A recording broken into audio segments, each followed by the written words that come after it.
All right, everybody, welcome back to the Grand Rising Show. This is episode number 13. It is presently 9:05 a.m. here in Montreal, Canada. Let me take away this overlay, ladies and gentlemen. Greetings to you and Grand Rising to everyone. It is presently 3 degrees Celsius and mostly cloudy like it was all week. I love doing the weather, guys. I just love it. It's just awesome. I got a link out there. Today is another open panel. We are day 5 consecutive days. Here we go for OTW News on the Grand Rising Show. We did Monday to Friday. And I would like to say this. Thank God it's Friday. Thank God it's Friday, guys. Thank God it's Friday. So, okay, come on, guys. We got a great show lined up for you today. Hope you enjoyed the shows that we had this week. And, I'm just going to run down real quick in the chat and shout out everybody who's here right now. We got Mr. Freedom Growers in the house. We have Sunshine Time, Mr. Christos Deliopolis, Moose from Jack Talcott's Academy. And we also have In a Thought Experiment. Yurt, man, what's up, dude? Yeti Life. And let me see. I got to go down the comments again. Queen of Swords is in the house. Welcome, Queen of Swords. Mark Basket. Quantum Epic is in the house. We also have Jackie Fox 333. Genevieve has just popped in, ladies and gentlemen. So thank you, everybody, for being here right now. We're going to have a great time today.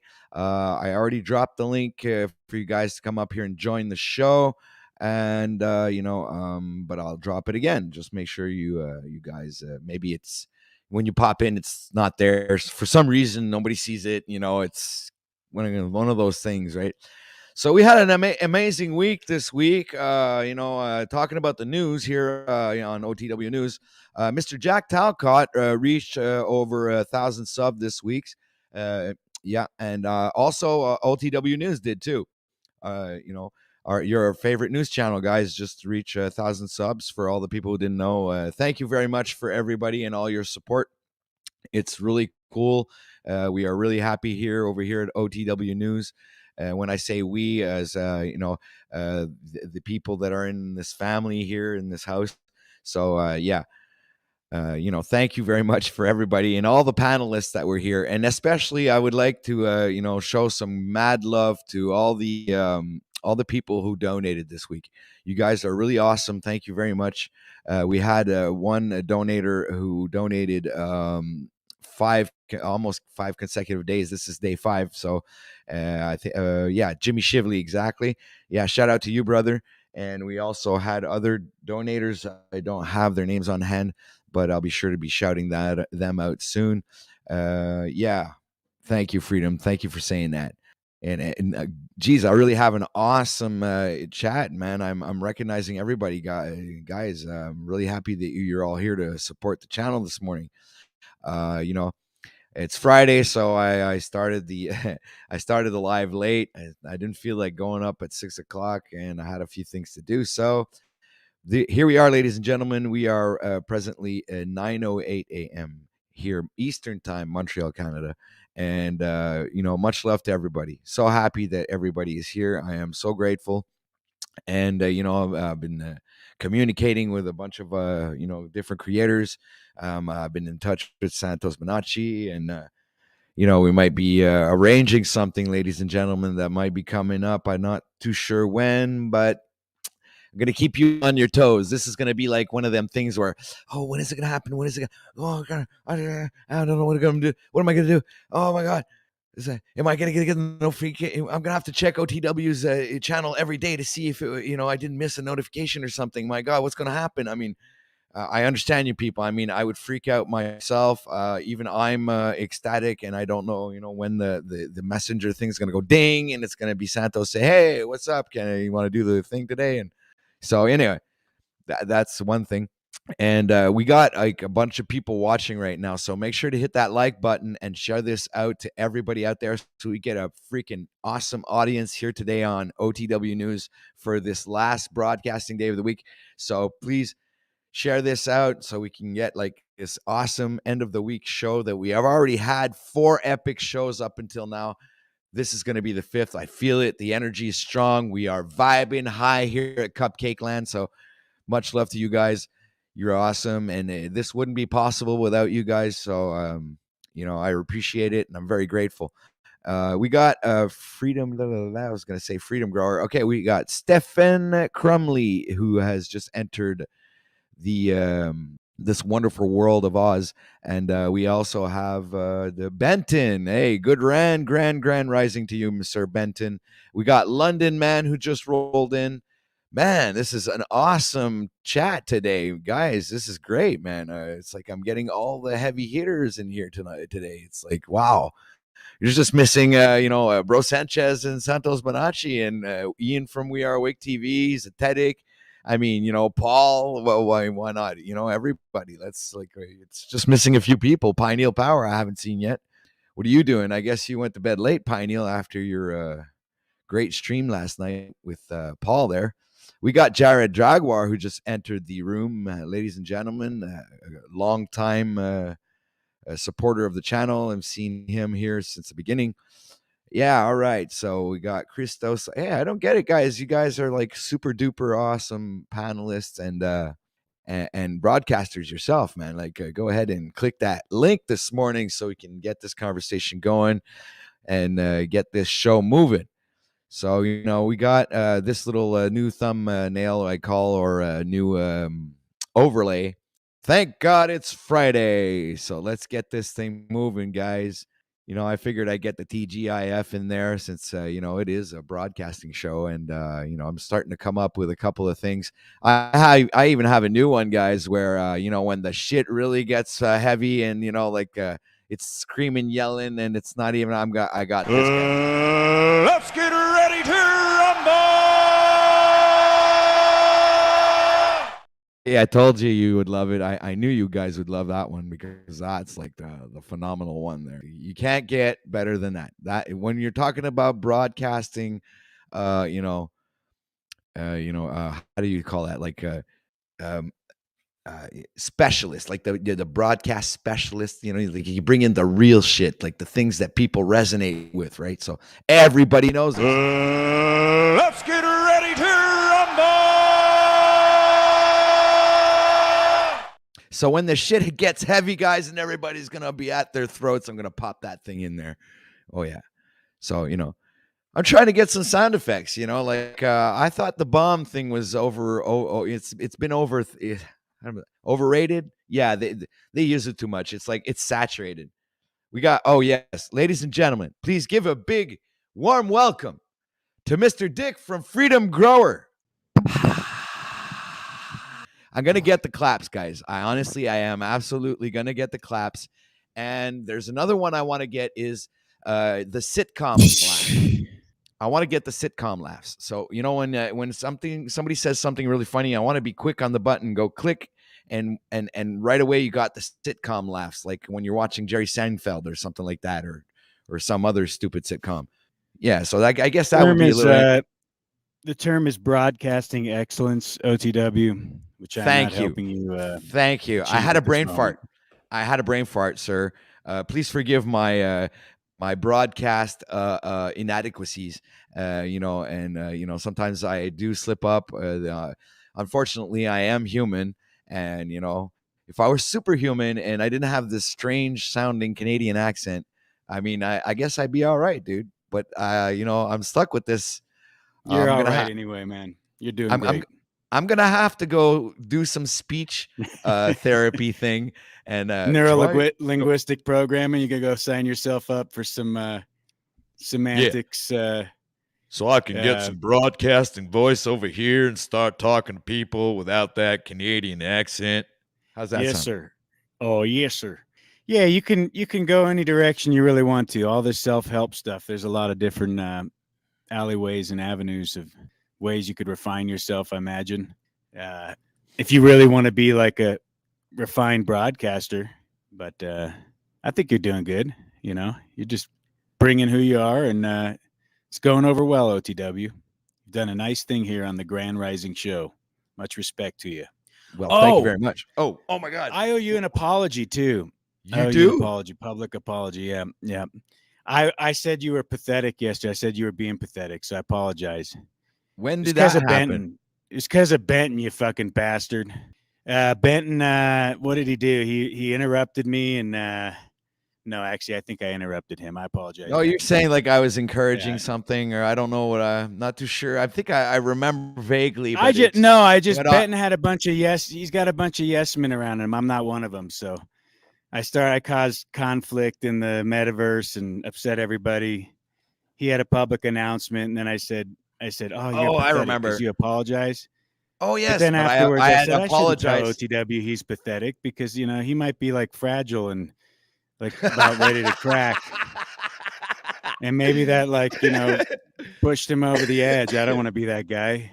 Oh, that's what I worry about with these meta streets. Like, when you push people too far and stuff, like I'm not, I don't want to be the shock factor guy. That's not me. No, I don't think so. Please, ladies and gentlemen, welcome Mr. Christos the Leopolis to the stream, a very prominent figure here in these YouTube catacombs. So, Mr. Freedom, just to be clear there, when I forgive I ask for forgiveness, it's to the viewers. I ask them for forgiveness because the broadcast had went awry. I'm not really sorry about anything. It was all just a bit. OTW, I don't know what I was doing there. And I try to be well. Well, you know what? I'm good because I practically almost forgot it until you mentioned it. It was like completely gone. I was actually happy to see you this morning. Completely forgot that you said I was pathetic, and now that you mentioned it, now that you mentioned that, not any more pathetic than I am, OTW. Which is not really. But I'm good with constructive criticism, bro. And it's not much of a positive statement. But. Yeah. Well, anyway. That being said, fuck you, Dick. No, but there is one thing I've noticed. You handled it well. You handled it better than I would have. If someone would have called me pathetic on my broadcast, I'd have been like, all right. Beep. But you know what I've noticed? OTW. I've noticed that I have much more of a sense of humor than many broadcasters out here. So I can take a lot of things laughing. I can take a lot of things laughing because I'm able to laugh at myself. You have an infectious sense of humor. You get laugh and you get other people to laugh. Yeah, and I'm able to laugh at myself. I'm able to laugh at a stupid part. I know myself very well, and I'm able to make fun of myself as well. So, I'm not the guy who's afraid to go out there in a clown suit and fucking dance in the street. I'm a very, courageous in that fashion, sir. And I would like to welcome Mr. Agent of Chaos, Yurt himself from In a Thought Experiment. Ladies and gentlemen, Yurt. Hey, good morning, guys. Hey, Grand can I rising go to you, sir. Am I yes, coming you in can, clear? sir. Yeah, go ahead, Okay. Mr. Christos. I just wanted to bring up the fact that everyone was going to say their last words before the stream ended yesterday, and Pineal was kind of blabbering, but Benton did actually start saying something. Despite all those situations earlier, which I weren't feeling when he was getting angry, I'm still empathetic towards his situation. So, but at the end, I did think it was out of pocket how you just started playing the music over Pineal, and Benton never even went to give his last words. It just kind of a disorganized ending yesterday. But I wanted to respect I just thought it was trolly. Yeah, well, I wanted to respect my broadcasting time. I say that I go for 8 hours. I don't want to go any longer. I think I do enough, and I contribute enough. I give a lot of my time to everyone here and on YouTube, and I'm not complaining. I love what I do, guys. But when it's the 8-hour mark, and I told everybody that I wanted to go, and then you got this long-winded conversation that's never ending, and Pineal just wouldn't it's just and. When you look at the situation, Pineal did the same thing to Paul yesterday and went on for fucking 45 minutes later than what Paul wanted to fucking end the stream. You know what I'm saying? So I'm not. Do you understand my criticism? Oh, absolutely, I do. I saw you. Yeah, Christos. I saw you, Christos, in the chat. You were hot on that shit. Well, I wasn't feeling Benton earlier in the stream. I wasn't feeling Benton when he was having his moments, but there towards the end, I was like, you know what? Benton actually, I think, has a point with this one. And then after the situations earlier, I'm like, dang. But it's not even a huge deal. It's just something I wanted to mention. I really appreciate Benton, and it wasn't personal towards him. It was really because of I was really trying to respect my own broadcast there. So I totally understand, dude. So I if knew it was on Benton's his watching right ADD. now, I'm pretty sure he knows that there was no malintent there, and it wasn't because I didn't want to listen to him or whatever. But if he does want to click the link today, I mean, he's welcome to be here, and I have absolutely no problems there. Like I said, I wasn't trolling Benton, and I did want to get final words, but some people took a little bit too much time going into a conversation when they could have just said, "All right, thank you very much. Have a great day, everybody," and hand the mic over to somebody else instead of going on some kind of fucking story and going into another conversation when I just told everybody it's your final words. Don't start a conversation when it's time to go. You know what I'm saying? And I think I did it the way I think was the best way to do it.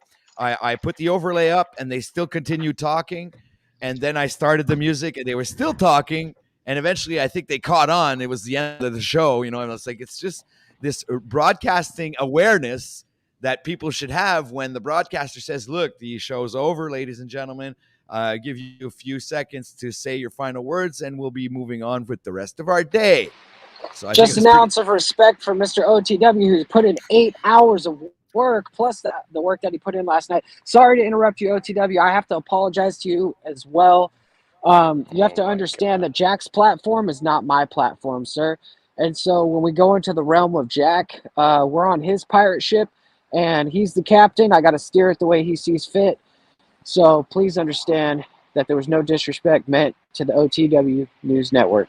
Yeah, I get it. I just understand that I'm boring over there. So, but thank you very much, sir, for your apology is accepted.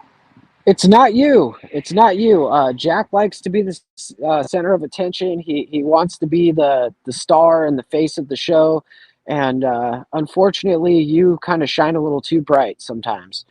Well, I don't want him losing any viewers while I'm up there speaking, so I'll refrain next time. I'll wait till I'll speak when I'm asked to be spoken or something. Don't worry. We'll just ask Joe Cool for another 300. You really Good pulled idea. the numbers dropping on him last night. It was I got him to admit it, man. That's pretty cool. And you guys, everybody saw that here on OTW News, where we got Joe Cool to admit that he actually paid for some false subscribers to help Jack pass over to the 1,000 subscriber mark. Now, that being said, I do believe that's something similar happened over here on OTW News. If I think and I look at the facts and everything that I've seen and the analytics and everything, it's pretty obvious that there was somebody trying to be either generous or took what I said literally during the week when I said I don't want that to happen to me. When it happened to Jack, I said it live. I says I hope it doesn't happen to me because I want an organic growth. And just to contradict me, it happens to me. You know what I'm saying? Me asking for it not to happen, and it happens. So it's like somebody's out there just just want to contradict me and kind of piss me off because I do consider it cheating, guys. All right, and I'm not a cheater in life. You understand? I do work hard, but I want the results to be real results. I don't want them to be fucking obscured like when you guys had your fucking presidency and the Obama administration fucking screwed the whole fucking country. Okay. I mean, I'm sorry, guys, but that's what I felt like yesterday. You got, it felt like, they were fucking screwing with the votes and shit. It's the same kind of deception. You know what I'm saying? And can I give you a different perspective, OTW? I want my numbers to be legit. Sorry. I just want to say I wanted my numbers to be legit. Now that being said, I just want to say I'm not going to look a gift horse in the mouth in the sense that it has permitted me to go beyond the 1,000 subscriber mark and become partners with YouTube and that whole thing. So anyway, go ahead, Moose. So I just want to say, have you ever seen an American football game on television at all? There's I'm sure you have. So everybody's in the stands, right? The stands are always full. Well, a lot of people don't understand that they sometimes give those tickets away, and they just to fill up the stands, right? So maybe that's what someone's doing. Is somebody's out there just trying to just bump the numbers up a little bit, make make things, where they should be because that's, what they feel. I don't know. I'm just guessing, but I think they're messing with all of us. And the more they mess with Jack's numbers, the more heat I get. So it's kind of like it's making it not as fun. Is that what you tell yourself so you can sleep at night, Moose? I'm not wasting money on any of you guys. Trust me. I mean, I might donate. Well, I'll donate a coffee or something, but I'm not going to waste my money on Yeah, I buying was you gonna some say, doc okay, because subscribers. I was almost insulted there. It's like you're almost Yeah. telling our viewers that we're not worth the time that we put in, and that to donate to us is like wasting money. That's No, like a you low gotta blow. understand my intent. My intent is never to hurt you. It wasn't that. It was just why would I waste money on stupid subscribers when we can pay you for a coffee or something, give you something tangible, something you can put in your hands. I'll take Yeah, a you double shot latte, please. you saved. How can I say this? C'était bien réchappé. It was a good save on the part of Price. Hockey reference. Okay, guys don't play hockey or don't watch hockey or whatever. I don't even watch hockey anymore, but I still know who Price is. He is the goaler of the Canadians. Hello? No? All right. So I I don't don't. see I anything didn't catch wrong. the Everything's reference. good. It's all good. All right. If people buy subs, you can't stop them if they want to. If you're not doing it, what the hell control do you have of it? You can only control the things that you can affect. If someone's blaming you for something that you have no control over, then that's their insanity, and they're just exposing their ignorant mind. It's not able to think correctly. So, Well, hey, freedom. I mean, you were willing to sell me a little bit of subscribers. Maybe I'll buy you some, and we can grow each other by selling each other subscribers. I'll sell you Moose. He's one of my subscribers. Christos. I'm going to say 50 cents I got on Christos. I think okay. you're already unsubbed me. But so I'm already subscribed, so you can't sell no. me if I'm already on his channel, right? I mean, No, you this already is unsubbed too, Moose? Is that what you're saying? dude, the hockey players don't know when the coaches trade players, man. They they find out only in the end when it's time to trade. So this is what we're doing, dude. We're trading our players, and you guys will figure this out later on. Hey, but here's the thing: it's interesting, the idea of marketing promotion of these type of streams, because I can think of a lot of guerrilla marketing tactics you could take to just blow this shit up if you really wanted to. And I've presented some of that stuff. It's worked for me in multiple of capacities over the course of career and different sales type of gigs. And it's just ground, feet on the ground, door to door type of putting flyers out, things like that, in places where there's a lot of traffic. So you could do these flyers for the OTW broadcast, and you could have the little thing that you pull off. They're super cheap to make. You print them up for $50. You print up 250 of them. And then you go to all the cafes where the social conversations are happening and the communication's happening. Your stream's going to blow up. Here we're having, and this is the type of conversations we're talking about. If you don't think there's a mass interest for these type of subjects, I think people are ignorant of where humanity's actually at. It's just a fact that the algorithm set up.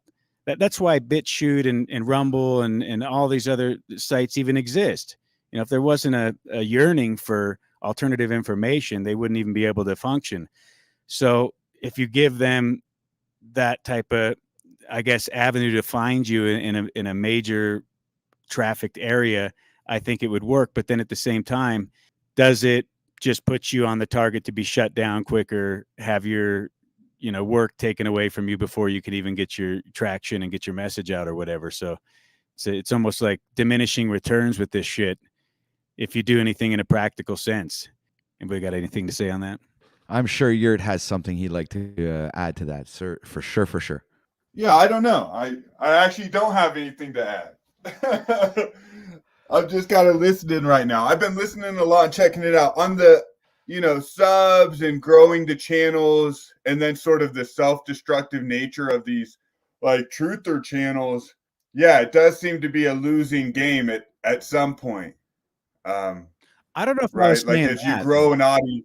I wasn't saying it's no, but that's how I'm seeing it. It becomes a loyalty game, right? Because they'll follow you anywhere if your message is strong enough. Yeah, that's true. But that kind of transcends the basic level truther game, right? When there's an actual person, a principle that you want to make sure you support. But even those people, they can do a lot to discourage. But I was just saying more like your success in the truther game seems to be challenging, right? It's not an easy success, right? The more No, it isn't, attention sir. you get, the harder things are going to be. Not easier. It's not going to get any easier the more you talk about all this shit. I don't think at one True. level. Well, I think at who multiple knows? levels, when I don't you know. get you can get negative feedback from the viewers, and you could also get a pushback from the industry, YouTube, all these policies that we have to follow, and community guidelines, and then you even a third factor is you have in your personal life you can get pushback, right? So it's like getting it from three different Well, yeah. angles where you don't really have any control over what's gonna come as an effect from the cause, and you just have to play it out. I guess you just got to know how to navigate, read the room, if you will, or read the situation and try to maneuver the best way you can through that. And this adventure on YouTube is pretty. It's like it's wild waters, It's like wild rafting in the Himalayas or something. Well, I don't know. and you're preaching to a choir that is inherently paranoid and suspicious and above intelligence and hypercritical and all these things too. So there was a little bit of that going on with that Smith dude, that 60 whatever Smith dude, and sort of this phenomenon of what's called like baby truthers, and I don't even know if that's the right term, baby truthers or new truthers, where they come in with all their information, and then if they don't hear you saying the things that they resonate with and that they're super hype about, it's like, oh, you guys don't know shit. And it's like, well, sir, 20 plus years of studying all this and books and these channels and information and different people, and yes, we've heard all this. We're down. We're in the game with you right now, sir. Like you're in good company, but they think somehow we're betraying the truth, or somehow we're not getting it, or but you see that a lot. Distorted. It's their distorted version of the truth. That's the problem. They don't really see beyond the veil. When you have that, like, let's say we'll call this like a spiritual awakening, the veil lifts and you see things that are, your cognitive dissonance it goes away, and you got these new perspectives, and you got these new ways of seeing things. You're able to interpret scriptures and different readings and to their spiritual aspect of that scripture or whatever. It could be any story. Anyway, the point being is, if you're defending the Bible, at least know that there's more than one avenue. And yes, I am speaking about this Mr. Smith guy. There is more than one avenue to explore in the levels of decrypting it. All right. There's not just like this little way of seeing it. And even Freedom yesterday brought up Galatians 4:20, which was really appropriate at the time to prove exactly what I was saying was accurate. And I really appreciate that, Dick. And there's my That's perspective pretty wild, on it. wasn't it? Very odd synchronicity too, man. 420, Yeah. man. Yeah. So your thoughts? Well, that's exactly it. And like even the weirdness, I saw a little bit, he was getting mad at people pointing out the allegorical nature of it. But then the Christ figure specifically says that, even himself, and it's obviously just full of allegory. And when you get into digging into those allegories and flushing those out and trying to ruminate on them and all that sort of thing, that's where the real power of the whole tradition starts coming out. But I don't know, it's a weird interaction, because it's such a there's so many complicated conversations going on, and then we just move on to the next thing. And I love that at one level, but at another level, we can never really get anywhere in true sort of like a true build on some of these denser subjects. And we can take our own time, but maybe this isn't the venue for it. But then people get mad at that. It's like, well, this is a panel discussion, a group discussion. We don't always have time to, go go down every rabbit hole and pull every thread, but then they say, oh, you're not doing a good job or whatever. And then it becomes nefarious. Then the paranoia kicks in, like you're deliberately, doing drama and all that to distract people. And it's like, well, no, it's just a human element of what we do when we start, fucking around together, essentially. Right. Well, like Yes. there's many examples in the Bible about, allegories, like it's like the book of Job. I mean, Job and his coat of many colors. Like if allegorically you don't understand what the whole story is about, it's the same story that repeats itself over and over. It's the story of Jesus. It's the story of David. It's all the stories, they connect together either allegorically, and it also like it's connected to astrology. You know what I'm saying? Like it's has everything to do with the constellation, like the zodiac signs and the sun and the moon and everything. How everything travels in the sky, right? So we lost freedom. Damn it. I like freedom. Yeah, I like that. Or the 12 tribes of Judah, all correlating to the 12 constellations, and then the 12 apostles of and the 12 Jesus. and your 12 cranial nerves as well. You have 12 cranial nerves, sir. This is all connected, as above, so below. And really, you get to this weird paradoxical space, much like, and not just to open this, powder cake, but much like the flat round discussion, where you seem to get arguments for both sides, that there's literal evidence of these biblical places and biblical cities and all that sort of thing, but then it is rich in this allegorical meaning. So how do we make sense of that? But both the literal truths was, for instance, was Yeshua HaMashiach a historical, actual, factual person or not? And then all that allegory that's built into the story. How do we reconcile both that? And some people want to say, well, it's all just allegory. None of that ever happened. I don't feel completely comfortable in that position.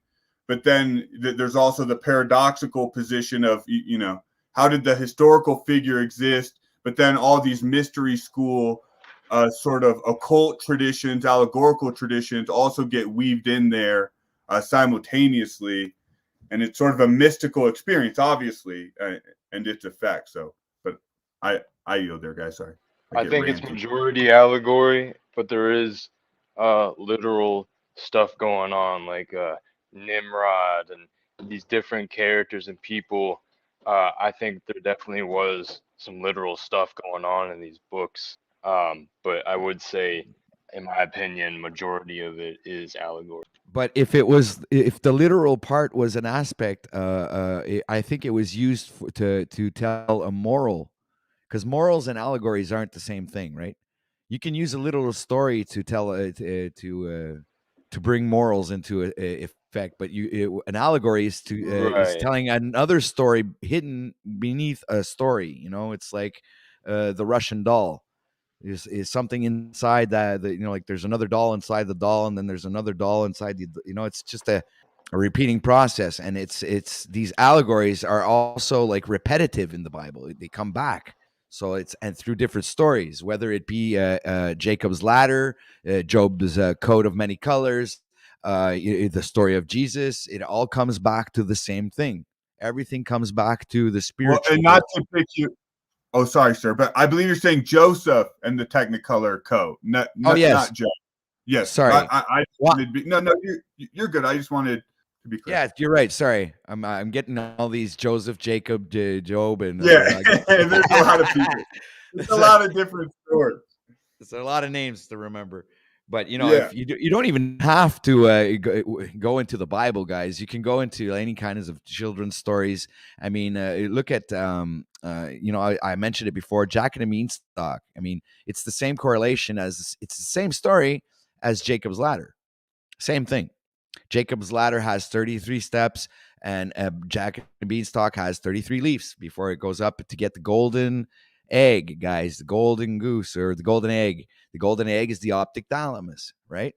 And in the story of Jacob's ladder, he's talking about the angels traveling up and down his ladder, but those are the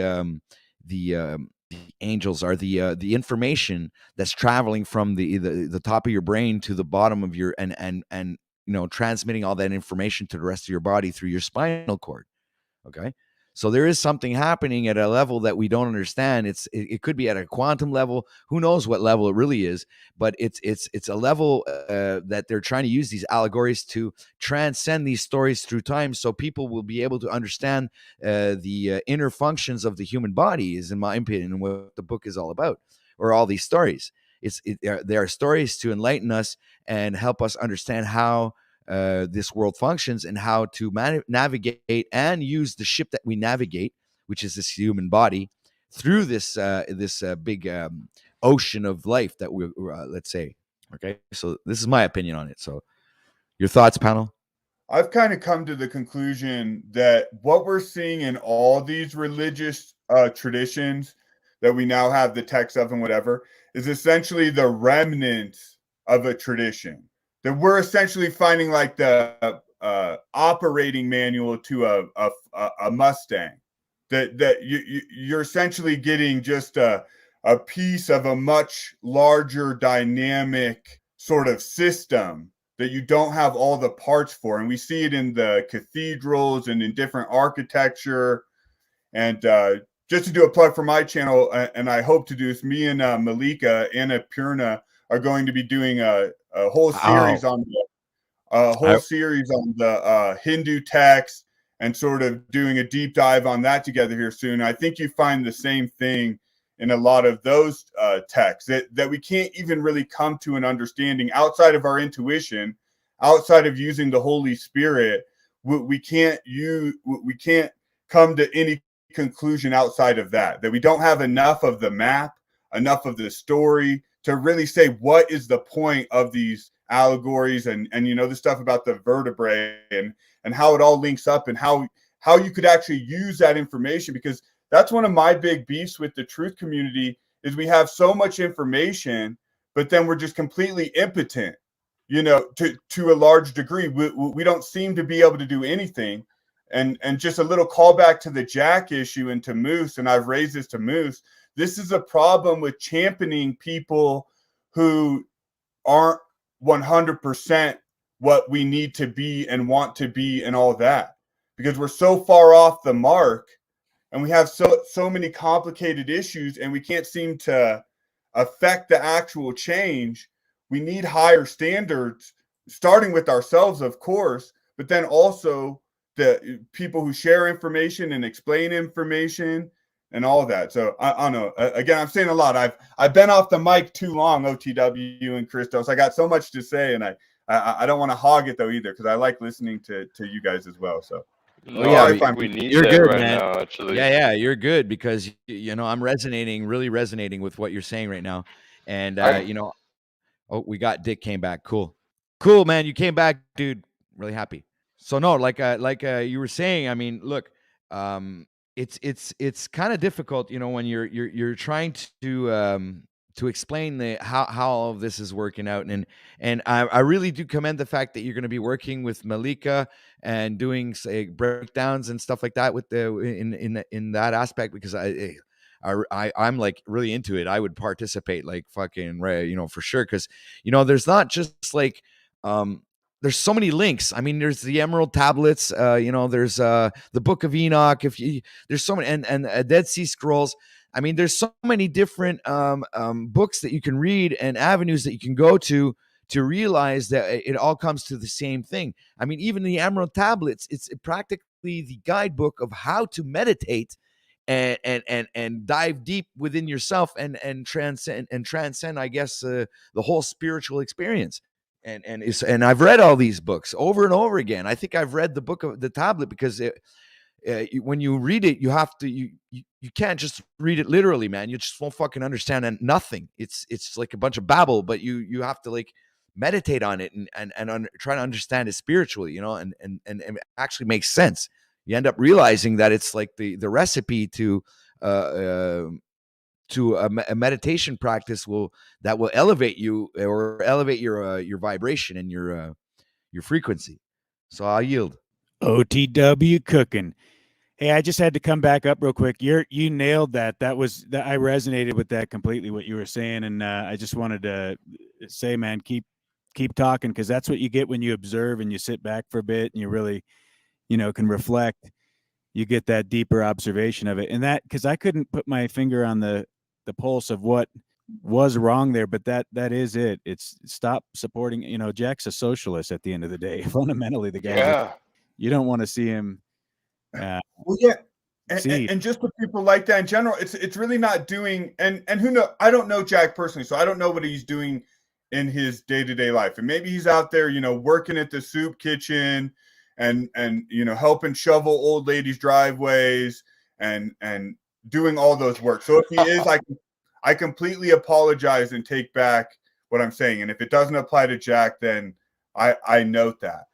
But it's like, it doesn't do a service to people like that, if he is like that, to sort of encourage a lot of these ideas. And the reality is, a lot of what he says hasn't been flushed out, and it is completely nonsensical. And is it almost leading us? Does it almost dilute the potency of what we're bringing as individuals when we start sort of being like, oh, it is. I brought that movie up. It's that Dinner with the Schmucks thing. It's sort of mean, right?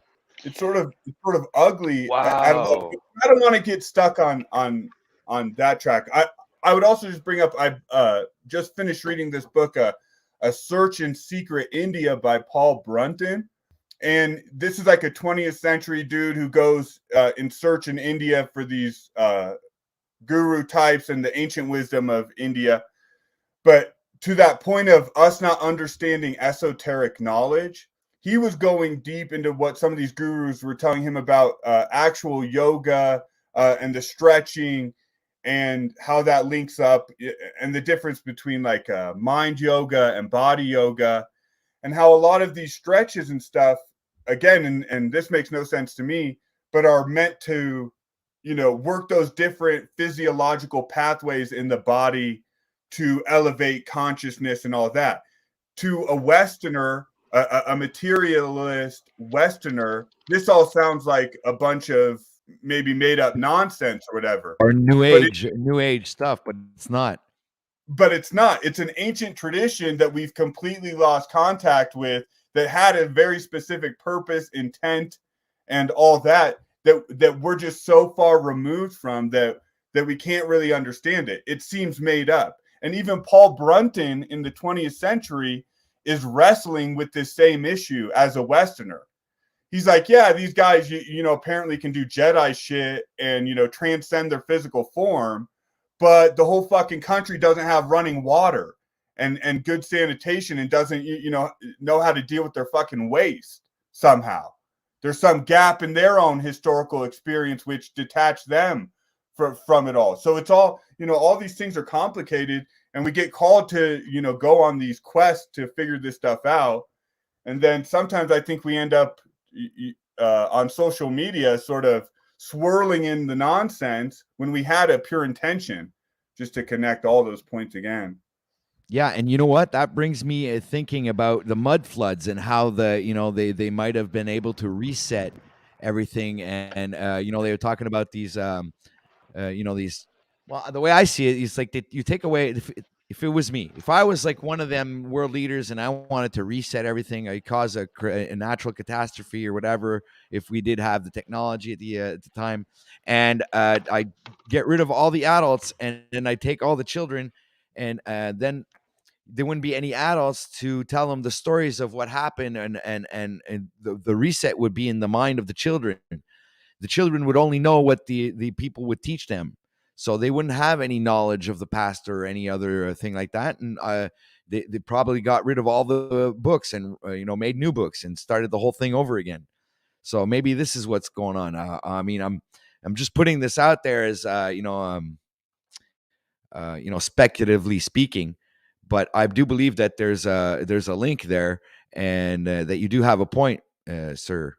I understand a lot better why you brought up Dinner with the Schmucks now yesterday. I guess I wasn't fully listening, but now you brought that up again. Yeah, I totally see what you're talking about with Jack Talcott. And I just wanted to say real quick in regards to what you were saying about it earlier. Um, I think Svetlana's mic is unmuted. Getting a lot of background noise. But I was just gonna say we're holding ourselves to a low standard, and you brought up the fact that this metaversal stuff does intertwine with real life to a certain degree, or we wouldn't be on here doing it.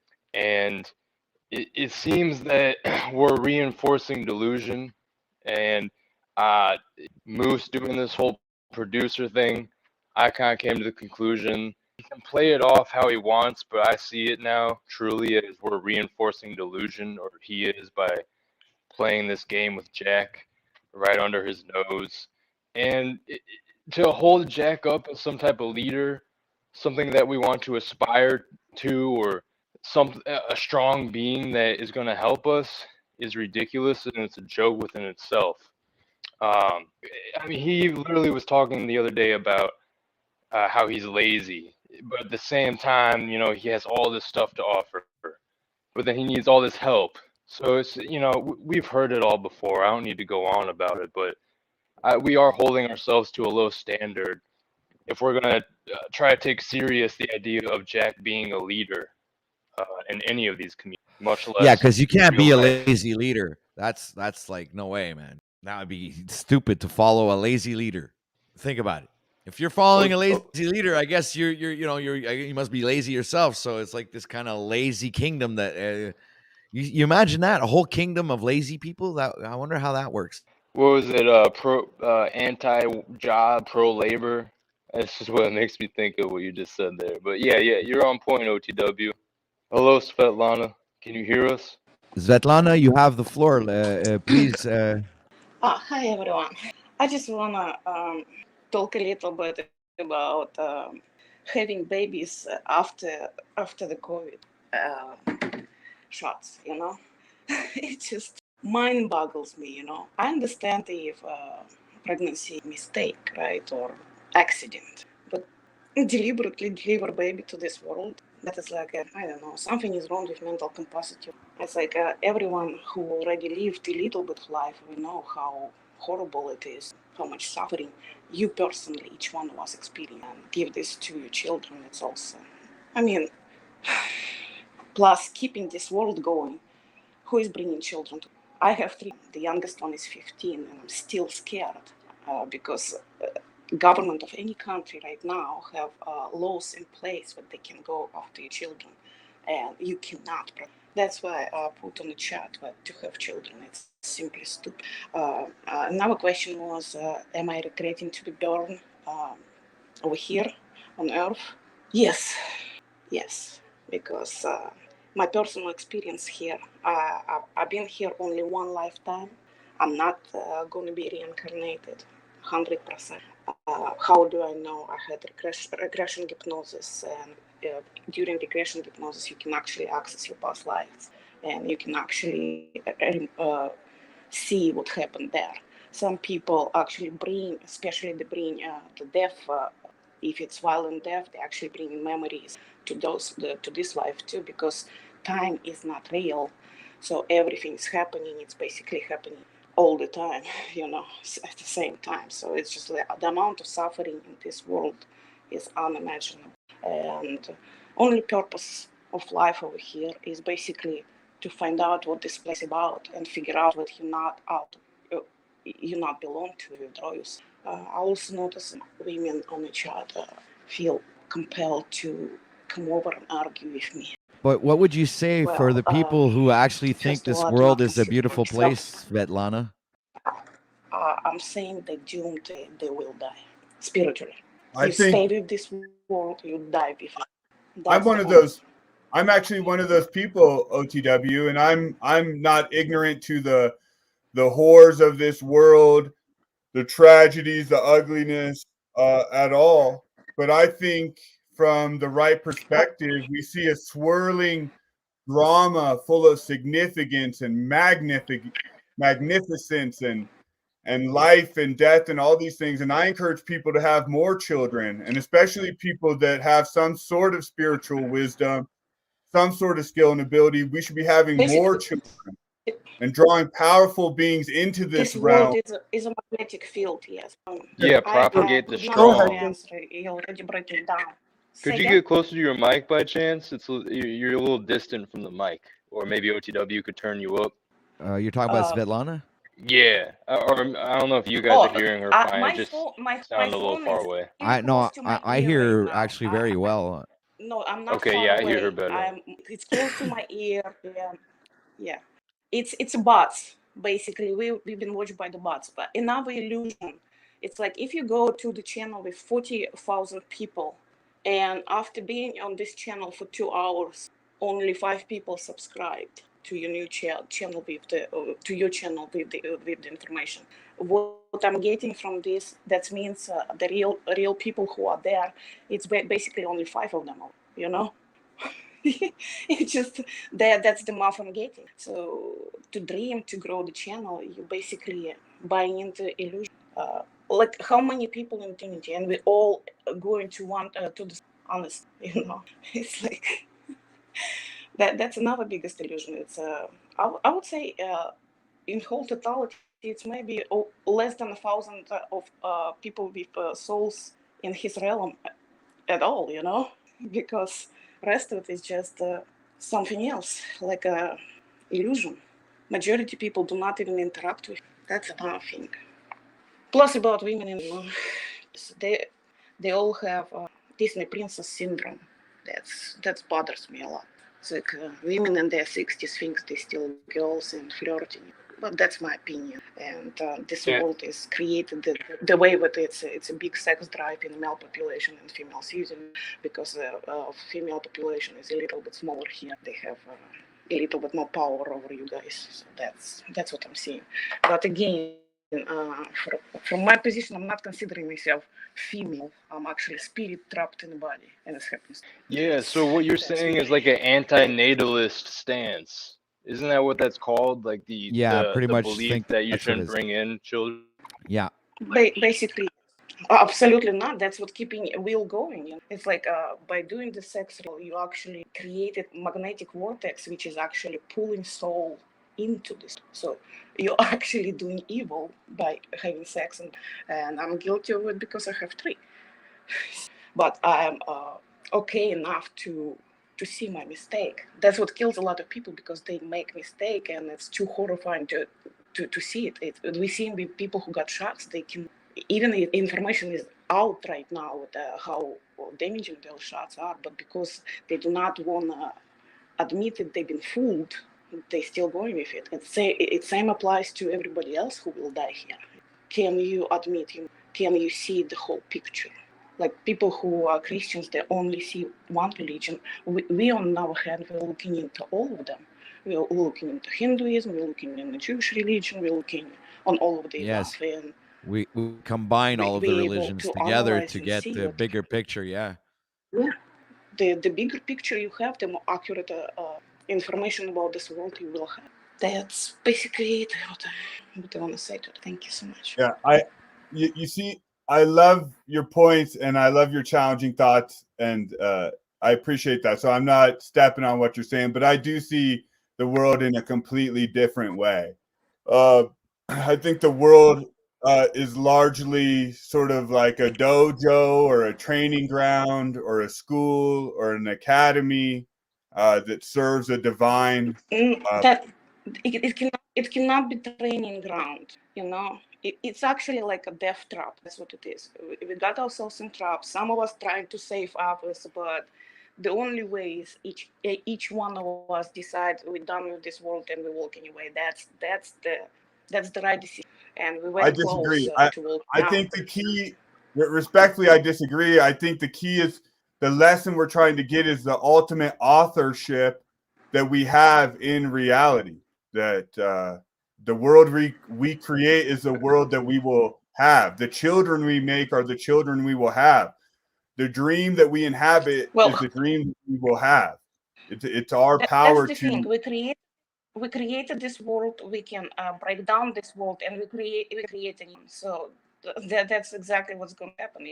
Plus, the time does not exist. We already, like the ones who are alive, we already out of this world. Also, we here and there. and everywhere. We're basically playing as many games as we want, and we still stuck in this stupid place, you know. And this place is breaking down. That's just everybody can feel it and see it. That's why anxiety and fear in such horrendous levels, because subconsciously we can feel. And at one point, it's gonna be over. Or if you get like, there is another safe mechanism. If each one of us got cornered to the extreme, we actually, if you're still alive, you're gonna be pulled out. You basically, like, safe mechanism. When nightmare becomes unbearable, wake up. That's how it's. Basically, it's nothing to afraid of. But right now we're working on this place runs on idea. So we're breaking down these ideas, like what's holding you here, like, oh, baby's so beautiful. No, you're looking not at the baby, not a mid suck. You seeing spirit like yours in the eyes of your baby. You only mesmerized by the spirits behind that. So when people saying, oh, she's saying nonsense, no, you've been too fucking programmed. Oh, baby, so well, I had 3 and I did not sleep for 10 years, 3 years with each baby. So yes, they are beautiful, but they wore me down But to that's the the point of my point. health That's is the point. complete trash. So And in those 10 years, you learned. In those 10 years, you learned to but you do transcend the physical form. nothing here to learn again. Your Nothing children here are to learn. That's those. another delusion, which makes a lot of people who still have life souls been here. This place come up with She might have something connection issues. I don't think amazing she's cutting you lies, off, just so you know. believable lies. Oh no, and it's all good. I'm liking her. I'm liking what she's saying. So it's not bothering me. I'm just wanting to add an alternative, angle to the conversation. I get a lot of what she's saying. Sorry, and I wasn't trying to It's cut you off. like, how many of you speak more than one language? How many of you been in I more do. than one country? So I you can basically, speak like, more than language. I do. to see the bigger picture, you actually, yeah, I know that. That's why I'm It asking, does help because it's to really speak easy another conclude if language. you Yeah. you actually seeing the full picture. When they saying, oh, you in different country, when you been in more than one country, you know the whole situation is basically the same, very slight differences. So this place is like unified, and they keep it that way. They do not make they try not to make too many differences. In real place outside of this jail place, right? Well, it can be anything as long as you're not harming our entities. And this place crossed that line.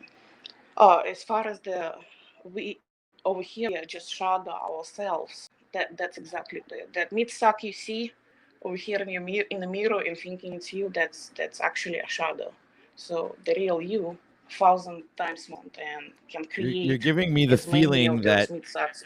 we are in the Hunger Games here, or we are in what other movie that like in Divergent, and it's as if like yeah, I do agree with that. Where I have a feeling that that's kind of like what it is here. It's like and I guess we can be amazed by the beauty of this place, but at the same time, you can't discount the fact that maybe this place isn't all what it's cracked up to be. You know what I'm saying? Like, yeah, maybe it's beautiful and everything, but maybe that's just how do you call it? Eye candy, stuff to deceive you even more. Like everything you see and hear and feel and taste and whatever is all a That's deception. the design of the place. Yes, exactly. Yeah, it's basically what happened. Like the spirits jump into this world, right? They've been divided on the 2 groups, and basically that's what happened. One group decided to cheat it, and it's never stopped. And it's got to the point where it's the spirits start dying, and when they die, they actually split apart. So that's the fractality of this place coming from. But it doesn't mean that they still alive, the fractalized one. That's why the talking about Gentiles, the ones would have only 7 light points instead of 10.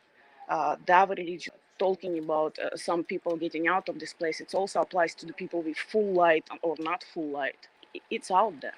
Also, each religion has the point where this place is coming to the end, basically. So again, when you see the full bigger picture, you have bigger understanding.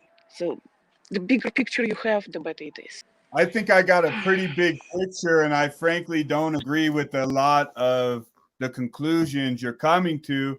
And it's frankly too big of a conversation probably for right now in the time available.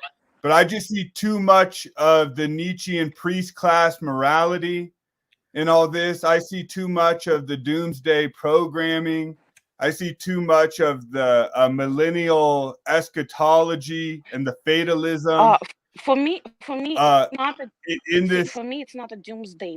For me, it's a liberation day. It all depends and how respectfully, you look at it. Like, okay. For me, point of death, like for example, for me that's gonna be liberation most likely, because I don't think I don't want to watch till the end. I can tell you how it will end. Food gonna die.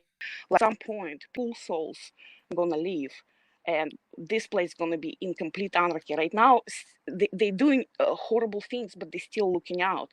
And at some point, it's gonna be free for all. That's the time. It's basically that's gonna be like you don't want to be here for that.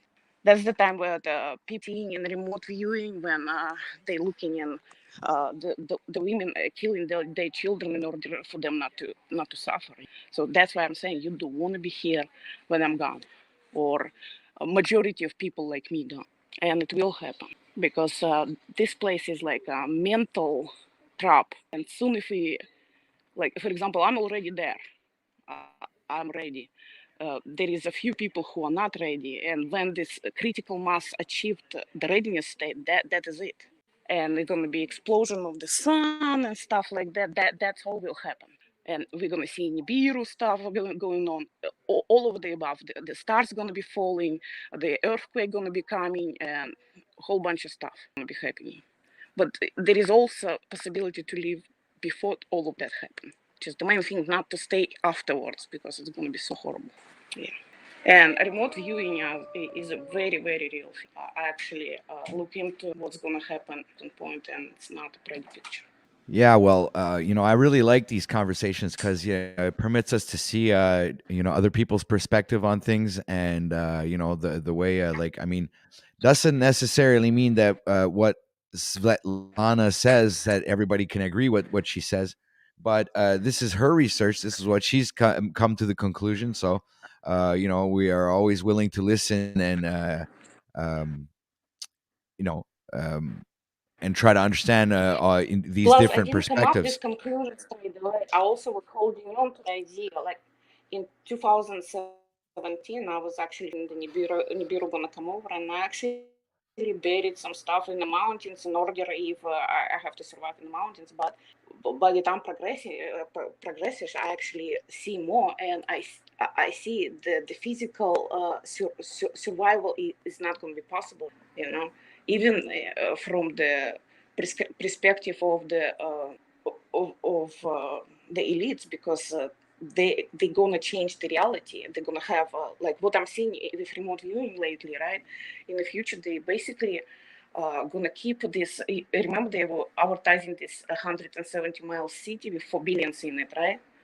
That's gonna be like Elysium, where is people still have physical forms. But everything else gonna go digital. That's why for the past 50 years the normalizing cartoons is which is a word with less resolution, less energy gonna be used for that world. That's where it goes. And people Right. right now, the ones who giving shots and stuff, they actually mutating. One part mutating into the gray ones, and now one part going to be mutating into reptilian ones, and third part going to be mutating into insectoids ones. So it's just like, why would you want to live in with those creatures? They're already flicking their tongues and have split eyes. she Well,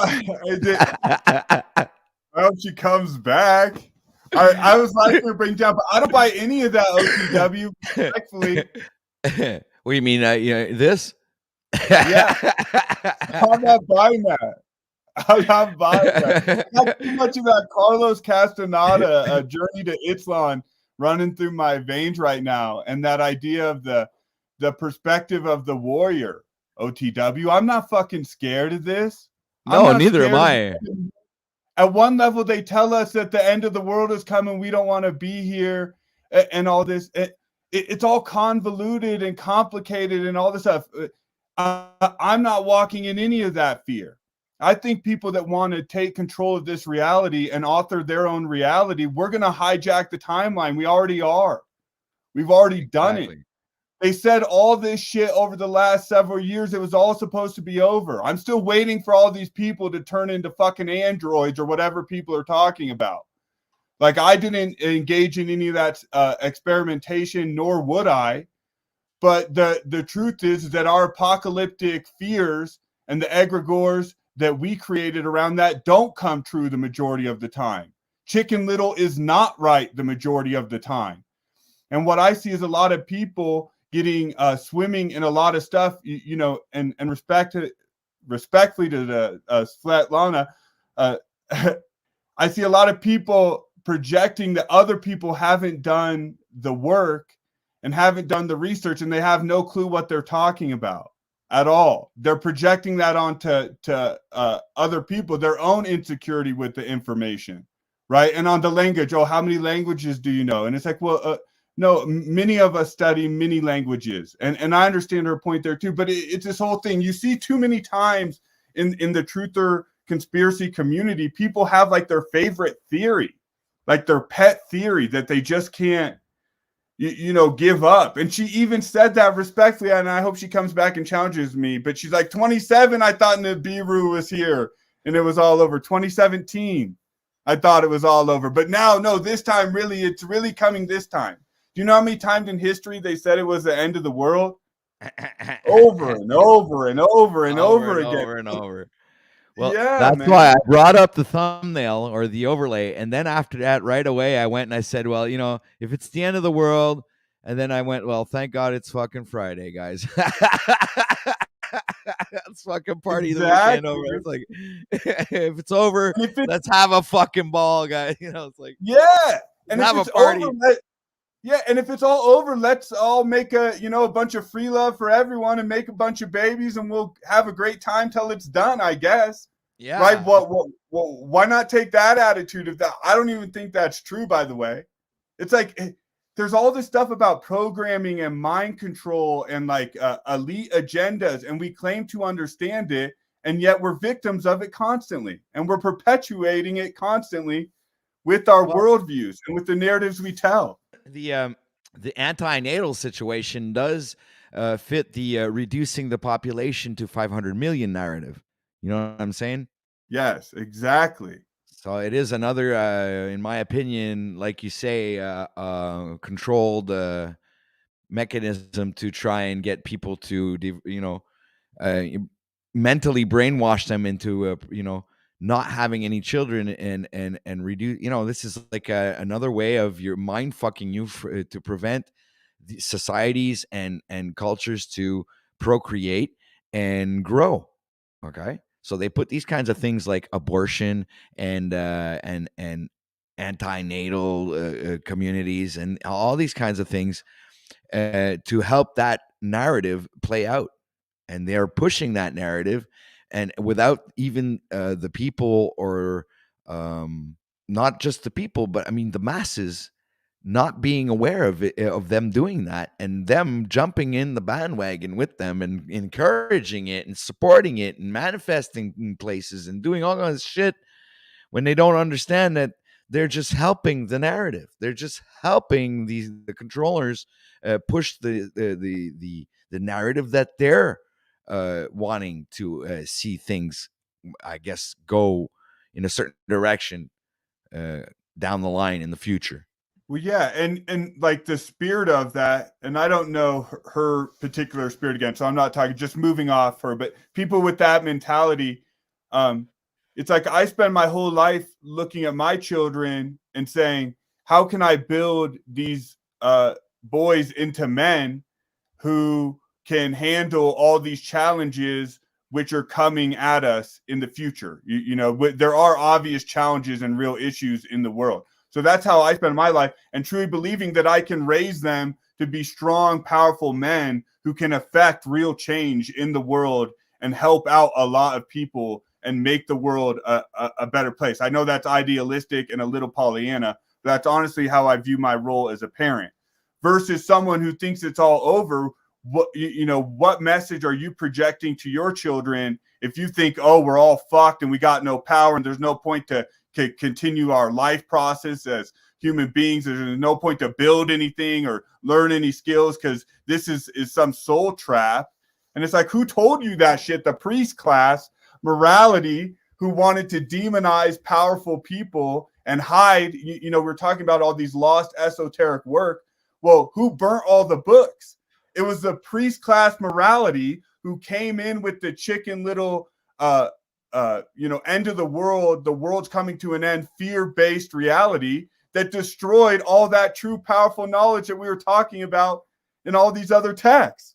They're the ones who did that. And then the so-called truth community today is parroting and doing the pimping for the priest class morality. It's amazing. Absolutely amazing. It's even mind-boggling, in my opinion. Yeah. Because there's not just that narrative. I mean, this is just one of the multitude of narratives that they push upon us, and people let themselves get programmed with and believing. Instead of sticking to the facts and the truth of what you perceive this place is about. Because when you're talking about the end of the world, well, that really puts a dent in manifestation. Like the powers of manifestation, manifesting the things that you desire, intent, and all of that spiritual aspect of it. Well, it puts a really big dent when you're telling people that the world's going to end. So what do we do? Why it does have this kind of like negative connotation to it where, well, yeah, world's going to end. I mean, fuck it. I'm not going to do anything. I'm just going to like lay back here and wait. I ain't going to invest in anything. I mean, I'm not going to buy a house. Fuck it. It's going to blow up. I mean, or it's going to disappear. I ain't going to invest in life. Screw that. We're all going to die. So it just puts that heavy weight upon people where they're like, you drain the life out of them, right? You're telling them the world's going to end, but you're literally killing them in the process by telling them that, because you're spiritually, it's like, oh, I don't know how much time I have left. Probably spend the next 40 years waiting for the end, and I'll die of old age. So there you go. So some people will go ahead and waste their whole lives believing that the world's going to end and not have any, investments in that, in children and in family and things like that. And they're all keep, constantly braining themselves with, maybe a bunch of fiction. Okay. I don't say it is fiction. Could be real. I don't know. I don't have superpowers. I can't predict the future. I don't know what's going to come next. All I know is that the realm that we lived in is pretty much a hell of a lot different than what we all thought it was. And I do understand where Svetlana comes from, but okay, a prison and you're like your training ground. I'm like, what if it was just more than just a training ground? It's like it's the holodeck, guys. It's anything you want. It all depends on your own goals, achievements, things that you want to ascertain. And if you do want to ascertain anything, I think it's about ambitions, what you want to do in life. If you do want to do anything at all, we are so many different people here on Earth. Who knows what you really want? And I think it also, there's a big weight that puts itself upon us, all depending on our past, like how we were brought up, what family, what area, those things have influence on the mind, because I've seen things like I've seen people be in this reptilian mode where they're in like they're not thinking critically. They're not like, they're just constantly in survival mode, and they're like at the I don't know, like back in the Neanderthals where they were fucking hunting with fucking spears and longbows, and they, when they say something to to each other, they'd grunt. It's like they didn't really have any. So I'm just saying, I'm rambling right now, guys. We got 47 people watching right now. Much love and much respect to everybody out there. Make sure to hit that like button. Share this out to everybody. It is today, Friday, 21st of April. Yesterday was 420. I think everybody had a great day yesterday. We had an awesome week. Broadcasts have been going great. Panelists have been contributing like crazy. Been great guests, and one of those guests right now has just popped in, Mr. Moose. Yo. What do you have for us, sir? So I heard what you guys were talking about, and I want to bring it back to this. I think the movie's called Life is Beautiful. It's a foreign film, and it's about this father and daughter. I think it's a daughter. It's been a long time since I watched it. But anyways, the premise is they're in a concentration camp, and the father does everything in his power to make the world beautiful, even though they're in the middle of hell. And I think that all this doom and gloom and, oh, the world's coming to an end thing, like Gert said, it's been going on for thousands of years. There's always a need for that town crier to say the world's coming to an end. But I think that the way to get through things is to frame your reality in a more positive light. You know what I mean? Like if you frame your reality, you can make almost any task. It may be a daunting task, but the way you think about the task and when you accomplish the task, like the feeling is totally different when you have a positive outlook rather than if you're like, fuck, I got to do this. Like instead of going, fuck, I got to do this, say, fuck, I can do this. Like I get the opportunity to do this, like I just think it's about framing. I like that. I really do. Well, and Moose, this brings us right to the point. I'm glad we sort of have a quiet Friday minute for us to talk. And I completely agree that it is about framing. But once we start realizing that we can shift the framing, we shouldn't just stop and think we can whitewash the world with our Talcottism, right? Like the point of recognizing that we can shift the frame is to sort of build the muscles of our perception. It's not, you're not supposed to, just real quick, you're not supposed to get stuck at the whitewashing phase. Like to push that analogy, you should realize, oh shit, I can assess the strength of the fence. I can assess what the fence is around, et cetera, et cetera. There's layers of meaning to it all, right? So just changing the frame, like even, it's not enough to just be like, oh, a concentration camp. Oh, this is really actually a great place because I can work on the garden in the concentration camp. That's not enough. Like that's just a first step. Do you see what I mean, dude? Yeah, absolutely. We have Jackie here would agree. She says, I would hate to live in that mindset. It's so defeatist. Yeah, and the thing is like you if you've never been out of the concentration camp, then you wouldn't know about the better life. So the framing would actually be fine. It's when you know about, like, you start opening your mind to the different possibilities, the different, places you can go, things you can experience, all the different like spiritual practices and whatnot that you can learn about and stuff like that. Like once you start learning about more stuff, like once you open up your mind, like you can't close it. So like, I think that's why the truther community is becoming like an implosion on itself, because people have been like diving into this negative shit for 20, 30, 40, 50 years. And it's like, how are they supposed to frame anything in a good light when they're immersed in it fully, into the darkness kind of. Yep. Actually, that's a really good point. And I'm just saying, as always, I'm speaking to myself. I know sometime engaging this community and engaging this platform in my attempt to reframe things, I almost get lost in my ground of the truth that I know 100%. Right. And then I agree with you. I just want to say this one real fast is there's a channel for everyone. There's a nature channel. There's Jerry Springer. There's, Maury Povich and Judge Judy and stuff. So like, I would say to you, when you think about my position or what I'm doing, I think you should think of it as I'm just a man behind the computer, and I'm just pushing buttons, literally just doing monkey business.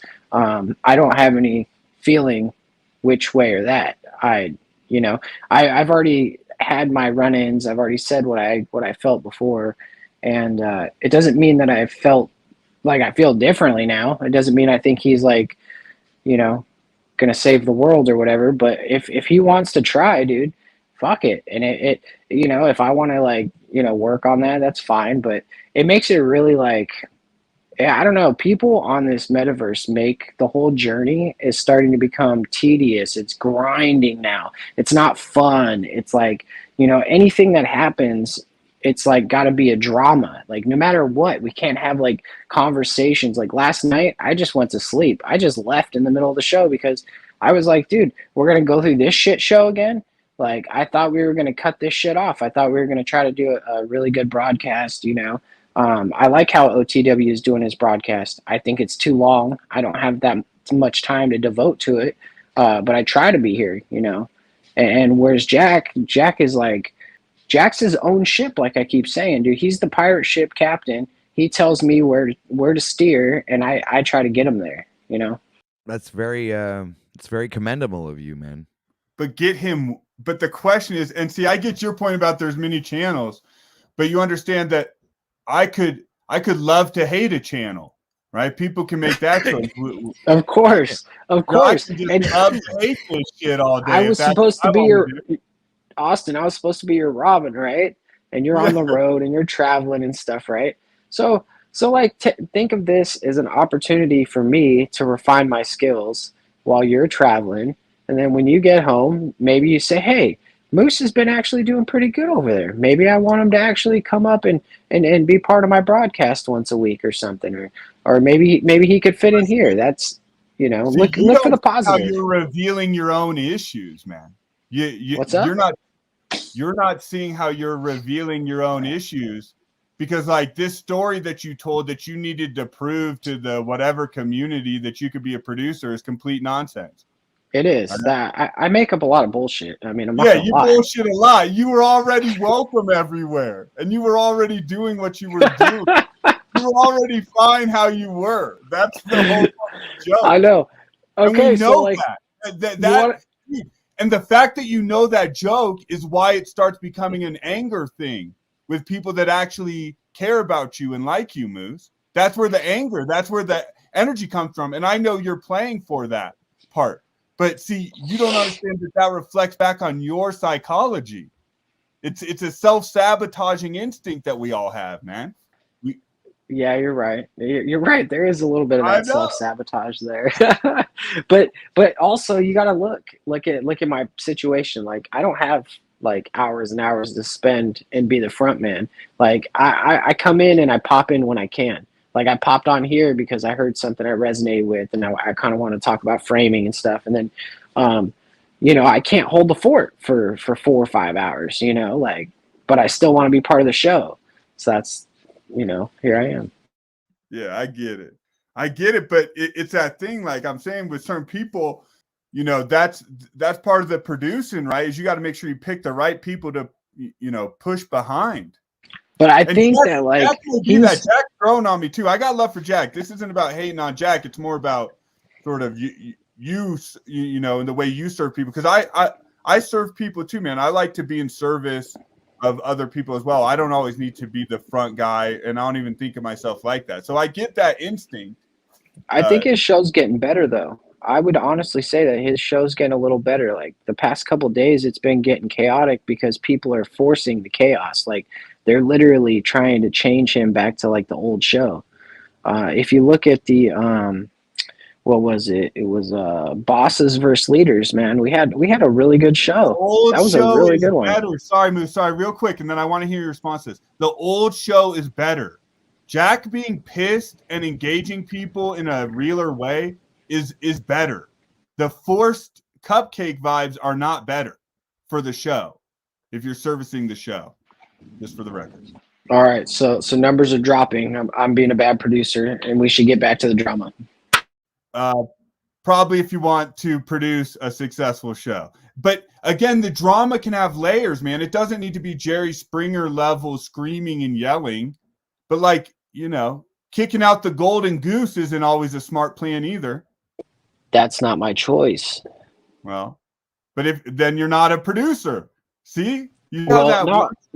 It's true. It's true. But you also have to see something. Yeah, you know, if it was your ship and you said, "Hey, this is how I want to run it. I don't want you to kick these people off the ship," and we start sailing, and all of a sudden you start making people walk the plank. Is it my job to stop you? Is it really my job to stop you from tossing them off? I mean, it's your ship. Like I'm just hired to fucking steer the boat. If it means the ship makes it and he's about to kick off the key navigator of the fucking ship, you pull him aside and you say, "Hey, boss, by the way, you're going to kick off the only navigator of this fucking ship, and then we're going to be just lost at sea and we're all fucking dead." And it's called mutiny. That's exactly what happens. It's mutiny. That's exactly what we should do when we find a captain of the ship who's untrustworthy, who's going to lead us all astray.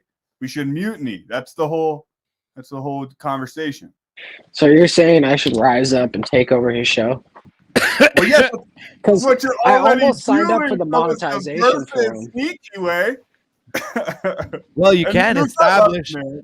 you can establish a certain certain parameters and or laws that you guys would abide by. That way, what do you think? Jack doesn't abide by laws. He abides by whatever his spirit tells him at the moment. Oh God, that's not going to be healthy for business. But that's not my problem, OT. That's what you guys aren't getting. It's not my problem. Like my job, I don't even have to do anything. Like I can just show up every day and put my feet on the table and just call it a day and still be the same. I don't know. You guys, I get it. You guys are trying to tie me in a spiritual knot because I'm working with the devil. I get it. No, that's not it. See, again, you misunderstand it. I love the fact that when I come into Jack Talcott's office, I see you sitting there with your feet up on the desk so that I get to metaversally come in here and slap your feet off the desk and then say, "Moose, my friend, why the fuck are you hanging out in this dude's office all the time, acting like in this office?" I love it. It's easy. It's a good conversation. It's easy. It makes me think about myself, why I align myself with self-sabotagers, why I'm, my own punk-ass qualities. It's perfect. So it's a brilliant move. See, you misunderstand that too. I love what you're doing. It gets me thinking. Guys, make sure to like and share. This show is going to turn out to be another epic show, just like the 4 other ones. Like Monday, Tuesday, Wednesday, and Friday. Thursday. I was gonna skip Thursday, but now that I think Thursday is still part of the week, and Friday. Yeah, you can't just start making your own days up and shit. All right. I just want to say thank you, everybody out in the crowd. Jack is not the devil. I know you're listening, Jack. You're a good friend. I will continue to produce top quality content for you, and our numbers will continue to rise. I'll call Joe Cool and see if we can get maybe 1,000 subscriber boost this time, maybe 5,000. It'll really get the crowd riled up. I love to get the crowd riled up. You know what? That's the funniest thing, actually, is to see a bunch of grown-ass people cry about somebody's fucking fake subscribers. Like, literally. Have you seen how many people have melted down this last week, OTW? Oh, yeah. It's crazy. I mean, even Provo Kid turned against you. He's cool with me still, because I didn't do anything. But apparently, because somebody has gifted you some love, he's feeling a little left out over there. Well, Hey, Mike Tick. I wasn't sure if you're coming in loud and clear. I wasn't sure if that was the real Provo Kid and if he was fooling around or not, or because I appreciated the guy, or I appreciate him still. I guess I don't know what's going on until he pops up and clicks the link and comes and explains himself. I'm not going to make any assumptions, so I'll say whatever to that situation there. And welcome, Christos. Your thoughts, sir? No, the flow can keep going. Moose or whoever was speaking, I think there was a flow going. So continue. If not, I'll hop in. Oh, okay. Yeah, go ahead. just real quick, and I'll pass it right back to you. I was going to say, yeah, Jack is not the devil. Jack is devilish. So that's just the key distinction. But go ahead, Christos. Nice. Yeah, Well, I like no, how you said he that. said I could take it. Christos said I could take it. So I just want to know, why is everybody crying about subscribers? Who gives a fuck about subscribers? I got 240. Who cares? Who cares if Again, I got 1,000 or Here you go with 10,000? this holier than thou, self-righteous nonsense. Yeah. What do you? Yeah, get him, Nah, but Christos. no. Christos, Get this me, dude. get me. Turn I this mean, up. I'm just asking you. You guys are grown ass fucking adults, and you're crying because somebody on the internet has some fake ass fucking numbers. They're No all one is fake crying, numbers. sir. The No one numbers is are crying. fake, dude. Dude, you're not you guys. You guys might not be crying. I'm not talking specifically about you. Yesterday on the show, there was fucking so many people giving heat over numbers. Who cares? I have nothing to do with the numbers. I'm trash, I think remember? it's just the fact that it shows disingenuous energy coming over from Jack's channel. Oh, Like we were saying earlier, it's just agree with that. I could agree with that. You know, the numbers being raised are disingenuous or whatever. But why the heat, dude? Why so much anger? You know, there's some serious anger out there. No, it's not serious anger, but you're doing the thing. You go, yeah, we know it's disingenuous, but da da da da da da. Well, no, it's that's the part. Yeah, it should Well, stop what are you supposed to do? What am I supposed to do? Call YouTube and say, hey, somebody bought us subscribers. Can you take them away? No. How do we get rid of this shit? No. Why not just say, hey, oh shit, it's crazy. Someone's, just acknowledge the issue, not sort of, and do whatever you want at the same time. But people aren't crying. We've already acknowledged the issue, and Jack said he didn't buy subscribers. I've said I did not buy subscribers. Joe Cool said he possibly could have. So No. I mean, Joe Cool somebody admitted. out there might have bought us subscribers, but nobody asked him. Nobody asked anybody to buy subscribers, and so the heat is just—it's funny, dude. It's funny to me. It's funny to see people get mad over something so silly. If I would have known I could trigger people, I would have bought myself 10,000 subscribers and shit on everybody and had people in like an entire ruckus for months. But that's not what I'm trying to do. there's upheaval because what's happening here is we're reinforcing this delusion where Jack thinks he's actually getting some type of genuine progress and that his channel's going somewhere and there's this growth. And he kind of just, oh, I don't know what happened, man. That is kind of we're going devilish in places. itself, Things are getting too, better. isn't it? It is devilish in itself. Just that that fact. So whoever did, let's say if it was Joe Cool, he was, the action was kind of devilish in that kind of sense, like Christos was mentioning. It's also kind of like undermining Jack's ability for organic growth, that there's this need to do this for Joe Cool and whoever else. It's a bad look on Jack, And so it goes back to the schmuck thing. Exactly. And some people are pointing out, and I don't know if this is true because I don't look into this shit because I don't care. But some people are saying that if the YouTube or whatever finds out your channel has done that it can actually hurt. That's a reason you can be demonetized. That dude, your channel. He had 73 concurrent viewers in his live stream the night before. Sorry, that borged out on my end, but I got sort of sketch internet. What about 70 subscribers? I guess a high live viewer count is supposed to be some type of rationalization for these multiple jumps. No, not at all. That's not what it is. The actual what you're missing, you keep missing. The point is he actually is growing. Having 70 people watching his stream for the first time on his channel, 70 people watching it, commenting it. There was 1,600 comments in that stream. There was interaction in that stream. You're totally disregarding the fact that there was actually people there and that he is actually growing. His statistics have been growing over the past 20 days.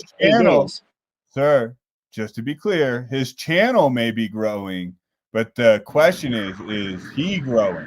That's not my problem. My job is to help him You're grow, just his his producer. channel An grow, not him honorable grow. person. He's the spiritual guru, not me. I am just a person clicking buttons and making sure he's got descriptions, You thumbnails, don't, but and Lewis, I'm sorry, friend, but we're doing it because this is what it is, right? You don't believe he's a spiritual guru. Do you? Or I shouldn't phrase it like that. it doesn't Do matter you what really I believe, sir. See, that's not honorable. That's not honorable, Moon. No, wait a second. You're doing Hey, a Pied if you're a Piper plumber, no, thing, listen bud. to me for a second. If you're a You're doing plumber, a Pied and Piper thing. if you are a plumber and you don't agree with Walmart, Let's get ready to rumble.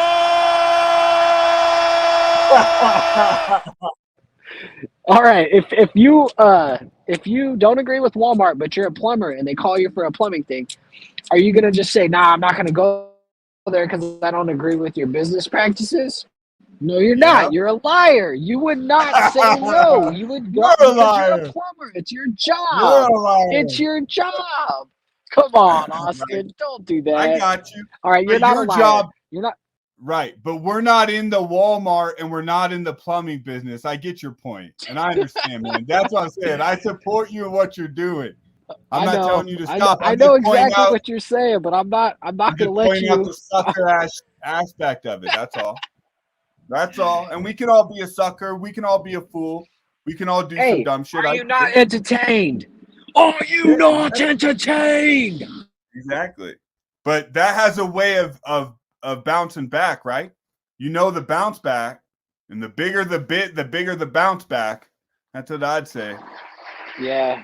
Well, I have nothing to do with the pop thing. Like, Jack's the one who can't, like, I don't know, man. He likes to throw them out and pull them back up every 2 minutes. Well, and here's the deal.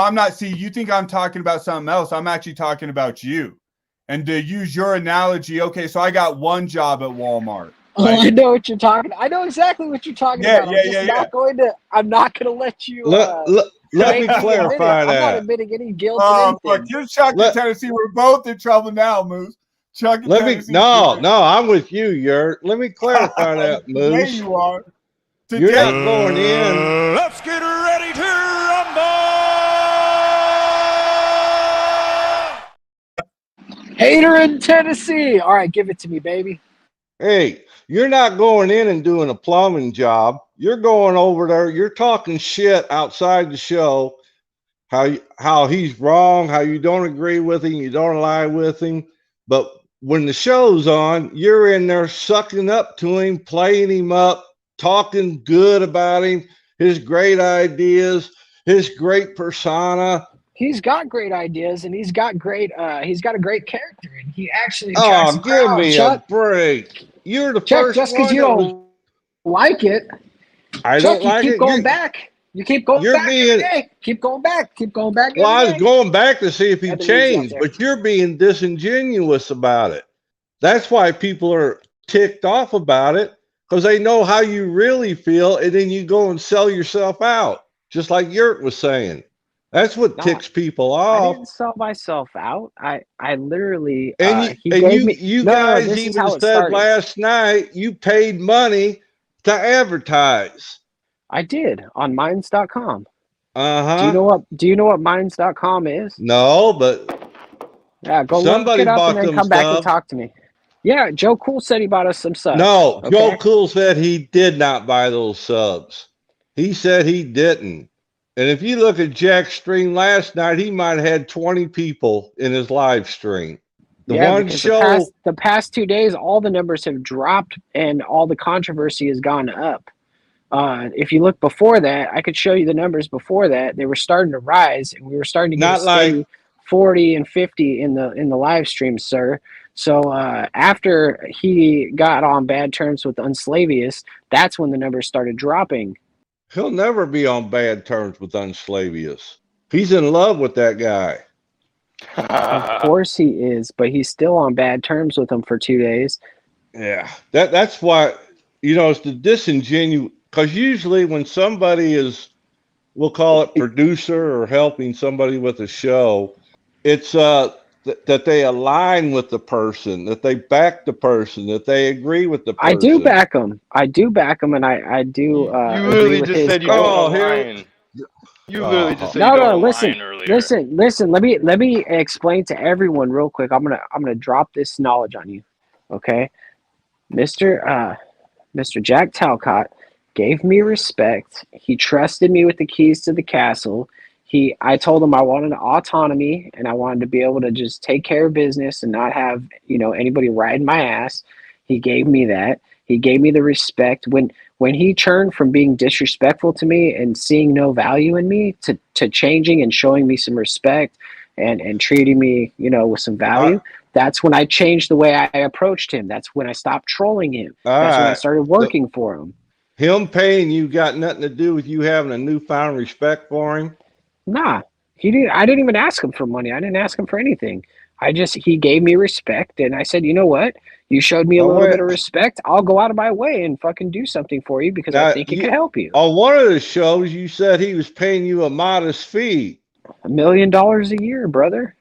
No, there you go, backpedaling again. That's not backpedaling. Is he paying you? Yes or no?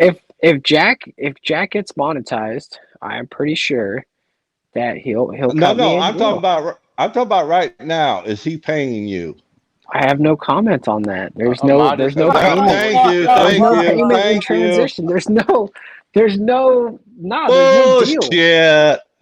We haven't come to the terms, dude. How is that not understandable? We haven't made a contract. I haven't signed anything, and we haven't actually partnered yet. You're sure dancing around if he's paying you or not. Yeah, no. Modest amount. It came out of his mouth and your mouth at one point. Yes, modest it did. Amount. Doesn't mean you have some whole thing planned out, but you got something in the works where there would be a modest amount paid for the producing. You don't have to worry about that, though. That's none of your fucking business. And if Jack wants to talk to you about it, your mental gymnastics are so weak. You want to act like you're a jester or a muse? No, doing all these mental gymnastics, doing backflips and stuff. And you guys are trying to put me in a box. With your and you don't understand. Christos, every other day you're sucking my dick. You're saying I'm great, and then you're saying I'm bad. I'm starting to see why people. I'm seeing why people give you so much flack now. Like this past week or so. It's part of doing it on purpose, Christos. But you can't see that because you're too it's part of the act. Yeah, no. You just don't take anything seriously. You can always say it's part of the act, it's part of the theater, because this is YouTube. You don't take it seriously. Right, I haven't taken anything seriously. Right. Yeah. See, you disregard everything that I've actually done in the last week, and you just talk shit. See, that's the thing. That's the problem Jack has with you. You talk opinions, and you don't talk facts. When you start talking facts, that's part of the we'll joke still. Is this part of the act still? You want to act like you can hop into that jester archetype and just throw on these masks as you please to fit the situation. And then you can always have this cop-out card of it's part of the act. And you guys don't see it as part of the act. I'm triggering you guys. No, you're just super disingenuous, bro. We can't take anything you say seriously because you're always messing around. I literally told you why I'm doing what I'm doing, and you totally didn't listen to it. You kept talking, and you disregarded everything I said. Dude, you contradict yourself. Talking to you so is much. like talking in a circle. Moose. You are a mouse, man. OTW, so great. And then in the chat, Christos, I've even seen you with OTW. You go down in the chat and you start putting thumbs down, L, putting an L. Oh, this part of the show sucks. Like that's who you are. You're a little bitch. And when you get called out on it, you won't actually like admit to it. I'll admit to anything I've done wrong. I have in the moment. Big deal.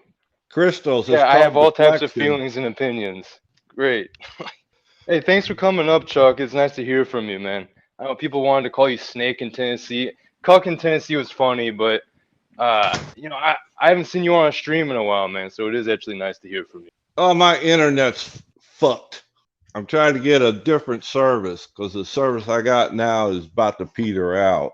Well, and to keep the high vibing going, because I don't like to see you two fighting, Moose, how about this idea? Don't you need to help Jack accomplish some sort of actual like community contribution or some public works or some great act that will prove. Well, that's what we're working on. We're actually working on it, but it's the first like 4 or 5 days, and you guys are like expecting the pizza to be done when the pizza's just barely getting the toppings on it. Yeah, but if I was Jack's producer, I would launch with that because I'd be thinking, hey, you know, I know Jack. The argument against Jack is that Jack is a do nothing who doesn't really get out there and achieve anything and doesn't accomplish anything. I know that's the story about Jack. So if I'm But that's not true. It's not entirely true. He's actually been going out and he's actually been making connections in the community. He's been going to churches. He's been trying to like meet new people. He's trying to like branch out and bring people to the show. And then, yes, he has plans of actually doing something. And that's where I come in. I'm actually trying to help him get somewhere. I'm actually trying to help him get back in contact with his son. Like, those are things that, like, I'm actually doing behind the scenes that you don't see on the internet because that's just shit that, you know, what's the doesn't barrier need to be to seen. Jack going down and working at a soup kitchen and filming that and showing the Christ consciousness? What's the barrier He for needs Jack somebody to film it. What's the barrier for Jack to be out there washing people's feet like the Christ figure? What's the barrier?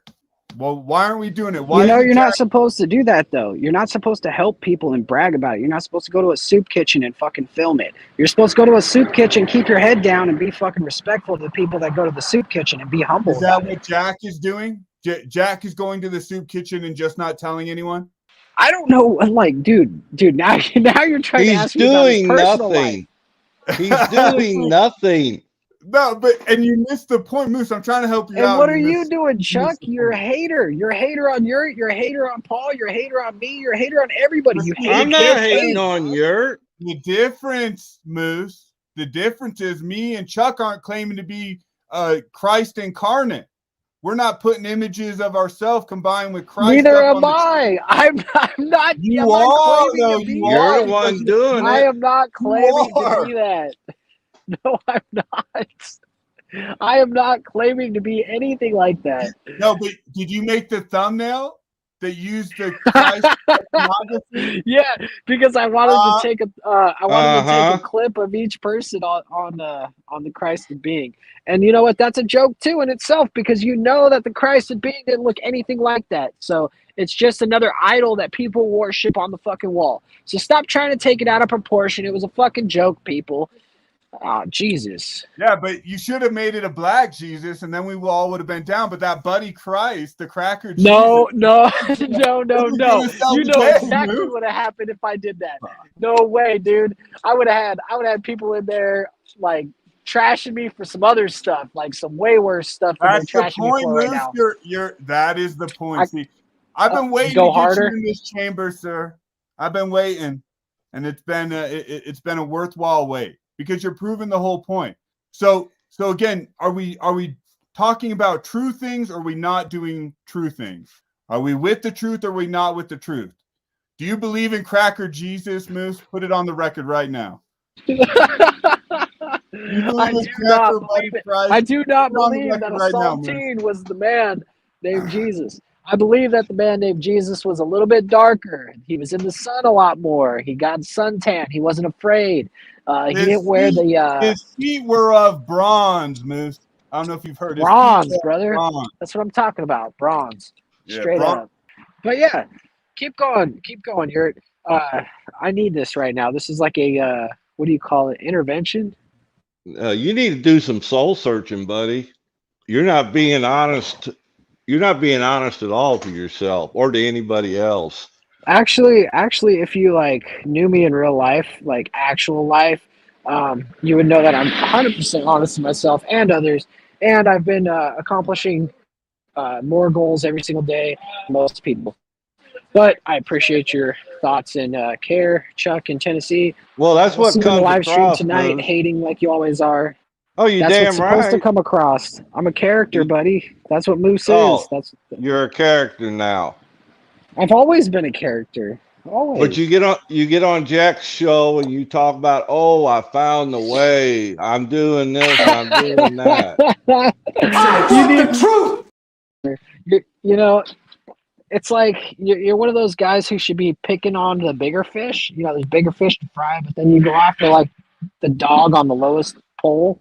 The bigger fish. What is I that? want the truth. You'll never get the truth. I want the truth. What do you think, I don't Garrett? think you realize that this is entertainment part of my life. This is like to kill like while I'm working. I'm planting a tree right now. But Jack's So, like, not thinking it's entertainment. No, and that's fine. Jack's serious about it, 100% serious, and I'm with him on that. Like, No, I'll push for him. Hold on, and that's where I would push back just a little bit, Chuck. Just a little bit there. Jack is no victim. I'm not saying it. No. I'm not saying victim. Okay. And Jack very deliberately, and this came out the other night in the show.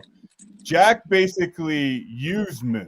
He's using Moose as a the term can't. I haven't even had my coffee yet. So, but the term doesn't come to my mind. But he's using him as a sort of a lure, right? It's a lure. Moose is a lure. And Jack was so happy the other night to say to Paul, "Oh, you see, I know how to treat Moose right.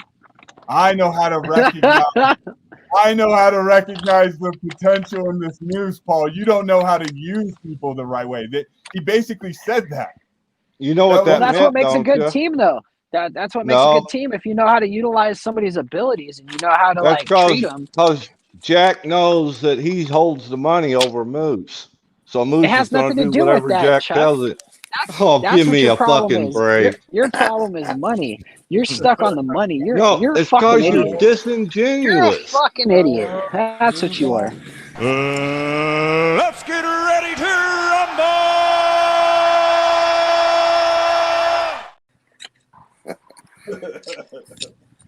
Hey, Fucking I'm gonna call it. What's up, Lou? I'm gonna call it right now. Call it. First, number one, Jack. What do you want, fat ass? I said it before. Jack is a snake, and he deserves Moose. And I say Moose is gonna take him for everything he can. I'm not gonna because Moose deserves Jack. And in the end, I'm gonna tell you, this is gonna end really bad for both of these snakes, because both of them are snakes. God, you're such a dumbass. Yes, fat sir, and dumb, boy. Lou. I'm fat. Why? Dumb. What am I taking? You got to be honest with yourself. Like, you guys are making some narratives that are just fucking wild, dude. Hey, you're making a narrative in your head and playing it out. The last guy that he tried to get in contact with his son got 20 grand some $10,000 and took off with it. I say you can get. You think 20. I'm gonna pull? I say you can get 20. I know. I'm not greedy, bro. You don't know anything about me. Okay, all right. Then let's say 15. Then to go for 15. Forget about 20. That's being greedy. Go for 15. No, all that's greedy. You can all greedy. You Moose can is shooting do for a it. 5 stack. He's shooting for a 5 stack, an honorable, an easy 5. Yeah, And I just want to say this. And I just want to say this to you. Keep it under the tax radar, right, Lou? A quick 5, yeah, okay. That sounds good. He can keep it under the tax bracket. He doesn't get a hit from the tax man. Hey, nice, question for you, Lou. It's good, Moose. Question for you, Lou. Go ahead, brother. Go ahead. On this topic, if let's say Jack got up to 100,000 subs, he had 200, 300, 400. Am I losing Moose, or is everybody else too? I lost. No, I think we're all losing Moose. He borged. Gonna have to take some of that Jack money and buy him some better internet. Yeah, this is really. I knew it right from the beginning. I called it. I said it. I don't give a shit what anybody says. If anybody else didn't see it or saw it, I don't know. I know I saw it right from the. And I love Moose, but Moose is always, until he fucking, let's use the words Enslavius uses, comes correct, not to Enslavius, not to us, to himself. That's what I was saying. Comes correct. All right, I'm back. Lou. Yes, Lou, so how much value do I have to bring somebody for them to be acceptable for them to give me value?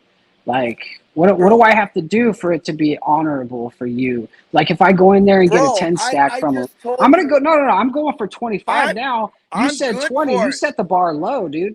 I'm going Bro, for 25. I'm good with it, bro, because I know in my heart he may be disassociated mentally, and he may be a little bit, I don't know. I'm not going to use the words. Forget it. But he is a snake at heart. Jack is a snake at heart, and he deserves you. You're the perfect guy to come across Jack. And I can't wait to see the culmination of all of this. I just can't wait. You know what's funny is like the better I do for him, the worse you think of me. It's like I actually put in I actually put some time in. No, seriously, dude, I put in at least like 3 hours a day. Like actually, Bro, like when there's getting 70K shit on done the for him. grand, I would put a little time into it too, right? 70K? What are you talking about, dude? I don't know anything about his that's finances. the number I heard. That's a that he made up got. number, and he's denied that multiple times. Well, he said it multiple times, Dude, and then you guys all are of a sudden, you so I guys don't are know. stuck on the numbers. So this is what it I don't is. care. So you I want don't my care. here? I tell you what, Lou. I'll give you the job as the producer. You go do what I do, and you go try to snake him of 20K because that's not what I'm doing. You go get your 20K and go build your forest, your forest farm, and do your thing. No. Your character is Can I ask one quick I question? have his number, Moose. He character tried to assassination, get me. dog. He tried to get me to You're go. trying to assassinate my character on fucking OTW's broadcast. I'm not trying. I'm trying to encourage your character. Lou, just for the record. Could I ask a Am I- question? I'm just curious if you guys, do you see his situation as redeemable in that if he came correct with Jack and was more transparent about what he was doing and his intentions, that he could co-create with him in a way that would be respectful? Or does he need to cut bait and run all together and get out of this thing? Because back to your point earlier, if Jack succeeds, it's really counter to everyone's well-being. Yeah. And I would say, and I'm really open-minded. I'm an either way guy. I get selling the controversy and I get doing the right thing and seeing the rewards from that. So Moose can do it either way, but you can't do the controversy and claim to be looking out for the best for the person. That's only the sticking point, if that makes sense. I see it either way. And I don't think he's doing an awful thing now. And I don't even think it's awful for him to get that money. But I would even say, Moose, I sold you short a little bit, but don't sell yourself short. Go all the way. Go for all of it, Moose. Get it all, bro. Get it all. Get it all. Bro, if you can get all that money he got for his house, man, just think you could buy another property in Mexico and rent it out. You'd be making cash stand over foot. Hey, Moose? That's not how I got my money. I didn't use other people to get my money. I fucking worked my ass off for fucking 15 hours a day. Wait a minute. No, because you're painting. No, it has nothing to do with the guilty conscience. It has to do with the perception of the people in the crowd that you're making. Why are you bringing that up? I never said that. Then why would you think I would do something like that, Lou? That's the question. Because I'm saying if you can get it. Wait a minute. Wait, you're saying shoot for the stars. Is that what you're saying? Did you get the property you have in Mexico in some weird way like this? No, that's dumb. That's really dumb. You sound like you have some guilt there, Moose. Am I reading this wrong? You're totally reading it wrong. I was not even thinking that. I was thinking you can get another house with what you can get off of Jack, but I wasn't. Why would I want another house? No, you're painting me as a greedy fuck, you fat fuck.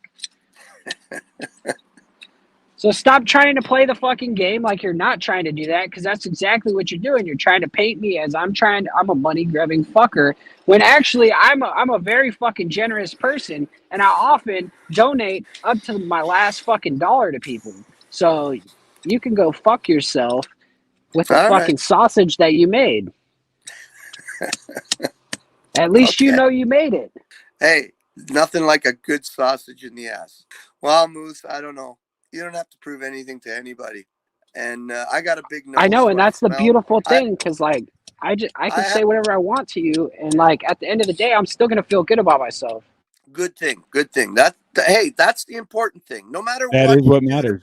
Yeah, no matter what you do to people, you always got to respect yourself. no matter who you leave in your wake, right? It's important to respect yourself. Right? Jesus. I mean, you might be in delusion and be in some kind of psychotic state, but that's beside the point, right, Moose? Hey, Provo Kid is asking for the link. I don't quite. I am restreaming this on mine. I don't quite know if I can. Great. So you guys not to know are your basically business, doing the Moose. same thing Jack's doing. You're using me for views now. You're using me for Absolutely. views. You're assassinating my character. Now I'm gonna have Absolutely. to start writing legislation and shit because I'm gonna have to start getting lawyers. It's time to call Lauren De Well, Jack can Laguna. help I you need to with start that. writing up these. You guys I'm assassinated a your public own figure out here, character. guys. Okay, guys. I'm a public figure, Hold on and a if you sec. guys are going to You're- try to assassinate my character, shut up, Chuck. You're already You banned did from it to yourself. everywhere. You private did it to chat. yourself. You're you part can of the link it crowd. in your chat. So Provo Kid Actually, could, Chuck, I click don't the have link any and problem with come on you. up here. If I'm traveling through Tennessee, I'll let you know because I would like to meet you in real life because that's what I like doing. I don't troll in real life. I only troll on the internet. I don't know. You sound pretty guilty about how you got that last house. I'm not sure. Yeah, somebody had to die, you fat fuck. You know, so you got to keep bringing it up. You got to keep bringing it Wait, up. did you? Somebody in the killed family somebody fucking to get died, that? and we had some inheritance. Okay, you fat fuck. Are you saying So you killed somebody to get that money, Moose? What the hell? I didn't think you'd go that far. Come on, it's a bit, Moose. Come on, I'm just playing a bit. It's just a bit, bro. You can't be making these things up on the internet. No, you're making it up. Yeah, it's just I'm just doing a bit. I don't like playing with the dead, dude. That's not fair. I know. I agree. Let them rest. I'm just doing a bit like you are, right, Moose? Life is a bit. I'm just cooking bread, listening to you guys all Gabby gossip up here, Kathy gossip hour. What are you guys tearing each other down to not build each other up? Leave each other Dick, in you a don't see puddle what we're here. doing, brother. You don't see what we're doing. We're actually I see trying what to you're increase doing, Moose. No shit. I Hold even on. We're tried trying to give you increase benefit the of the doubt on female this numbers, stuff. Now brother. you're got me thinking straight. I'm all fucked up about it. I mean, I don't know how you get your shit stuck in this stuff, Moose. Like you step in shit, you do not come out smelling like roses. Exactly. I tell you what. Some people on this shit, they do great, but not you, Moose. Look, I've raised the feminine bar on this channel. I bet you after you see all the haven't. Listen. OTW, I want you to look at your analytics tomorrow. I want you to tell me how many women watch this because I bet you had 10% on most of your shows. But today, with the Days of Our Lives broadcast, we probably have upwards of 70% of women watching. I'll tell you that Monday. Awesome, brother. Awesome. So just be ready Monday, folks. I'm pretty sure Lou brought a lot of female energy here. They love the drama. They love the drama. Yeah, but I have an issue in chat right now. I got people over using their power and silencing people in chat right now, which I don't approve of. Oh, like Moose did to me on Jack's channel. He silenced me. I would appreciate. Yeah, but the difference is I'm the producer on Jack's channel, so shut up, you fat fuck. And who else is censoring there? I think I see there's another person censoring here. There was Star Daddy and Moose, I have Jack's phone number. You know that, dude. Right? Everybody who's working at my house right now is gonna think I'm a total asshole because you guys keep being a dick. Well, if the shoe fits. I love you, Moose. You know what the deal is? I love you, and I don't like this fake facade. You know, I like you sort of punching and jabbing and making the jokes, man. And I get this is sort of that. I get this as your performative element of that. That's why I don't want to shut you down. So I hope you're not hearing that from me. I'm not saying that. But I just, you got to stay grounded in the truth of all this. That's all I'm saying. That's all I'm saying. Drop. I hear you. That's all. Drop the weasel. That's all. All right, I hear you. I can do that. Yeah, let the weasel go. Let him run. Don't always keep him in your pocket. He's always going to find a way to poke his little beady eyes out. Always trying to choke that chicken. Get rid of that weasel. We want the pure and loving Moose that we can trust. To know will be true. Speaking of that, guys, we're coming up on 2 hours and 20 minutes. OTW's channel is rising fast. Can we get a like, share, subscribe? Can you share with your friends out there? And if you guys are feeling so inclined, maybe buy them a cup of coffee. Lou Bass, you look like you can do with a few less cups of coffee, maybe a few less cheeseburgers. So why don't you donate today? Instead of going to McDonald's, Lou, donate $20 to our friend Patrick right here, and he'll appreciate it. Thank you, folks, and enjoy the broadcast. Nothing but good old-fashioned chicken feet bone broth and good old-fashioned hard tea. No Oh, wow. I was here. going to say your urine is quite dark, Lou. You can only get this kind of show, everyone, here on the Grand Rising Show. Number 13, we are Friday. It is 11:20 a.m. here in Montreal, Canada, Eastern Time. It is now 8 degrees Celsius and still mostly cloudy. Welcome to the broadcast. And we have an awesome panelist today. We got Mr. Lou here from Canada himself. You're and in we have the Mr. belly of the Dick beast. from Freedom Grower. And we also have Mr. Yurt from In a Thought Experiment. We got Moose from Moose, and also Mr. Chuck from in Tennessee. So welcome, guys, to the show. Welcome thank you for contributing. And shout out to the chat. You guys are awesome. Thank you for keeping the censorship to a minimum. I don't like that when that happens. And also welcome to everybody who is watching right now, who's not, saying anything in chat. Much love and respect to you all, and I hope that you enjoying this TGIF. Thank God it's Friday episode of OTW News. So thank you for being here, and on with the show. So your thoughts, panel? You're right in the belly of the beast, eh? You're in Montreal, eh? Like fucking Quebec is fucked, and you're right in the belly of it, eh? OTW. Oh yeah. Fuck. Well, I'm on the outskirts of Montreal, but I mean it's like I'm close enough that I could. Yeah, Quebec is bad enough itself. No matter where you are in Quebec, they still have a gun registry there, don't they? Say what? Hold on, I'm gonna put my earphones on. What? They still kept the gun registry after what's his name got rid of it. They kept their lists, right? Yep. They didn't get rid of the registry in Montreal, so you still have to register your guns there, don't you? Every gun has to be registered with the provincial government. Absolutely. That's fucked up, man. Every single gun except for BB guns, but anything past, I think. Under 500 foot per second or something like exactly. that. Exactly. Over 500 foot per second, you got to register, even if it's a BB gun. Yeah. Yeah, that's crazy shit, man. Yeah. That's crazy shit.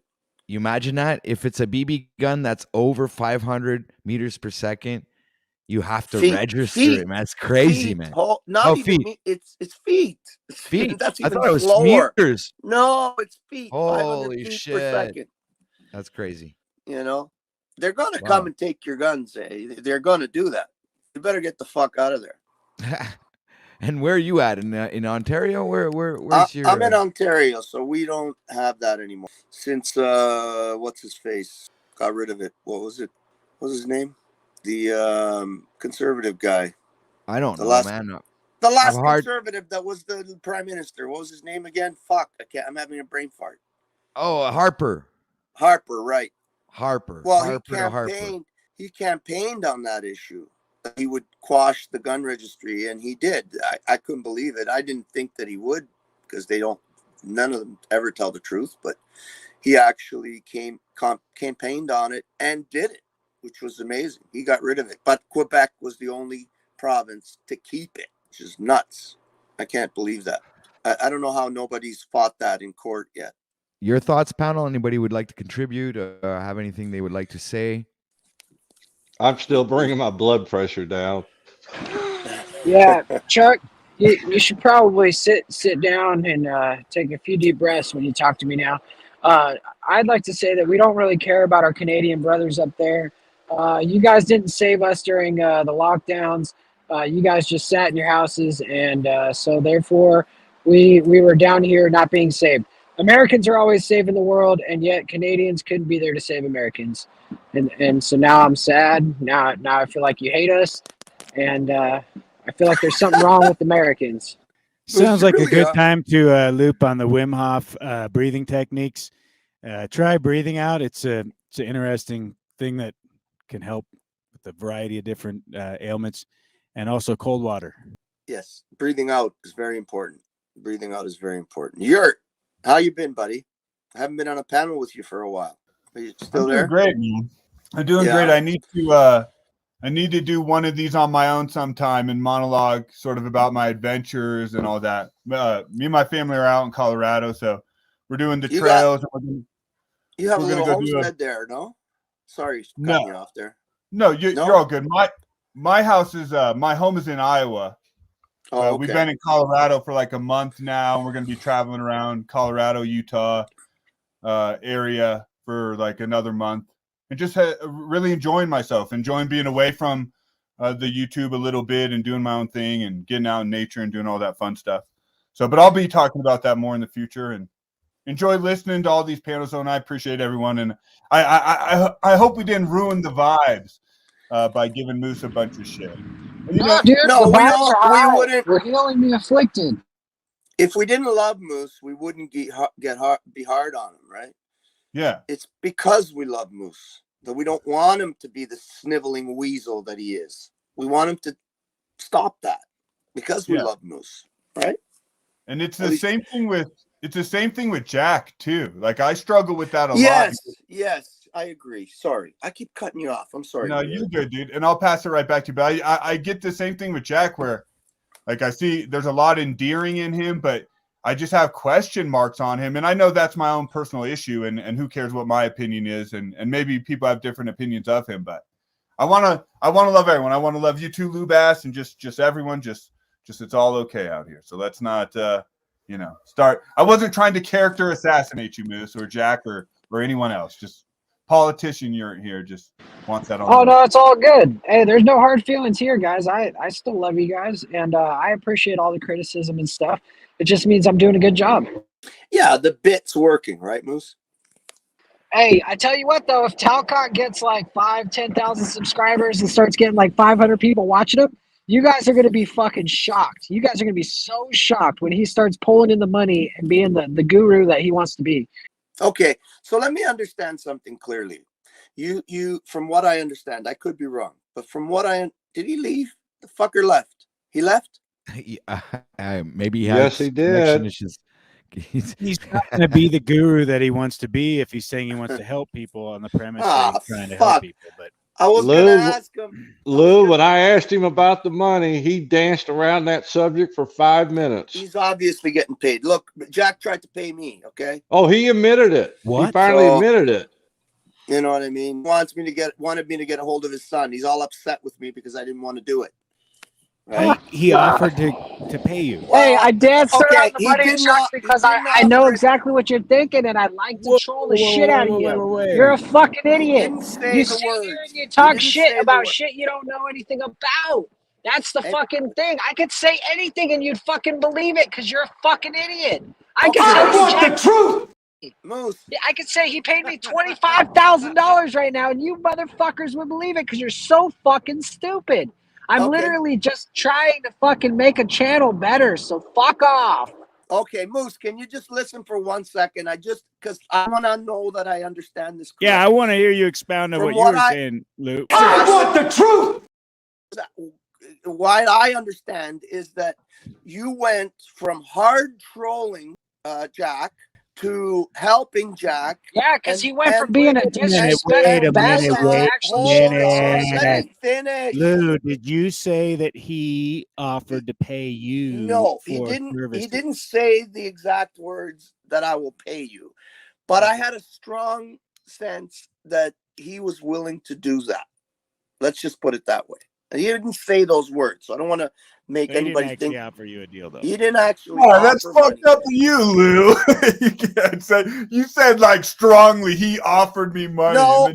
Everyone's a fucking scoundrel. See, you guys are all painting the fucking picture. Duplicitous Fork-tongued snakes Okay. everywhere.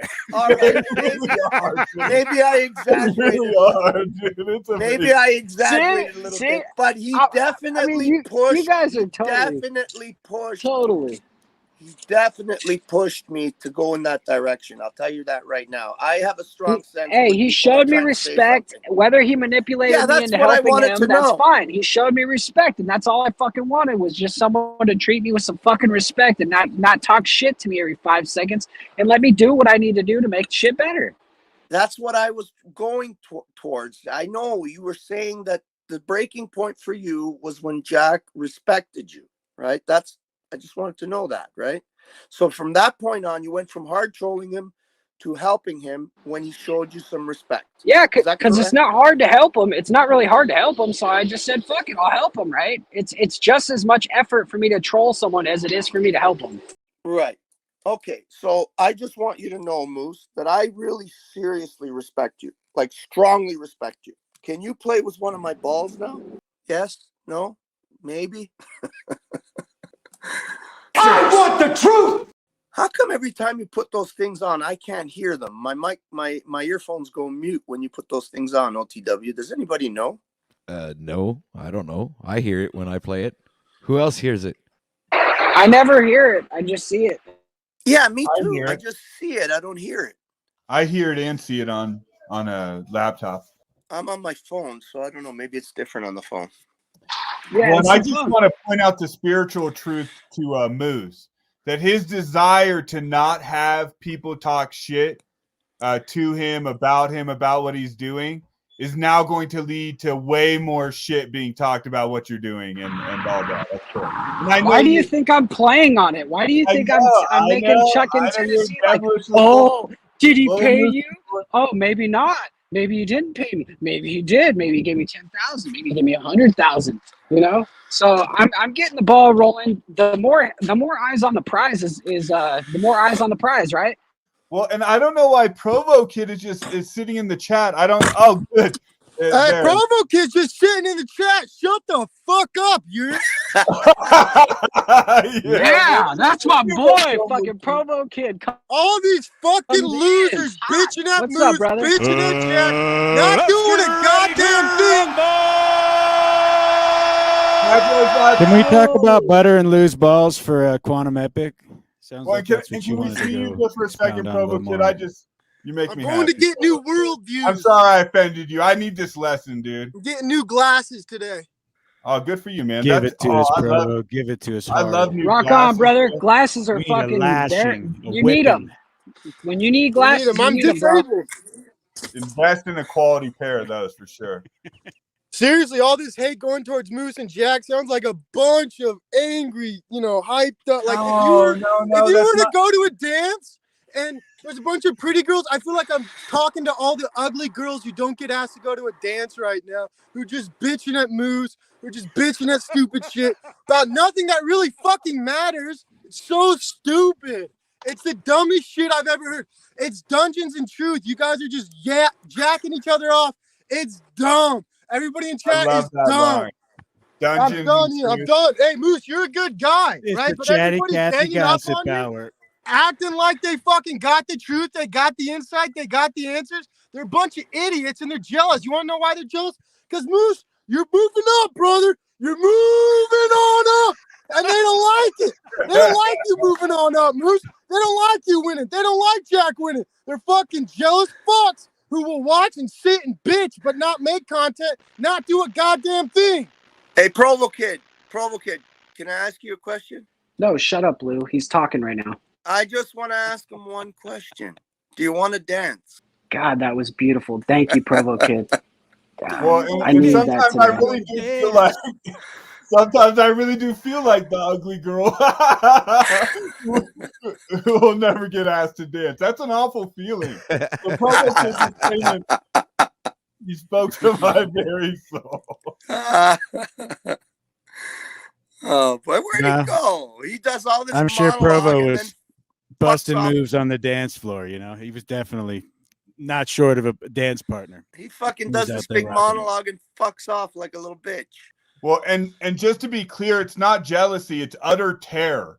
It's utter fair that my activities and engagement, however small they may be, may have contributed to the lifting up of a completely, I'm not going to character assassinate, but just someone I would not want to see leading, a fucking insane person.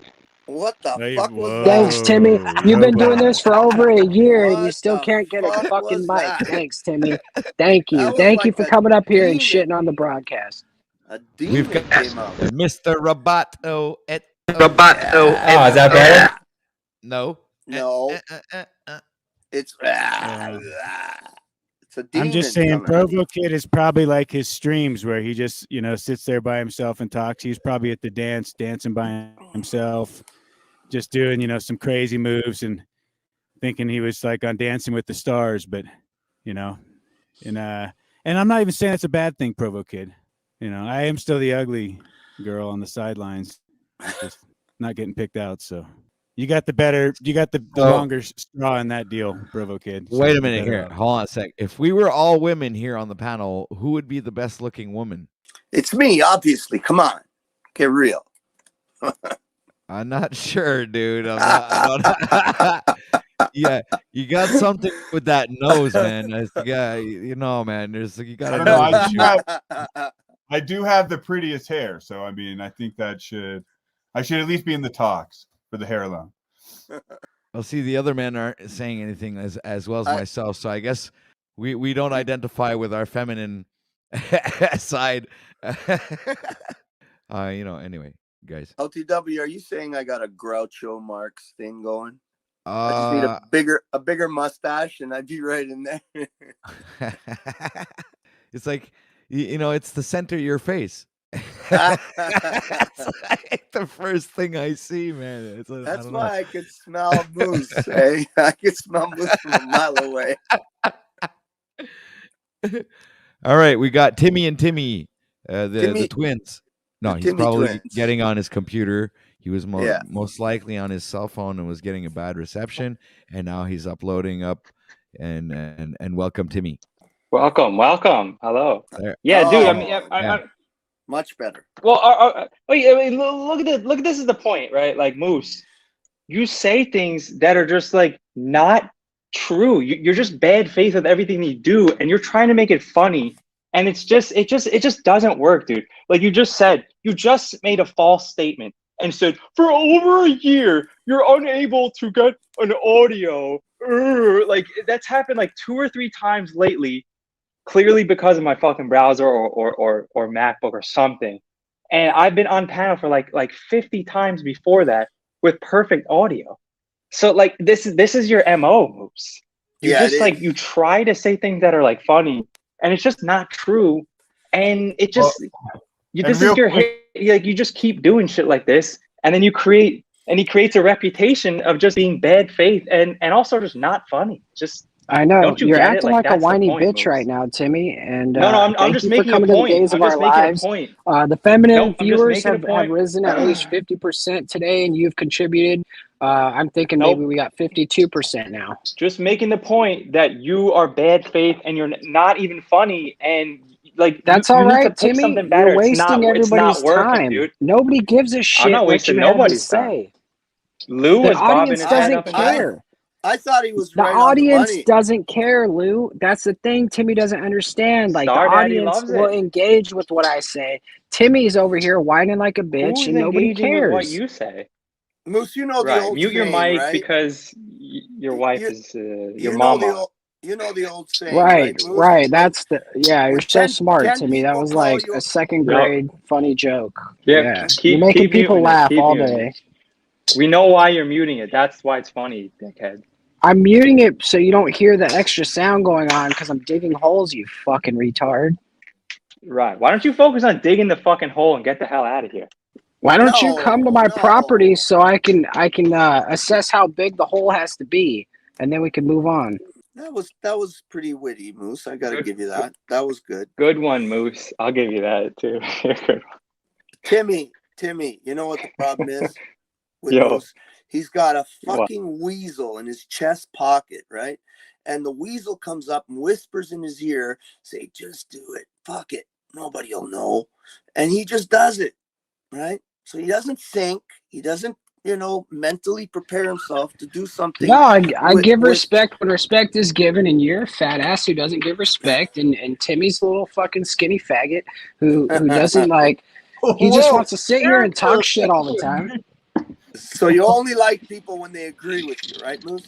Yeah, dude. I've taken over the Talcottian way, dude. I'm diving full in, and you know what? He's going to be teaching me how I can be a better spiritual leader in the community, and soon I will be telling you how you need to live your life and how to live it with purpose and live without fear. The rails now. Come on. Well, now you're trolling us. Do you think Jack will appreciate sort of your presentation here today?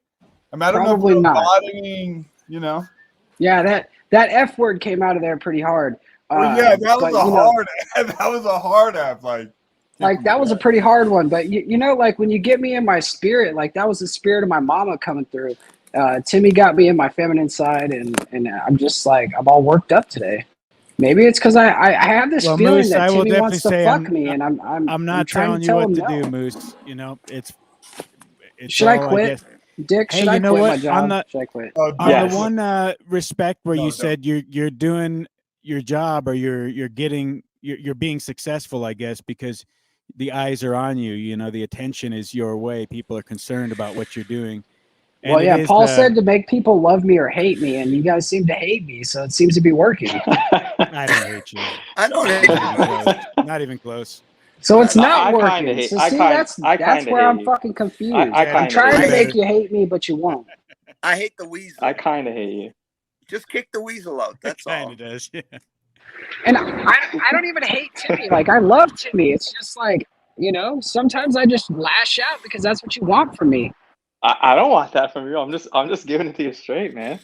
I'm just literally telling you what I think of you. You just like you're like neutral like constantly, and then you just say things that aren't true to like try to be edgy, and it just doesn't work. But continue doing it. I come on the internet, and people like Eric Beauchene call me a small hat, and I don't even know what a small hat is, dude. I think that's wrong, dude.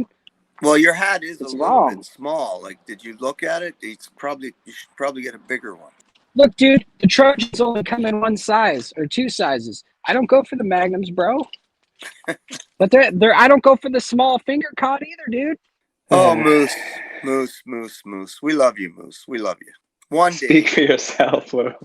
Dude, I fell asleep on the job last night, Lou. Like, what would you do if I fell asleep on the job on your broadcast? I'd throw you in the hole you're fucking digging, no matter how big or small it was. If it was too small, I'd chop you up into pieces and throw you in. For those wondering, this is a small hat. That's the right. That is a very small hat. You guys are trying to fire me up today. You guys got me fired up. You got me. No, you know what, Moose? I think you're right. You guys. Yeah, I should go for 25,000. I should go for what?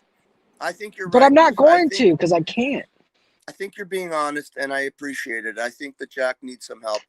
I think maybe later today, when I'm going to wait till after his broadcast is done, I'm going to give Jack a call, and I'm going to offer some help too. I think, I respect Jack, and I think Jack respects me now. Like, I mean, as long as I agree with him, I know he respects me. So I'm going to give Jack the respect that he deserves, and I'm going to offer to help him to meet his son, and we'll see where it goes. You guys are nuts.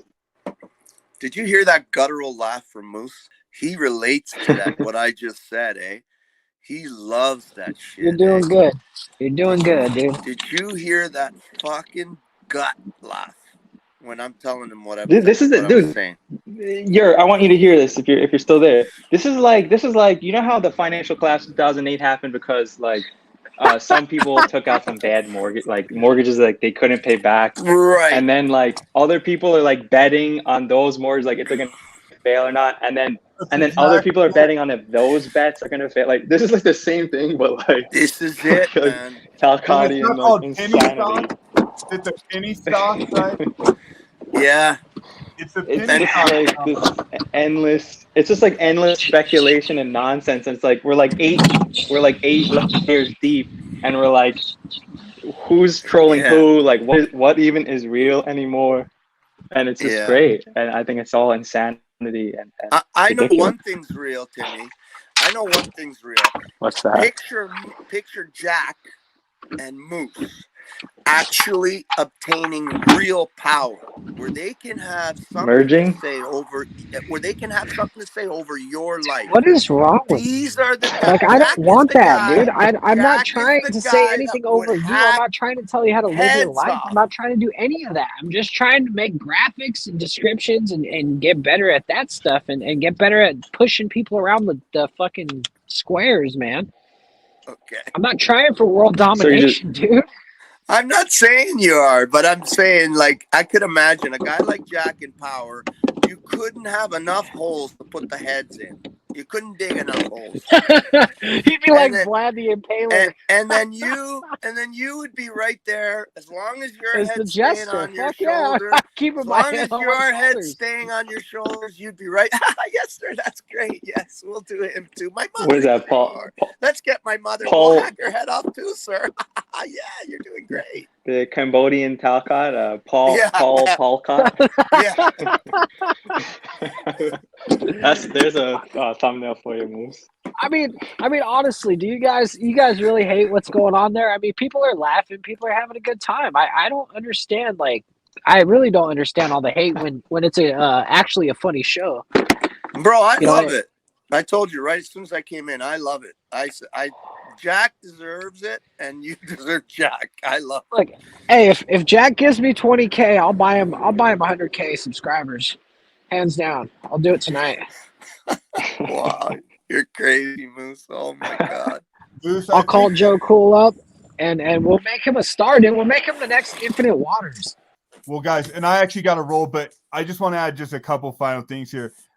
To me, my intention and the value in these conversations and engaging in sort of this complete nonsense is I hope we're at least pointing out some of the human dynamics of like leadership and groupthink and who we identify with. So I hope the audience and people participating are sort of refining this into something that actually makes sense.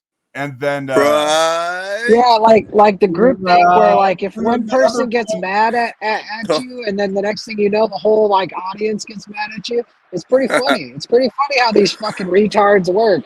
Oh, God. And I'm glad Moose talked there because he reminded me of the other point. Moose, the thing that's offensive, I think, to some people and that bothers some people is that it sort of feels like an insult to injury. Yeah. Because there are real issues in the world, and part of what we're doing on these panels is trying to address that subject. And yeah, it is a complete shit show. Yeah, but hey, let me stop you real fast. Then I'll listen to your response. But we know it's a fucking joke. But at some level, exposing that joke so much starts to feel like an insult to injury. That's all I was trying to get out, Moose. And God bless you guys. What I was gonna say before you go, don't leave. So one thing is if Jack grows, if Jack's super big, and then all of a sudden you start growing, wouldn't that be good for the truth community? Because then people that are spreading information that I like to see are starting to grow. That's the plan, to help everybody grow. It's called false flagging it, Moose. We get it. There's a reason why we false flag it sometimes, for sure. It's just a dangerous, sketchy, sort of nasty game to play. And you apparently love it. I love it too. But just know what you're doing, and I'll talk to you all later. All right, good day. Right. Good day. Hey, be Stuart, man. Much love and much respect, and you're always welcome here on OTW News, man. Cheers, This is the most important conversation that humanity has ever had, and lives have been changed here today. Yes. This is it. And if anyone wants to buy me subs, do it, please. I need them. Bye. Hello. Talk to me. I'm selling subs. But that's not a real thing. Buy subs. How the fuck? It's 100% a real thing. You can get like 10,000 Indian. Yeah, Indian. What are they good for? $10. What are they good for if people aren't watching your shit? What's the point? Ego. They're just exactly. That's the fucking point. It's all vanity. It's like a thin veneer of vanity too. That's like wow, that's crazy. It's so absurd. It's ridiculous.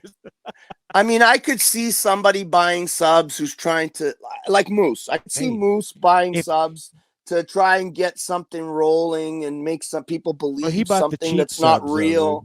You know, I could see that, but I don't know, man. That's crazy. He bought the cheap subs. If you want to get the better subs, you get the ones that will watch you too, you know?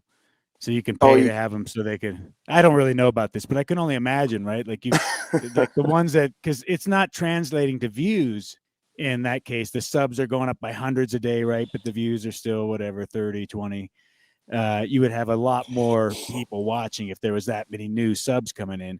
So, I mean, it's just, that's the absurdity of it, right? You could probably spend more to have fake robots watch you or something. Yeah, YouTube's a crazy thing, eh?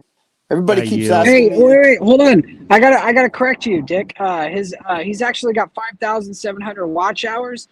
His watch hours have gone up like 1,700 hours. No, I'm not saying yes, the trajectory is not the trajectory. Yeah, his trajectory is going, bro. I'm not saying he's got it's not. I'm saying proportionately, it's not in line with the amount of additional subs that are in that. Right. It's true. He should have had like trajectory. 100,000, 200,000 viewers to get 800, but instead he had 1,000 viewers and he got 800. So that's an 80% conversion rate.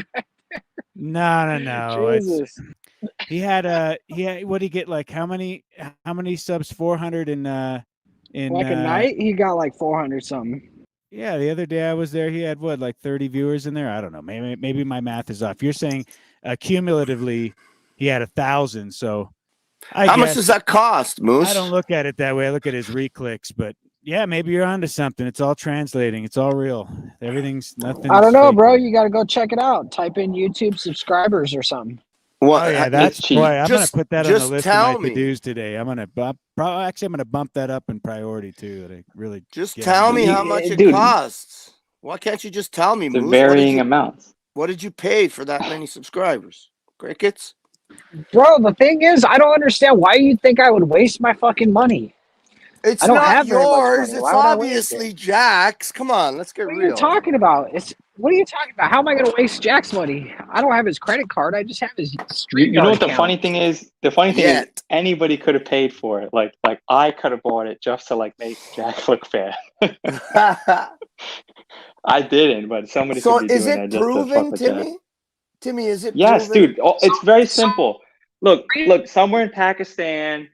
No. They just create a ton of YouTube accounts, and then they just make a simple service. You pay me $20, and I'll just start following your YouTube channel with all my fake accounts. It's really simple. Dude. Okay. No, I know, but is it proven that his subscribers are bought and paid for, the ones that he got extra? I feel like you guys are fucking that trolling can't be proven.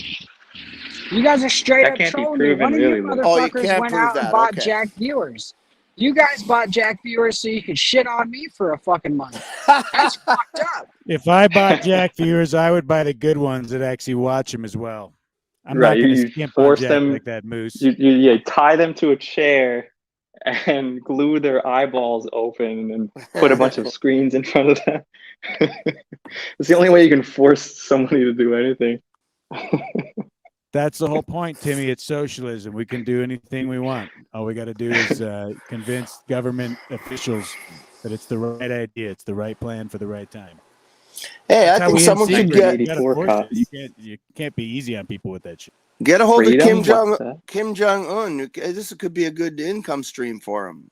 You know, he's got a lot of good slaves. Somebody start translating Jack's streams into North Korean. Yeah.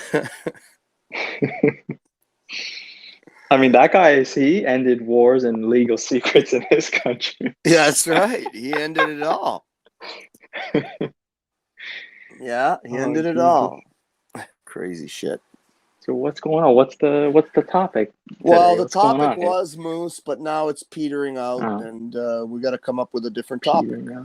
And OTW is fucking not being a good producer, and he's just sitting there, not paying attention to what's going on, not keeping the flow that guy moving. Rocks. I think he's doing a great job. Yeah, I like what OTW is doing too. The only part I don't like about him is he's Quebecois fucker. No, I'm just kidding. Oh, Canadian. You know what's funny, dude? Is let's get back to me for a second, Jack. The funny thing is I think if people are dumb enough to like line up in droves and pay money to the coffers of Jack Talcott, and they want to like donate tons of money and shit.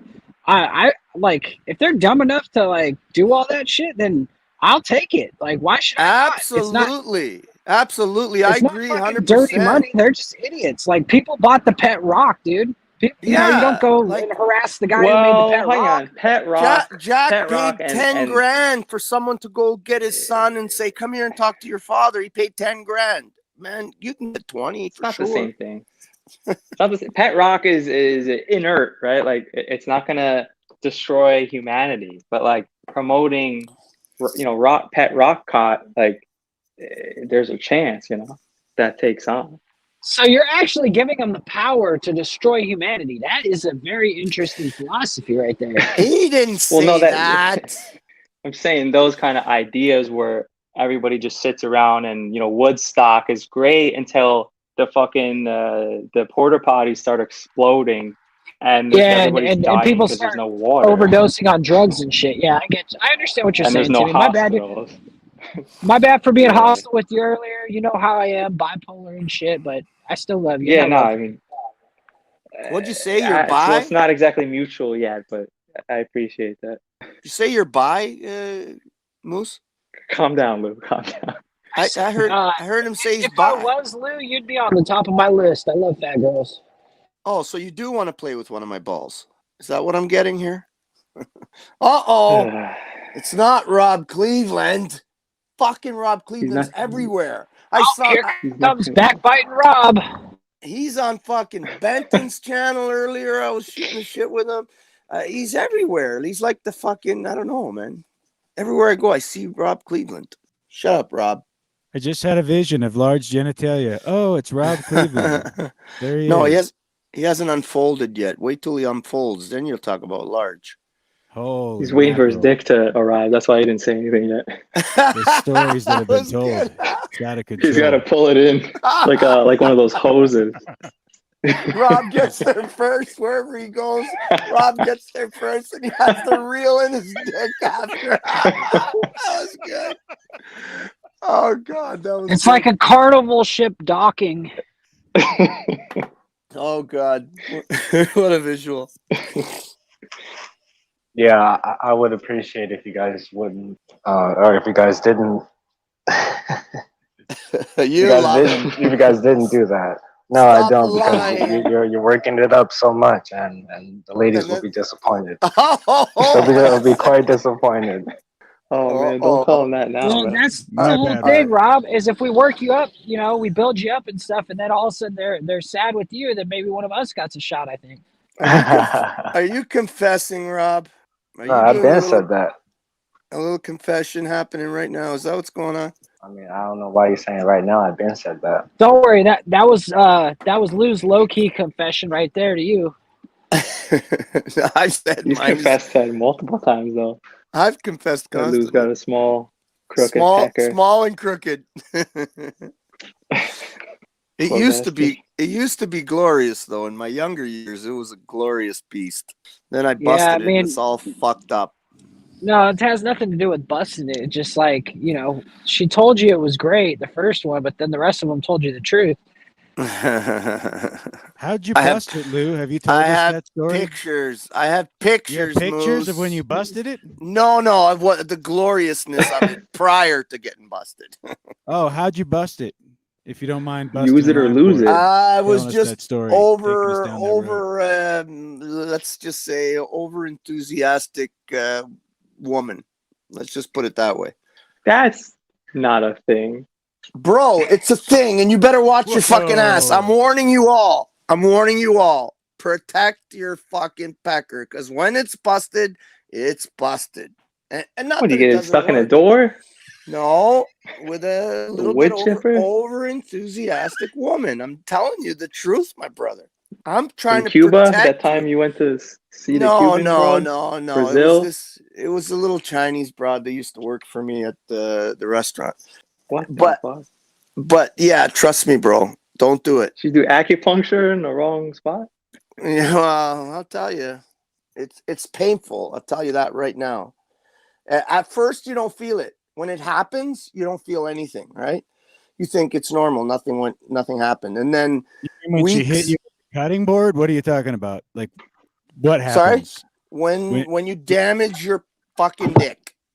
When you damage it, and you can damage it, I'll tell you right now. How does that happen though? Like, is she doing a flying leap from a trampoline, or what? Well, sometimes it slips out, and then you go to get it back in, and it folds up on you when you're in the middle of a fucking stroke. Shit like that can do it. What the fuck are you talking about? What, you don't know? So a small Chinese woman just it was kind of like one of those physics things, law of averages. Well, it was either the short stick. It was didn't either work out her for you that day, but it wouldn't normally happen, right? It was one of two. It's actually the third time Lou's broke his dick. I can't definitively prove that it was the Chinese one because I have actually a picture here of the one that it could be. Because I think it was the Chinese one, but I often think it might have been this one because we were in my truck once and she was doing crazy shit too. So I don't know if it was here. Let me see if I can share the other camera. Do they have a support group for that, Lou? Or I mean, what do you do after? There actually is. People are really affected by it, and I would have never believed it unless it happened to me. It's like, imagine. Okay, what let does me that do picture to your joke when your punchline is that it is reality? So you're not. Well, it's not a joke. It's real. I'm anyway, trying to save your asses. I'm not trying to joke. I'm trying to save your asses. For the broken penis. Don't fuck your shit up because you will not be happy. And when it change, what's all that noise? Fuck. It's got to be broadcasting excellence with shower time. Got to be Moose. It's got to be Moose. But no, it's a real thing. And when it happens, it's almost like picture you have a nose on your face, and all of a sudden it's like you got somebody else's nose, and you look in the mirror and you don't recognize yourself. It's kind of like that. So every time you go to take a piss or something, it's like, what the fuck? Where did this thing come from? Right? Like, it's not mine. And it's a weird thing, but it's real. It's really true. I would suggest you be careful. So it could have been the Chinese one, and I think I got pictures of her too somewhere. Or how do you reverse the camera? You can't. Okay, here. Or it could have been this one. Can you see that? Every fucking love. Every picture of mine. You sure you weren't intoxicated? Wow, that's the one that did it right there. And then every one of those picture of mine fucking has a dead animal. I can't fucking believe it. I don't have one picture that doesn't have a dead animal in it. Fuck. But that's the one that got you right there. No, it could have been. Yeah, I think it was one of those animals that got it. It was either her, because there's two nights that I have in mind that are in question where it's a bit of a blur, the one that broke your dick. Well, because you don't know. When it happens, it doesn't feel like anything, right? You have a little bit of a shock because, you know. You were on the carousel. You were on the scene, and Lou was over driving the machinery, and so it happened somewhere in the blur of all like the that. But the escapades somewhere that in you the were on. blur, exactly. Something happens, and you know, like I said, sometimes, you know, you're going a little too fast, a little too hard, and it comes out, and then you go and it doesn't hit the right spot, and it's like, it folds on. Oh, I dropped my phone.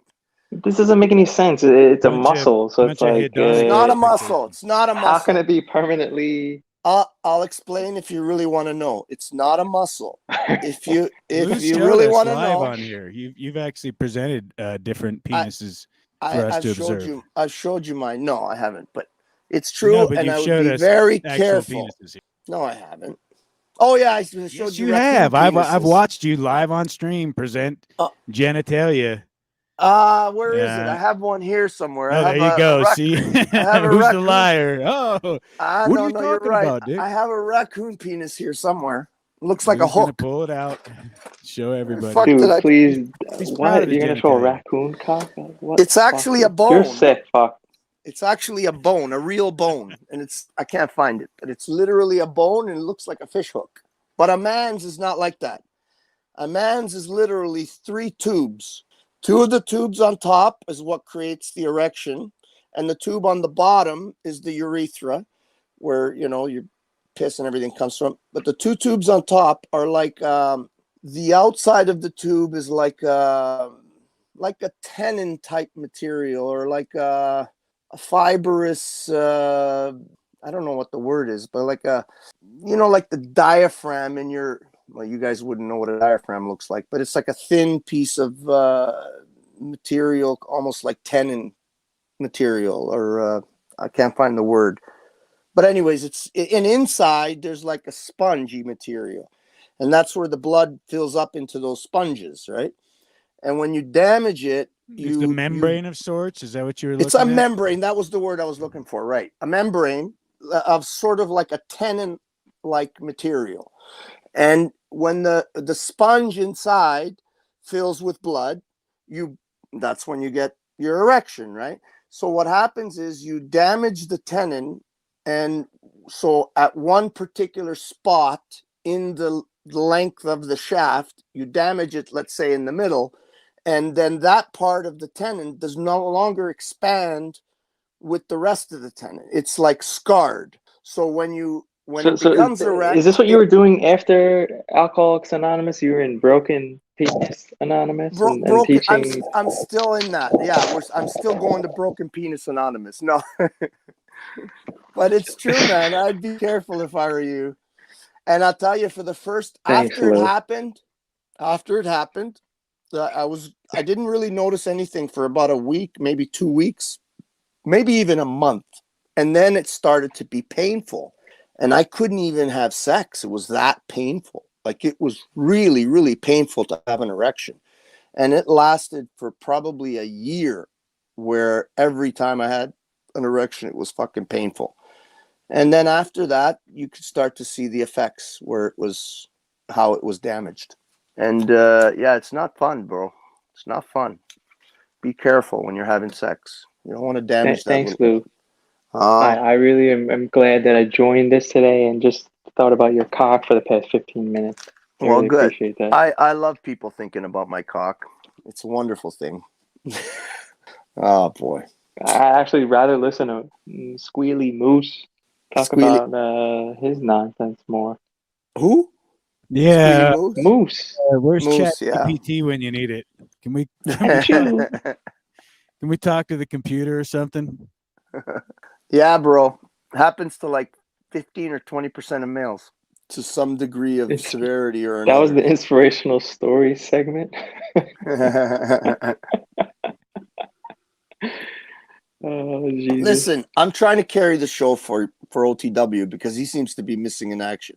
So no, I'm here, man. I'm just letting things flow naturally. Everybody's talking. There hasn't been any silent moments up until now, so I'm just letting things flow and listening in. Don't worry, you'll get me. I can come and do the broadcast. It is presently right now 12:10 p.m. here Eastern time in Montreal, Canada. It is 9 degrees Celsius, actually sunny for a change outside, and it is the 21st of April. So much love, much respect to everybody who's watching right now. And please stay tuned for the rest of the show, which is absolutely going to be another epic show, just like the rest of the week. So be sure to stay tuned for all the action, all the drama, and all the most latest and most important news here on YouTube that you won't get anywhere else but on OTW News. Say it, everybody. Where do you get the real news? Say it. OTW. There we go. That's where you get the news. TW. It's the YouTube news. OTW. Hey, can I just make sure one thing, though? I just want to make sure the post-traumatic stress disorder thing for Lou, like, I could be traumatic. I imagine, he's kind of bearing his soul, and we're making a bit out of it. We're having fun, but this could, does it eventually go back to normal, or are we like punching like a sore spot and just picking at a scab here that's, never going to heal? No, I'm good with it now.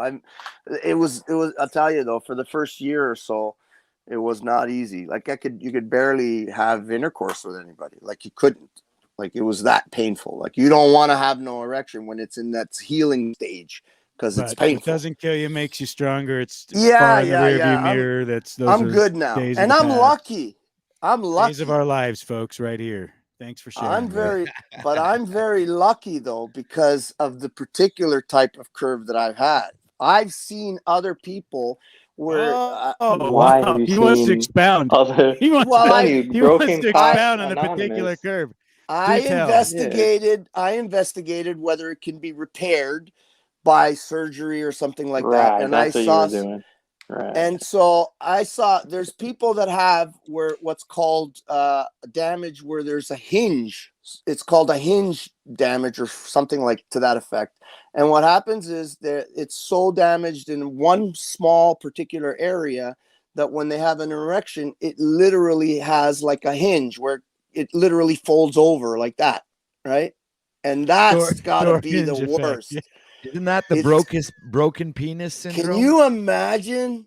It's called Peyronie's disease. Can you imagine having a fucking hinge? Can you imagine? It's funny, but it's real. Hey, Luke, can you get out of your imagination? Can you imagine? Well, if it's flaccid, you're saying it straightens out. So you could have some semblance, so you could have normal sex, but then when it gets hard, you can always use a tutor, dude. All right. You guys are too much. Careful what you laugh at, Dick. You're still a young man. You got plenty of time. Hey, what's it called when you put two pieces of stick? When you break your leg and you put two pieces of stick and you wrap that. What is that called? It's called wrapping two pieces of stick on your leg because you broke it. A stint. A cast? A stint. I think it's called a stint. Stent. So you need one of those on your penis. No. I'm actually pretty lucky because mine, a lot of people's like old curve left or right or even down. That's got to be the worst where it points down. Mine actually goes towards my belly. So it's actually can be a beneficial thing. So it curls upwards. For some women, it can actually be beneficial, which I found out later. Is that like a 90-degree angle upwards? It's not 90. It's like maybe 45-degree angle. That's more than 45, but in between that, something like that. I don't know. More than 45, less than 90. So we're talking because of the particular type degree angle. Maybe I don't know. Because of the particular type of bend that I have, it's actually beneficial for sex for some women. They like it because it goes into a certain G spot, they call it. I guess you guys know about that. No, please tell us more about this. No. Place called the G spot. What is this? It's the good area. You know where that is, right? Is this Freemasonic talk here? Sir? Yes. It's coded language. Nobody can't tell the secrets. Like then you'll know. We can't have that. So that's why they use the Freemasons use the compass and the big G as a reference to that, sir. Would you believe that? That's it. Now you got it. Now you figured. Now you're getting to the real truth. The square and the compass is for things that you didn't know. Now you know. Yeah, and the big G is, in other words, a reference to the G spot. Exactly. See, we're working this. We're figuring. We're getting to the bottom of the truth. Finally. Funny how that all works out, eh? Can we go back to the animal? The animal what? That animal torture device. Like what the? You have like an eagle like nailed to a cross. What the fuck was that? That's the skin of a wild turkey that somebody hit on the road the other day. The turkey? A wild turkey. You know what a wild turkey is, right? Well, I guess, yeah. Yeah, it's just a beautiful big turkey, but it's not white like the ones you buy in the store. They're white and disgusting. These ones are actually beautiful. Their feathers are incredibly beautiful. And actually, when my ex was here the day that I got hit, and she asked me if I could do the skin up and so she could hang it on her wall. So I said, okay. And it's right now it's the side where you see the flesh side, but when it's turned over and you see it on the wall, you could see all the beautiful colors of the feathers. And when you see them in the light, they're incredible. They're iridescent. I don't know. That's fine, but like, can you explain the fascination? What is the fascination with like taking beautiful, whether it's beautiful or not, like carcasses, and then like putting it on your fucking wall? Like, Can you explain? Is that like to show that you're so awesome that No, I mean, you didn't hunt this thing, right? Not But for like, me. what? I've killed hundreds of deer. I've only ever mounted one, and I'm a taxidermist. I do that. I know how to do taxidermy, right? Like, you know how you see a stuffed animal head? I do that work. I did it since I was 10 years old. And I did it for a living for a little while when I was young. And I only have one that I stuffed on my wall. It's just because it was the biggest one I ever shot, and I just didn't want to forget him, right? So I had. It's kind of like when you go into a village, Timmy, and you rape and pillage all the women and children, and you take a head and you shrink it down sometimes. That's right. You hang it on your belt. Memoir, if you will, you know. I have a recipe for shrinking a head if anybody wants to do it. I used to have it on a t-shirt. Everybody, Quantum Epic is here to tell us that you can also break your clitoris. So we would definitely want to have an opportunity to. Is that true? I'm just here to. Welcome to the stream, Quantum. Yes, hello OTW. Thank Quantum, you for having me. Anytime, listen. I understand it's a hard subject to talk about, and some people can have feelings about it. But anytime you want to see it, just let me know. Dude, I'll come over and I'll show it to you. It's okay. I'm not shy about it. No, obviously you're not. I show anybody who wants to see it. I'll show it.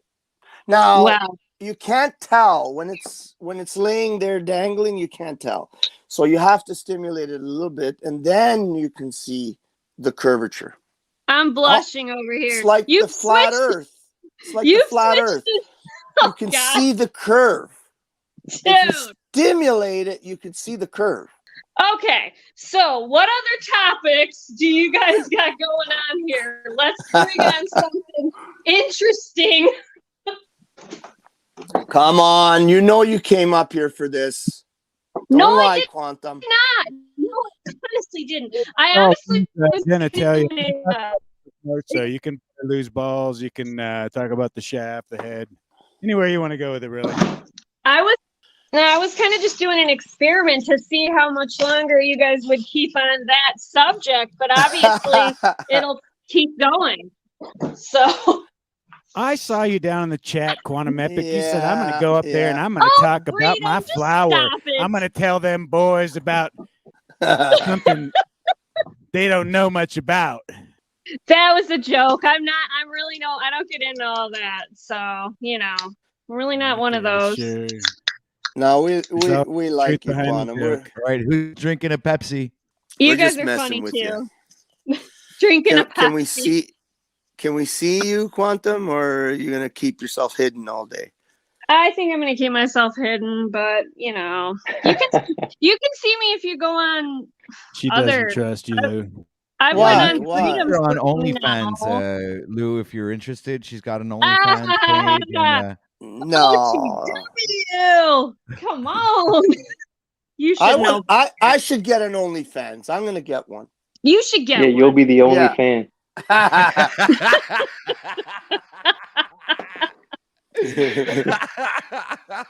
great. I'll be my only fan. Oh boy. Never mind. I know you'll call Moose and then get 1,000 fake subscribers. I know that you'll be there, Timmy, with a little fake avatar and a fake name. You'll be watching. You think I don't know, Timmy? Come on. I can read you, Timmy. Right. When you got that Philomena, when you got that looks like, when you got that Philomena shirt on, flowery shirt on, and that little bun on top of your head, you think I can't read that message, Timmy? Come on. Honestly, I still got it on. I haven't had a shower in fucking days. Oh, you dirty bugger! Same here. Haven't had a shower in days. Can't be showing my face like that. Jeez. Well, hey, listen. Yep. It's okay if it's a little musty once in a while, Oh boy, yeah. Exactly. yeah. Right. Hair though, yeah, dirt, messy hair, all that. Who cares? Tie it up. We just want to see you. That's all. Tie up the hair. Who cares if it's got bad head still? Just tie it up. You'll be fine. Maybe next time. Next time you're your on. Picture, I'll just for you. I'll get on camera. Your avatar picture's cute. Yeah, wait, all right, man. Lou's hustling now. Lou's I hustling remember now. you. He's working hard now. I remember you. I think I remember you now. Well, Yeah, I think well, I don't know if you'd remember me unless you're like, well, I've been in a few panels, but I was on Freedoms. I think I was on camera in that one. That was a while ago. Was that where I saw you? Yeah, I think I remember seeing you before. Now that I look at your picture, now that I see your picture, I think I remember. There you go. That's what I look like for the most part, but yeah. How's your day going, Quantum? It's going really good. It's my little puppy dog is hyper, so she's bouncing around, but and the weather is like rainy, but other than that, it's Friday. Woohoo! Yeah. Yeah. You got a new puppy, or is this an older? Is it an actual puppy, or is it a full-grown dog? We lost her. She hit the wrong button. That tends to happen. She was looking for that. There she is. Quantum, we lost you. You okay? Did you fall down? Okay. No, not yet. I'm only on my first drink. What you to talk about? Stand back from the mic, Dick. You fucked it all up by putting your mouth right on it like that. We didn't hear a word you said. I know. So you asked me about my your vagina, puppy dog. Quantum? How's your vagina, Quantum? That's what he's asking. I think it's fine, Dick. Everything's fine. I mean, I'm ridiculous. You said you wanted to come up here and talk about your vagina. That's exactly your words in the chat. That was a joke. I was creating space for you. Everything seems to be going well. Yeah, OTW, you got to get these guys in line. Come on, man. I don't know what's happening. These guys, they see a female go on panel and they get all crooked. And, are you making some jabs at me? He was crooked before I got up here. Lou is going off the deep end there, and then Dick just decided to jump in and, with his finishing move, with his ninja tactics. He was egging him on, is what he was doing. What are you talking about? You're going to throw me under the bus? There's incontrovertible. There's corroboratable proof right in the chat, OTW. Okay, I want to see this proof, sir. I'm gonna scroll back in chat, and I want to see what Quantum is promoting in chat. Oh, please promote. Okay, it was a joke. It was a joke, but yeah. I mean, Freedom's bringing up these allegations, and he has proof. I mean, we gotta see what's going on here. Let's see what's happening. Quantum Freedom is always totally I'm gonna do an experiment here. Oh yes. Okay, so we got one of these. I got it. We found one of the mysterious comments, ladies and gentlemen. Let's go. Boy. It's looking rough for me. It's looking bad. Okay, Star Daddy. Yeah, I'm just misinterpreting things. I don't check my shit. I'm not factual. I don't dot my I's across my T's before I speak. Hey, Freedom, get your tea. Pick up your teacup and sip it. Oh my God, I found it, ladies and gentlemen. Friggin' Freedom, you were right. Put it up. Give it to you. Dude! I may be a dick, but I'm a factual dick. Hey, that was a joke. Damn it. I'll never joke around like that again. I'm getting put on blast here. Holy shit. No, we're not blasting you. We're excited. That's all.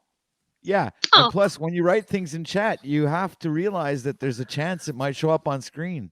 I know. But there's a lot of stuff that people have been saying you haven't put that on screen. There's been a ton of crazy shit.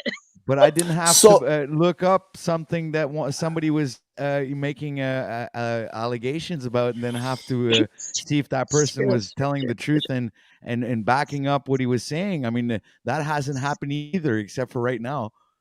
I'm smiling. You're funny. I know. Quantum. So listen, on a serious note here. Yeah. Why don't you help us chimpanzee males?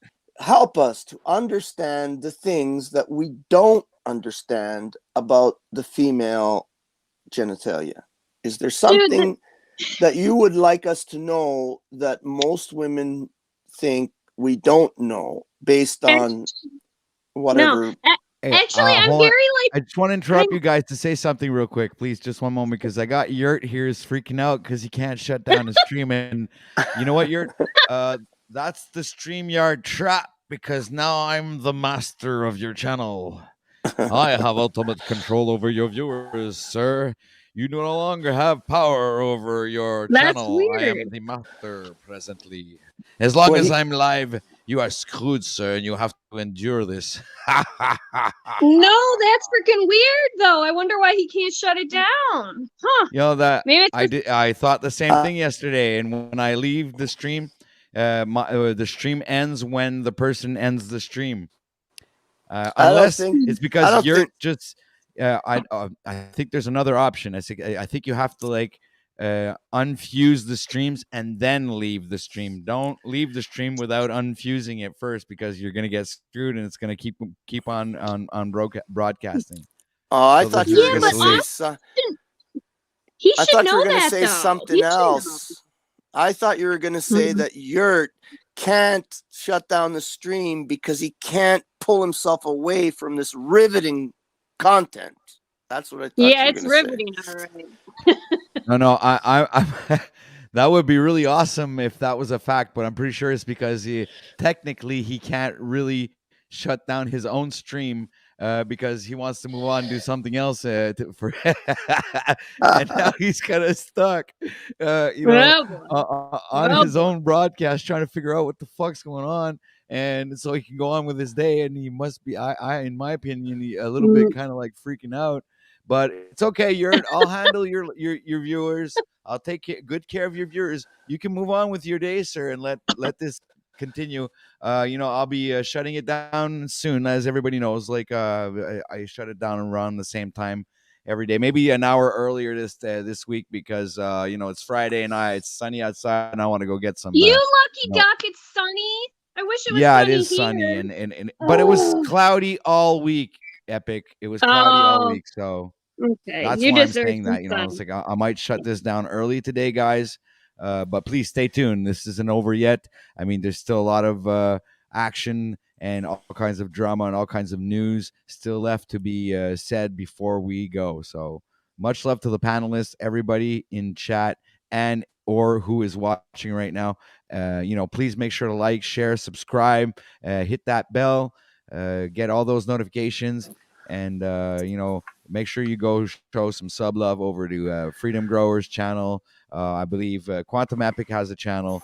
Mr. Pineal Power has a channel, and we also have what's that? Paul Potcott. Who the fuck is that? Yeah, what's the deal? Why are those? I think that's Timmy. I think that's Timmy.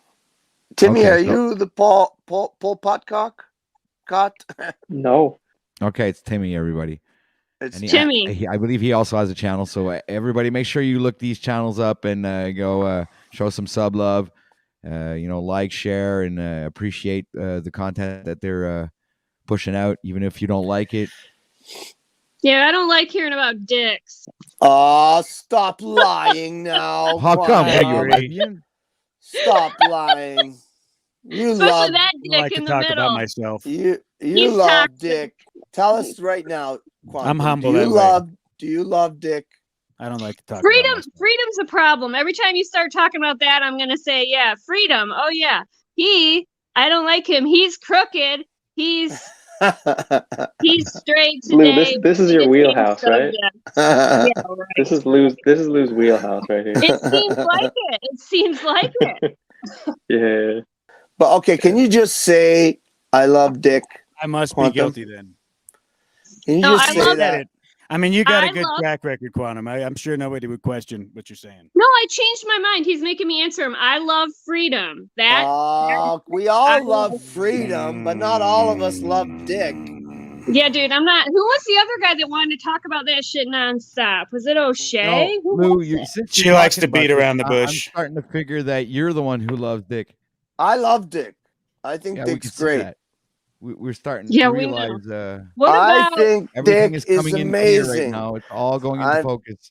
I'm so glad that dick is here.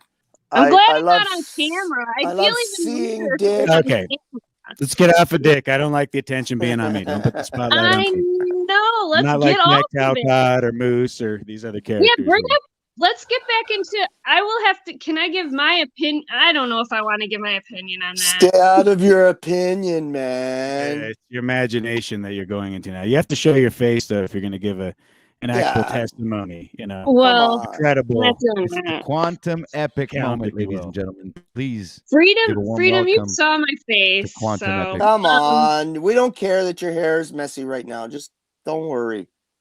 Great. So I think, I mean, Austin and Moose, they had good points. Both of them did, and I see everyone troll like Moose said. Everyone's angry. La la la. I don't know. I'm staying neutral, but I don't know. I mean, they both make good points. That's all I have to say. And you don't want to say what you feel about the situation? Well, that was valuable input right there, folks. I kind of did. Shut up. Shut up. Good point. Anyway, I did. Okay. I really don't.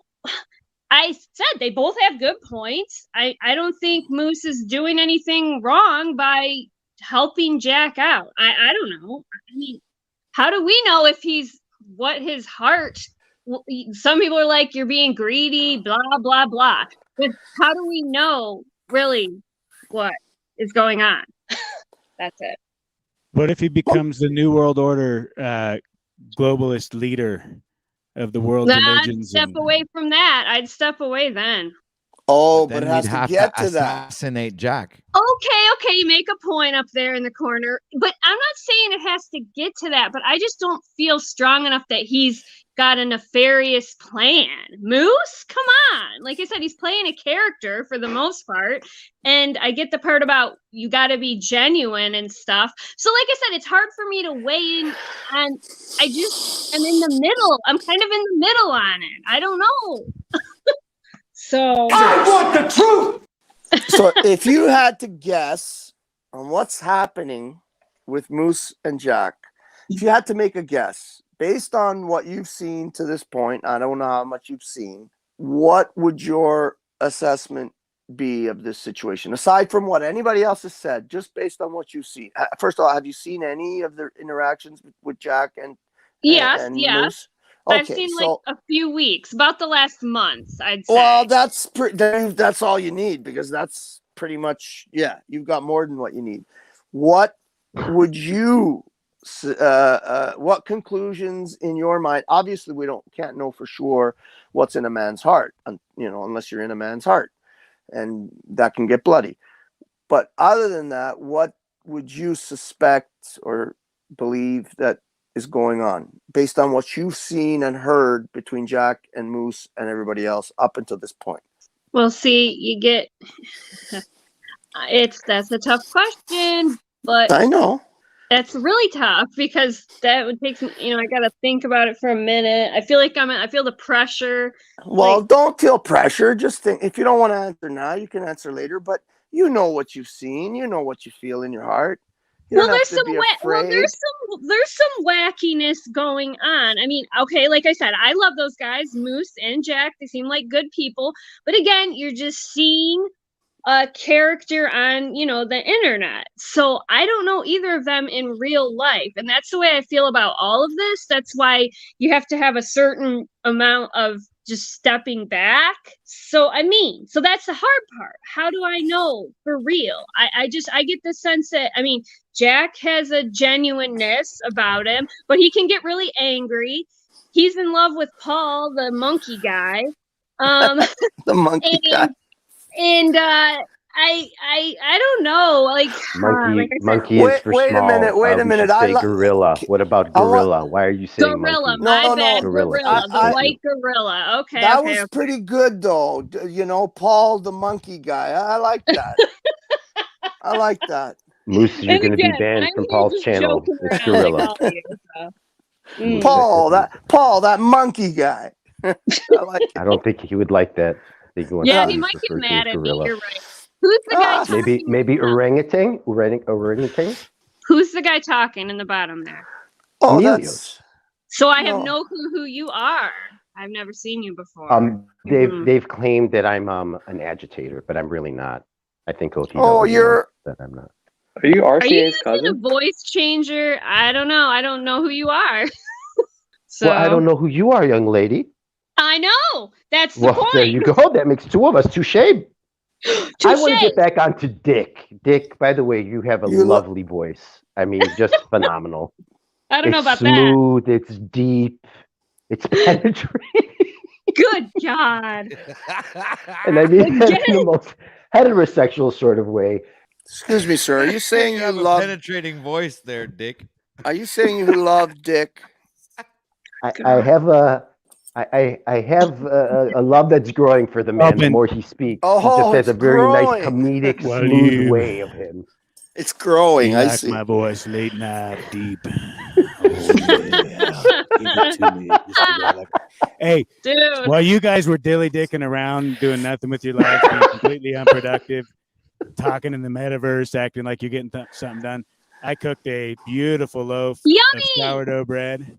Yeah. And bread is I so also good. am Send me planting some. Getting my garden growing over here. I mean, yeah. I'm actually doing stuff, and I'm drinking extremely high quality tea. So I just want to know that, You're and so let you know that while you productive. guys waste your lives away. Thank you very much. What's that? What's that plant? I can't see it. What is that? What's that plant, Dick? I can't barely see it. Oh, it's a marijuana. Marijuana. There you go. There you go. Is that just a little baby? Little baby marijuana. Is that even in policy code, or is that infringement? Fuck the code. Lou, it could be completely non-psychoactive hemp. It could be something that looks along those lines. It could be CBD. It could be some kind of, other amalgamation. It could be a weed that looks like a cannabis plant, but that grows. You don't know in what a you tree. saw. It could be an avatar. That could be AI for all you know. There's nothing. It could be an imposter. An imposter. It's all virtual. It's all virtual. Yep. Lou, I wanted to ask you, what kind of restaurant did you have? Me? Yeah. Just a little Italian restaurant. I had a wood oven pizza. Nice. Wood burning pizza oven. Yeah, bro, it was the biggest mistake I made of my life. Not because I wasn't, it was doing well. It was that day you turned left instead of turning right. Yeah, it was that day that I turned left instead of turning right. I love to cook. With the Chinese it's woman, something right? that I love to do, and I love to entertain.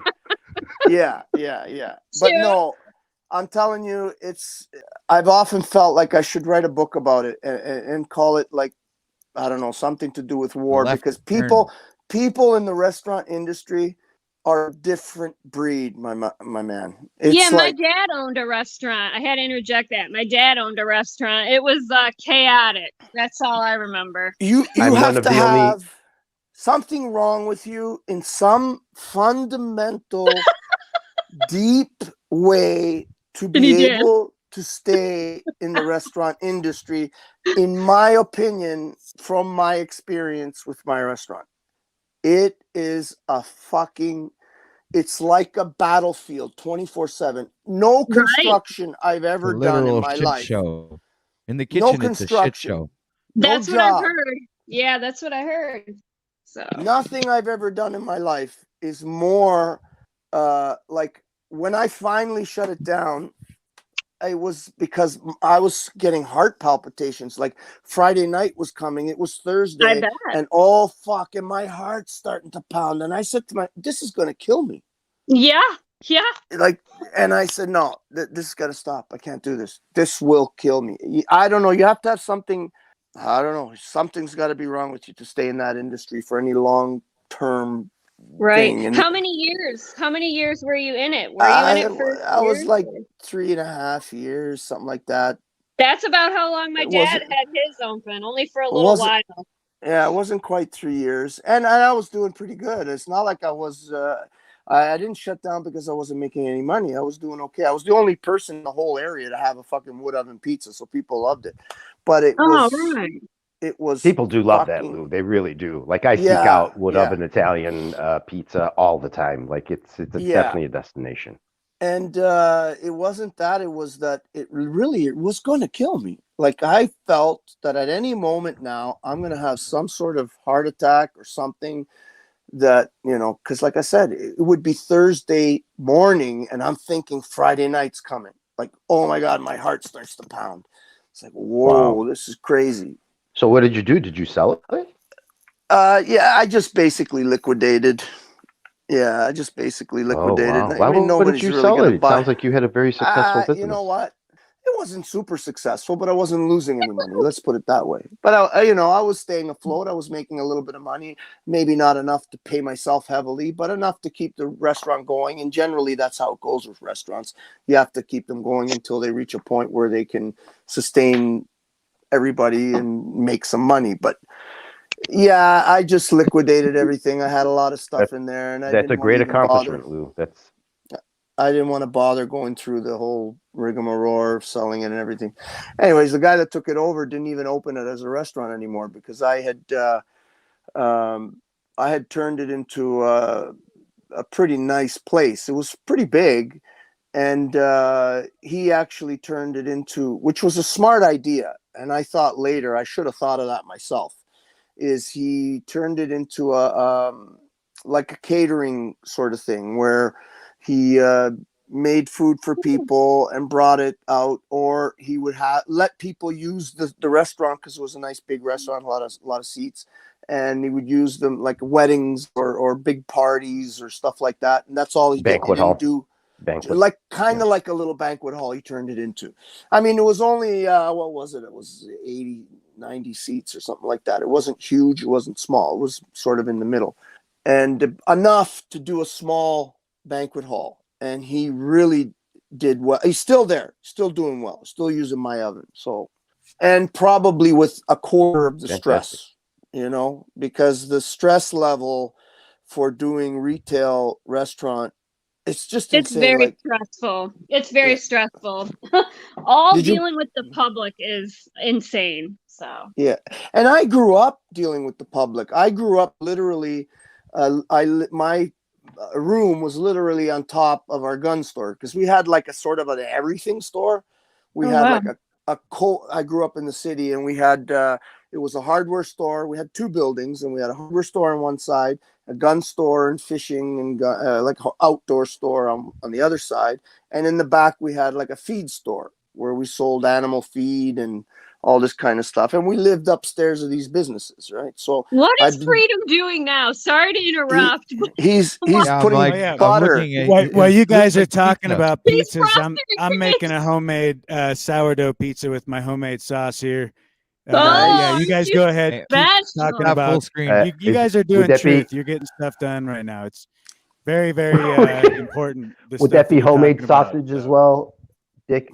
Would that be homemade sausage as well? The lady just wants tossed my pizza before I put the cheese and the you're making us hungry. Peppers would the homemade sausage be Italian like Lou, or you got to get that from Lou? See, that's where we got to work together. That's where we're community because Lou's got the best sausage in town. You're making us hungry. I think so. You have the smooth, penetrating voice. You have the smooth, penetrating voice. Lou, not so much, but somehow there's a yin and a yang there. Here, look at my. This is my prosciutto. Have a look at that, baby. Eh? Delicious. Yummy. I literally just cut it open about, I don't know, a week ago or something like that, and I cut it up into small pieces. And some mozzarella di bufalo. No, this is mozzarella di bufalo. Che fai? No, it's not. It's pork. What are you talking about, buffalo? It's a prosciutto. I said you need mozzarella buffalo with it, Lou. Come on. Yeah. I agree. It's beautiful, though. Eh? I'm Greek. I know a little Italian. Yeah. Una faccia, una razza, right? Una faccia, una razza. Sì. You're Greek. Yasu. Bellissimo. Yasu. OTW. I know there's a lot of Greeks out there. I'm like one of the small percentage of Greeks that has nothing to do with restaurants. I'm like an anomaly. Oh yeah, the Greeks, man, they're into it, man. Holy jeez. Oh, big time. The Greeks are into the restaurant industry. Yes, man. they are. They are the ones that are really into it. And that goes with my theory. There's Greeks owning restaurants. Yeah, that goes with my theory that there's got to be something wrong with you to own a restaurant. And there's definitely something wrong with Greeks. Okay, I'm just kidding. I'm just kidding. That's hilarious. Can I have one PPC and one Coke, please, for to go? That's perfect. It's a good accent, Lou. One PFC, one Coke. Cheeseburger. Cheeseburger. Yeah, a cheeseburger. Cheeseburger. One cheeseburger, one fries, and one Pepsi to go. Please. There you go. Filomena. Reg, you have a cheeseburger? I need a cheeseburger. I'm hungry. A cheeseburger and fries. Scasere malaca. Very good, OTW. OTW's joining Say in. it again, OTW. Say it again with some oomph. Scasere malaca. Scasere malaca pusti. Scasere malaca. Pusti. Malaca pusti. That's like our favorite word, malaka. Everything's muni. malaka. Oh, Yeah, very Malacas good, menis muni, OTW. Lou. The French, all their well, at least the French. I worked for in Greeks Canada. for over, like for many, many years, man. I I'm understand. sorry, a lot of Greek, OTW. and, I can talk a bit. I'm sorry, OTW. Wow. Yeah, I understand very well, actually. And nobody here Hey, knows Greek? what hapopiso means. I do. Yo. What's apopiso? I don't know that Oh, one. Lou. Do we want to know? No. No, you don't. Come No, you on, don't. just say it in a more whatever kind There of way. is you no can. elegant way of From the exit hole, Lou. From the exit hole. Oh, Take Lord. it to the exit hole. Okay. I thought that was pusti. No, Malaka Boosty pusti. is gay, like the derogatory word for gay. Okay. We want to be very politically correct here because I think we might insult Moose and OTW. Oh, that's right. Is Moose the producer anymore, OTW? I'm very confused. Yeah, Moose is producing every show now, all of them. Or is he double agent? I need to get him on board with my channel. I cannot confirm nor deny anything at this moment, sir. He's not the producer of OTW News. I believe that when we did that, it was a bit, and there was never any real, like signed contract or backstage agreement or handshake thing. It was just like something that we were talking about, and he ended up, doing a little bit of that, and we had a little bit of fun with it. But we never really went into any serious discussion about it like he did with Mr. Jack Talcott. Now, I believe that he went on the Talcott train and is taking this a little bit more seriously on that end. And I do believe that he is being remunerated for this awesome work that he's trying to accomplish. But not for OTW News. I am up until now able to produce and host and co-host my own show. So you do a yes, great I do job. have Doing a fine job. split Doing a personality fine job. disorder. So sometimes I'm OTW and sometimes I'm Patrick. I'd like to also add, if you don't mind, OTW, that Dick adds a fine compliment to the show. Yes, I think that we not to I mean Lou is fine. He's okay. I mean, nothing gets you, Lou. Love you. Oh much yeah, love, definitely, bro. definitely. But seriously, I think the trio here is look. If I would do a starting lineup here as a team, I go with myself. Oh, is this stream still going? Quantum Epic, and this is like doing the hockey team. We got Wayne Gretzky, Crosby, Dick. and Guy Lafleur. Hey, let Right. Talking OTW about folding my finish. laundry, or I apologize, And OTW. And the You should bottom mute me. row. Hold on, let me put my earphones on. I didn't hear Dick. What did you say, Dick? Dick. Oh, I just took it upon myself to moderate myself because I deserve being muted. So I figured rather than have you do it Yeah. to me, I would just do it to myself. Yeah, because he Because, interrupted. You were talking about your The shoe your fits. yeah. He was talking about who he'd want for his show, his top 3 people. And I was like, oh no, don't include me. But I think he was gonna include me. What? Who But OTW good. would want for his show? Yeah, Well, yeah. So as now the I'm in star- competition with Quantum Epic.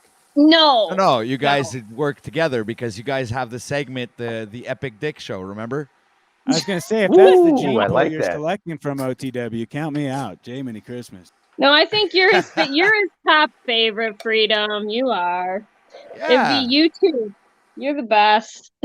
I think quantum epic. But you need the yin to the yang. You need like a Lu. You need a quantum Lu. epic. I think you should do it. I can't commit. I'm there wanting to work my whole life. with Dick.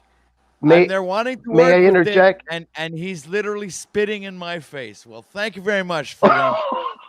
Jeez. No kidding. Like a spinning cobra. I Like just, a spinning I cobra. like you. I just can't hear you over my loud voice. But you know, Dick. No, you're penetrating. Your penetrating voice. Please correct yourself. Yes. I gotta stop you all. I'm stopping you all. I have to interrupt, Dean. Sorry. I'm gonna check out of this lovely, lovely house that you guys got going here. Come on. We were having so much fun. Dude, I gotta get ready be a for sausage work and fest. everything. I got real What do you shit to mean? do. Young lady. Fuck work. You Sausage are at fest. work right now. This is work. What are you saying? What do you do? Where's Call my in money? sick. Do I see any money? What do you do, Quantum? All right. Well, did Young you try to lady. promote? Okay, look, What's your start by name doing again? Epic. something to attract the money, and we'll split it 3 ways. Epic. Me, you, and Freedom. Exactly. Yeah, exactly right. Epic. I need to do You something. shouldn't say, to "Where's my attract money?" Well, You look, should say, "Who's OTW got my trying to money?" involve me in some kind of Ponzi scheme here now. That's you the way very I Okay, feel. everybody, hold on 1 second. Everybody, whoever wants Quantum Epic to stay, whoever wants Quantum Epic to stay, hit the donate button right now and contribute a little something to OTW, and we might be able to convince Quantum to stay. Right? I want vouch for everyone. Everybody. Let's get ready to rumble!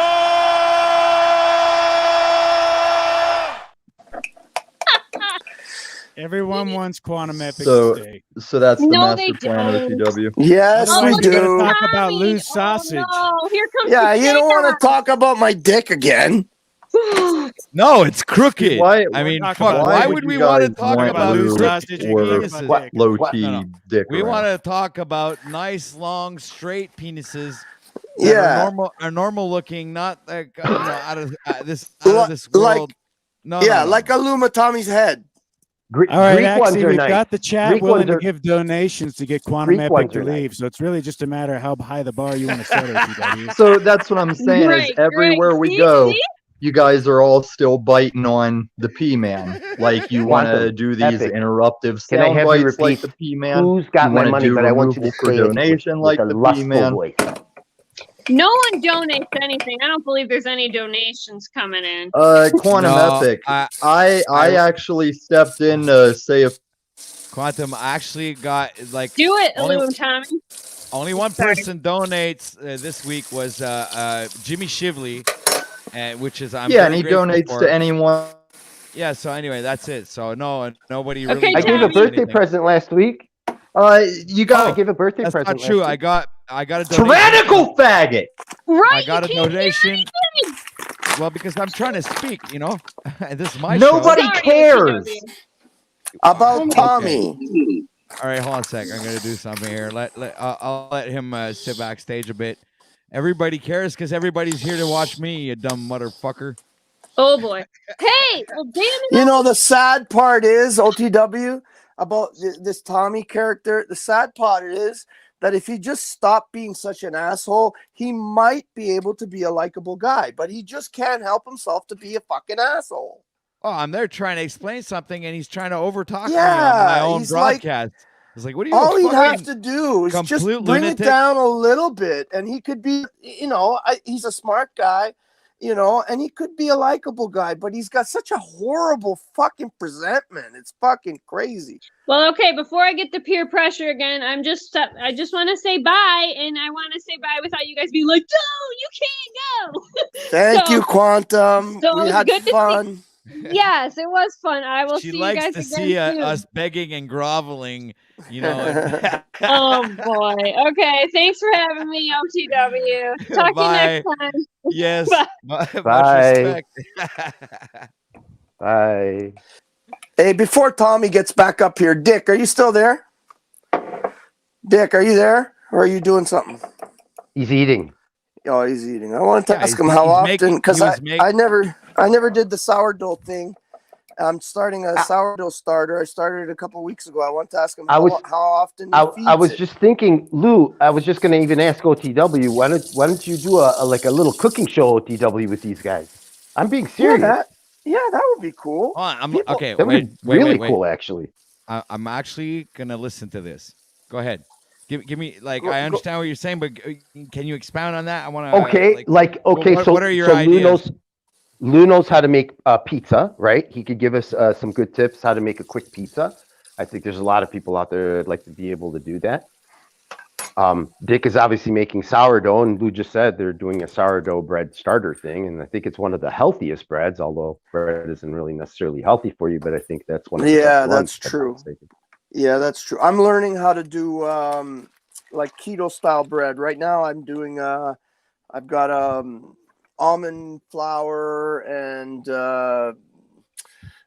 Parmesan cheese and some other things I got in there, some baking powder, and I'm making like an almond flour bread that doesn't have the wheat and it's apparently supposed to be How good. come you don't have a full camera set up so we could see everything you're doing, like 2-3 camera angles and the whole thing? Fuck, I don't know how to do all that shit. That's the one thing I'm not good at is fucking Okay, tech. so guys, see, Emilios, it was meant to be.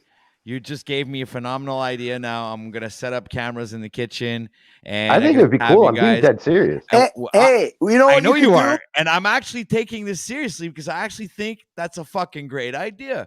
OTW, And now I'm you gonna, know what you I'm could gonna do? steal that idea and actually do it. That's gonna be something. Now we lost somebody. Somebody Oh, was you're with not us. stealing. You're not stealing Not anything. stealing. He offered it. Yeah. Oh yeah. Okay. Well, I still. Hey, OTW, you know what you could do? Make a little cooking thing like that, and you get the people on the panel to give you a recipe and see if you can do it OTW News cooking segment. I mean, that's why not? That would be cool. I would watch that. I love it.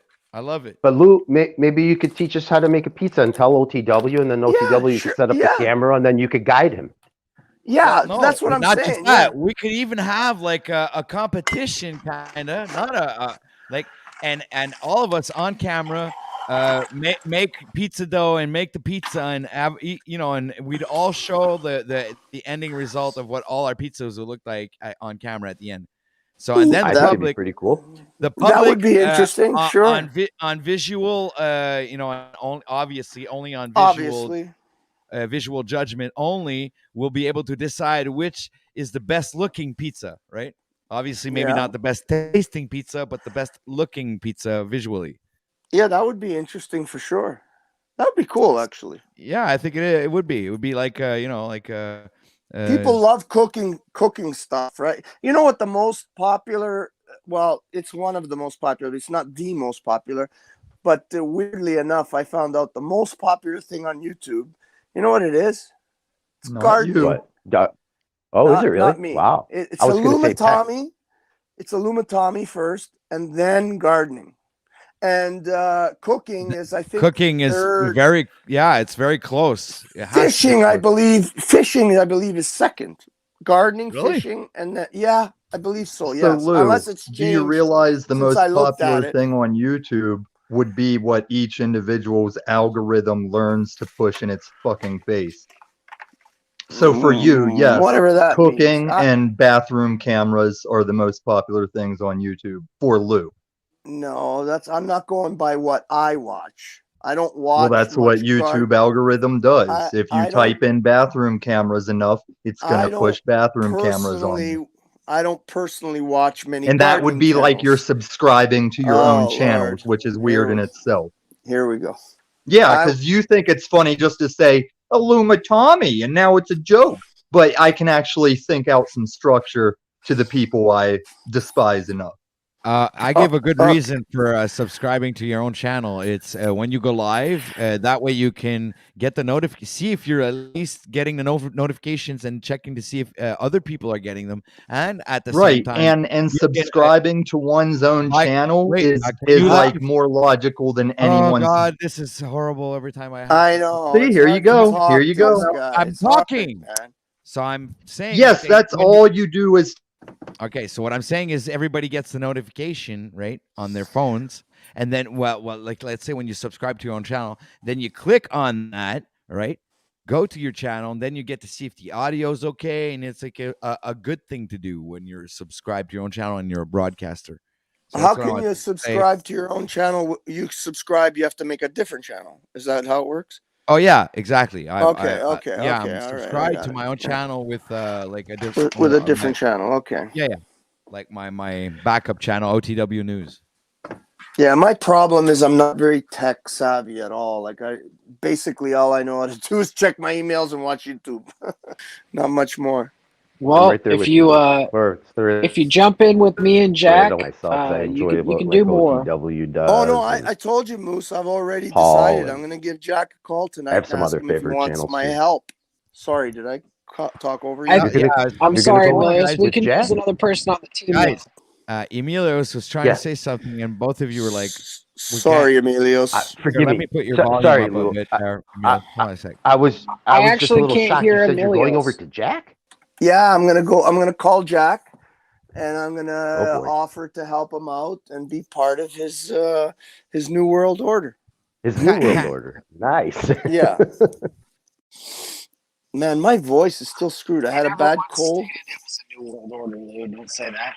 I didn't say you said that. Jack. My brother been good. Yeah. Jack insinuates that. He wants to make it. He wants to make free speech illegal. Free speech? What? Yeah. Well, the minute you illegalize secrets, that's it. Free speech is over. You don't see the correlation? You can still How say can whatever you want. No, not true. Think about it. It's about thought, right? If you stop, if I can't tell. Yeah, a I secret, mean, if you actually had a thought, then we could If I get can't somewhere. tell So a secret, call Jack if I- tonight. We'll get you on the team. Okay. And OTW, we're gonna get you on the team too, on the payroll, somehow. But first, we need to get to 10,000 subscribers. So if you buy us a few more subscribers, we'll get you there. Yeah, let me tell you what I believe just happened when you left. You called Jack, and you came up with some sort of skit because I said I'm going to call him later so that you guys can work it into the show about how you're going to, try to fuck me up because you believe I'm trying to fuck you up. So you're trying to get out ahead of it. And I would bet not That one is ball. quite a I would conspiracy bet there. 2 balls that you did that right now. Well, then Or you just- lose both just before balls you because I came in. haven't called Jack yet. I was going to call him right after I jump off of here. Okay. All right. How about I'll be Lou? able We to use the tell- Talcadian method. Sorry. I'll be able to tell by how Jack reacts to my trying to get in and help him. I'll be able to tell how he reacts because Jack is transparent in my view. You know he's been watching the show, you idiot. Oh, good. That makes it better. Now he knows that I want to help him. How about you use the Talcadian method and lower down the egoic spirit to have some form of peace, which will bring you enlightenment from the universe, because Yes, peace is the answer to all. Hey, I Lou, agree. this isn't anonymous. Oh, it's not? I thought it was just us here. That's what I thought too. Darn it. Dummies. OTW, is this public? Yeah, we're live, guys. Oh, I've made a real He's been fool of watching the whole myself. time, I though. apologize. Oh, no. Really? We're gonna have to start all over again, guys. Yeah, start all over again. Son of a horse's monkey. Oh, sorry. Take 2. OTW can edit that out. He has master production skills. Okay, thank you, Freedom. Never, Take 3. Take 3.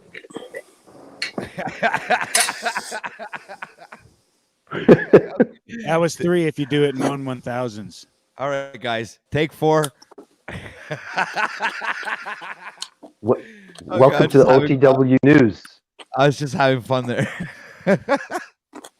Yes, welcome to OTW News, where everything is possible and is completely out of this world. Sometimes it makes sense, sometimes it's nonsense, and that's what you're gonna get when you come over here on OTW News. The information is good, bright, and true, but sometimes it gets. You forgot to add that sometimes when Lou comes on here, there's nonsense. Moose, There's sense of Moose, the that was not very nice. I don't bring the cents, Moose. I bring the dollars, dollar bills. No cents. Well, prove that. Hit that. I just told everybody, got to donate to OTW. Come on. A dollar Yeah. each. We can, if everybody put in $1 each, there's 37 people watching. OTW could have $37 right now.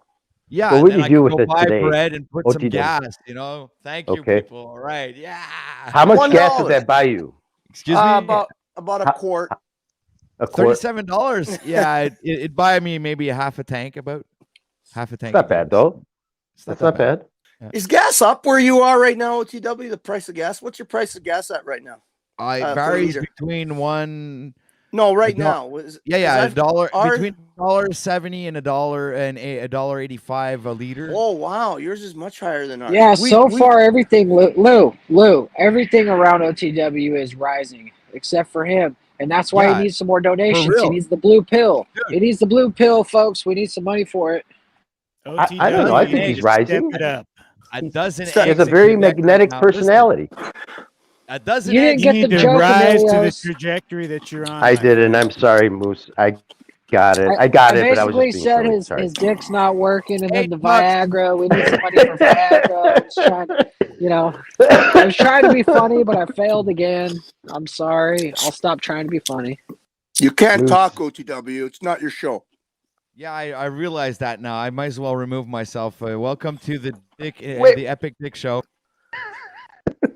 That's right. Get the hell what out are of you here, eating? OTW. Pickles, and they're hot. I've never had hot pickles Finally, before. get some breathing room in here. Oh, You ever have hot, any- hot you ever- penetrating pickle. Hot There's a little penetrating thing that fit on the pickles. screen. It's weird. The first time I've had like hot pickles. You do your own They're pickles? good though. No, I used to. It's a lot of work. Cannon shit. My Is wife it? does a lot of that.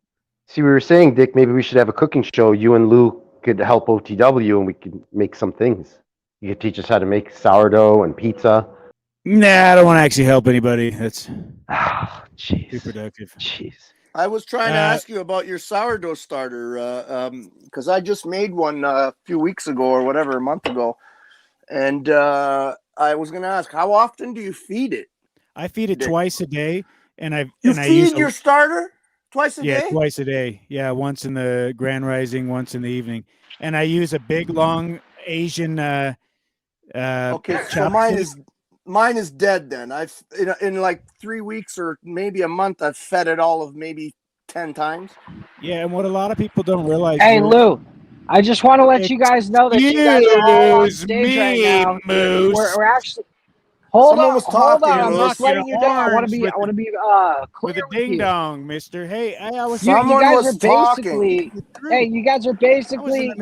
This is your Moose, tryout. someone was talking, Moose. Someone was in talking. the gospel of sourdough, Moose. Jeez, someone was Who talking. the Let hell him do you finish. think you are? Learn how to read the room, Moose.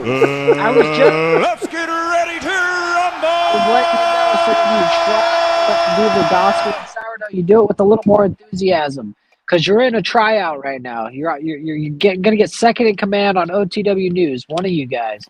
Okay, so Trying to so get go out ahead. of the running, Moose. You got to know my goals first of all. So if you want to help me go the direction I'm projecting. So when you feed it, you see. I'll how get big you a new this is. guitar. We got to raise money for a new guitar. I'm a free Dick, man. you see by how big myself, this I'm a jar man, is, just right? Playing his guitar in the middle of the forest and trying to find something Dick. to eat. Yep. Dick, you see how big this jar is, right? You How got a big often? jar there. Yeah. Why is this like a lot?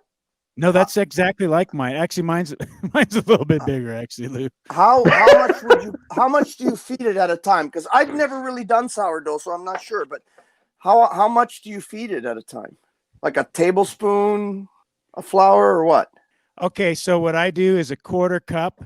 I would say give or take, but I'm just doing it very loosely and just taking a scoop. That's like a quarter cup. And here, I'll grab mine real quick. See, I'm liking this. This is awesome already. Yeah, it's. I mean, I guess I could go on YouTube and just look it up and figure out. But there's so many, right? And you're There's not so sure. many, yeah. There's Yeah. so many, and then one person says do this, one person says do that. You're not sure which way to go, and you know it's. I do that sometimes if I look for new recipes. I end up watching all these videos and I'm tired. Yeah, and then you're confused by you watch 20 of them and you feel, oh fuck, Exactly. now I don't know what I want to do. I was no better than the beginning. Yeah, I that's why it's better when you know somebody that's doing it and you talk to them and they tell you exactly what they're doing and what's working. And that's why, you know, like that's huge. Yeah, Oh, I guess boy. my. Oh, that's a Well, big I one. didn't want to intimidate you. You make a lot of bread. Dick. You make Boy, a Dick. lot of Wow. bread.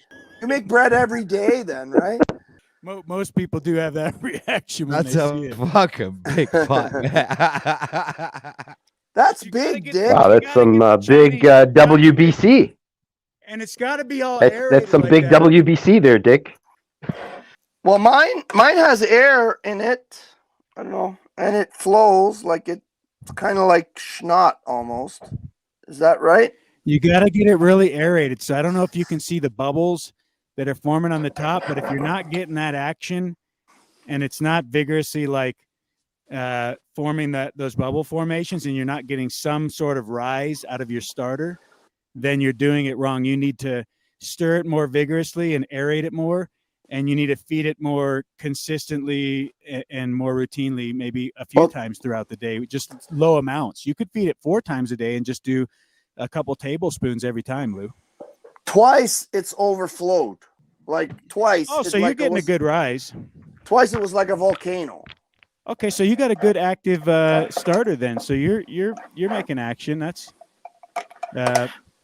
exactly what you want. So are you not getting a result that you would like? I mean, do you want to improve, or is it? What's your question? Oh, I think he battery Rage issue. quit. No, I don't believe so. That Yeah, you know, that's how it works. Got intimidated when he saw my starter jar.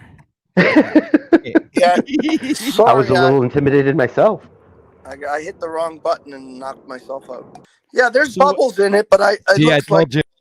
maybe I didn't feed it. I should have fed it. It looks like the bubbles are a lot less than what they usually are right now.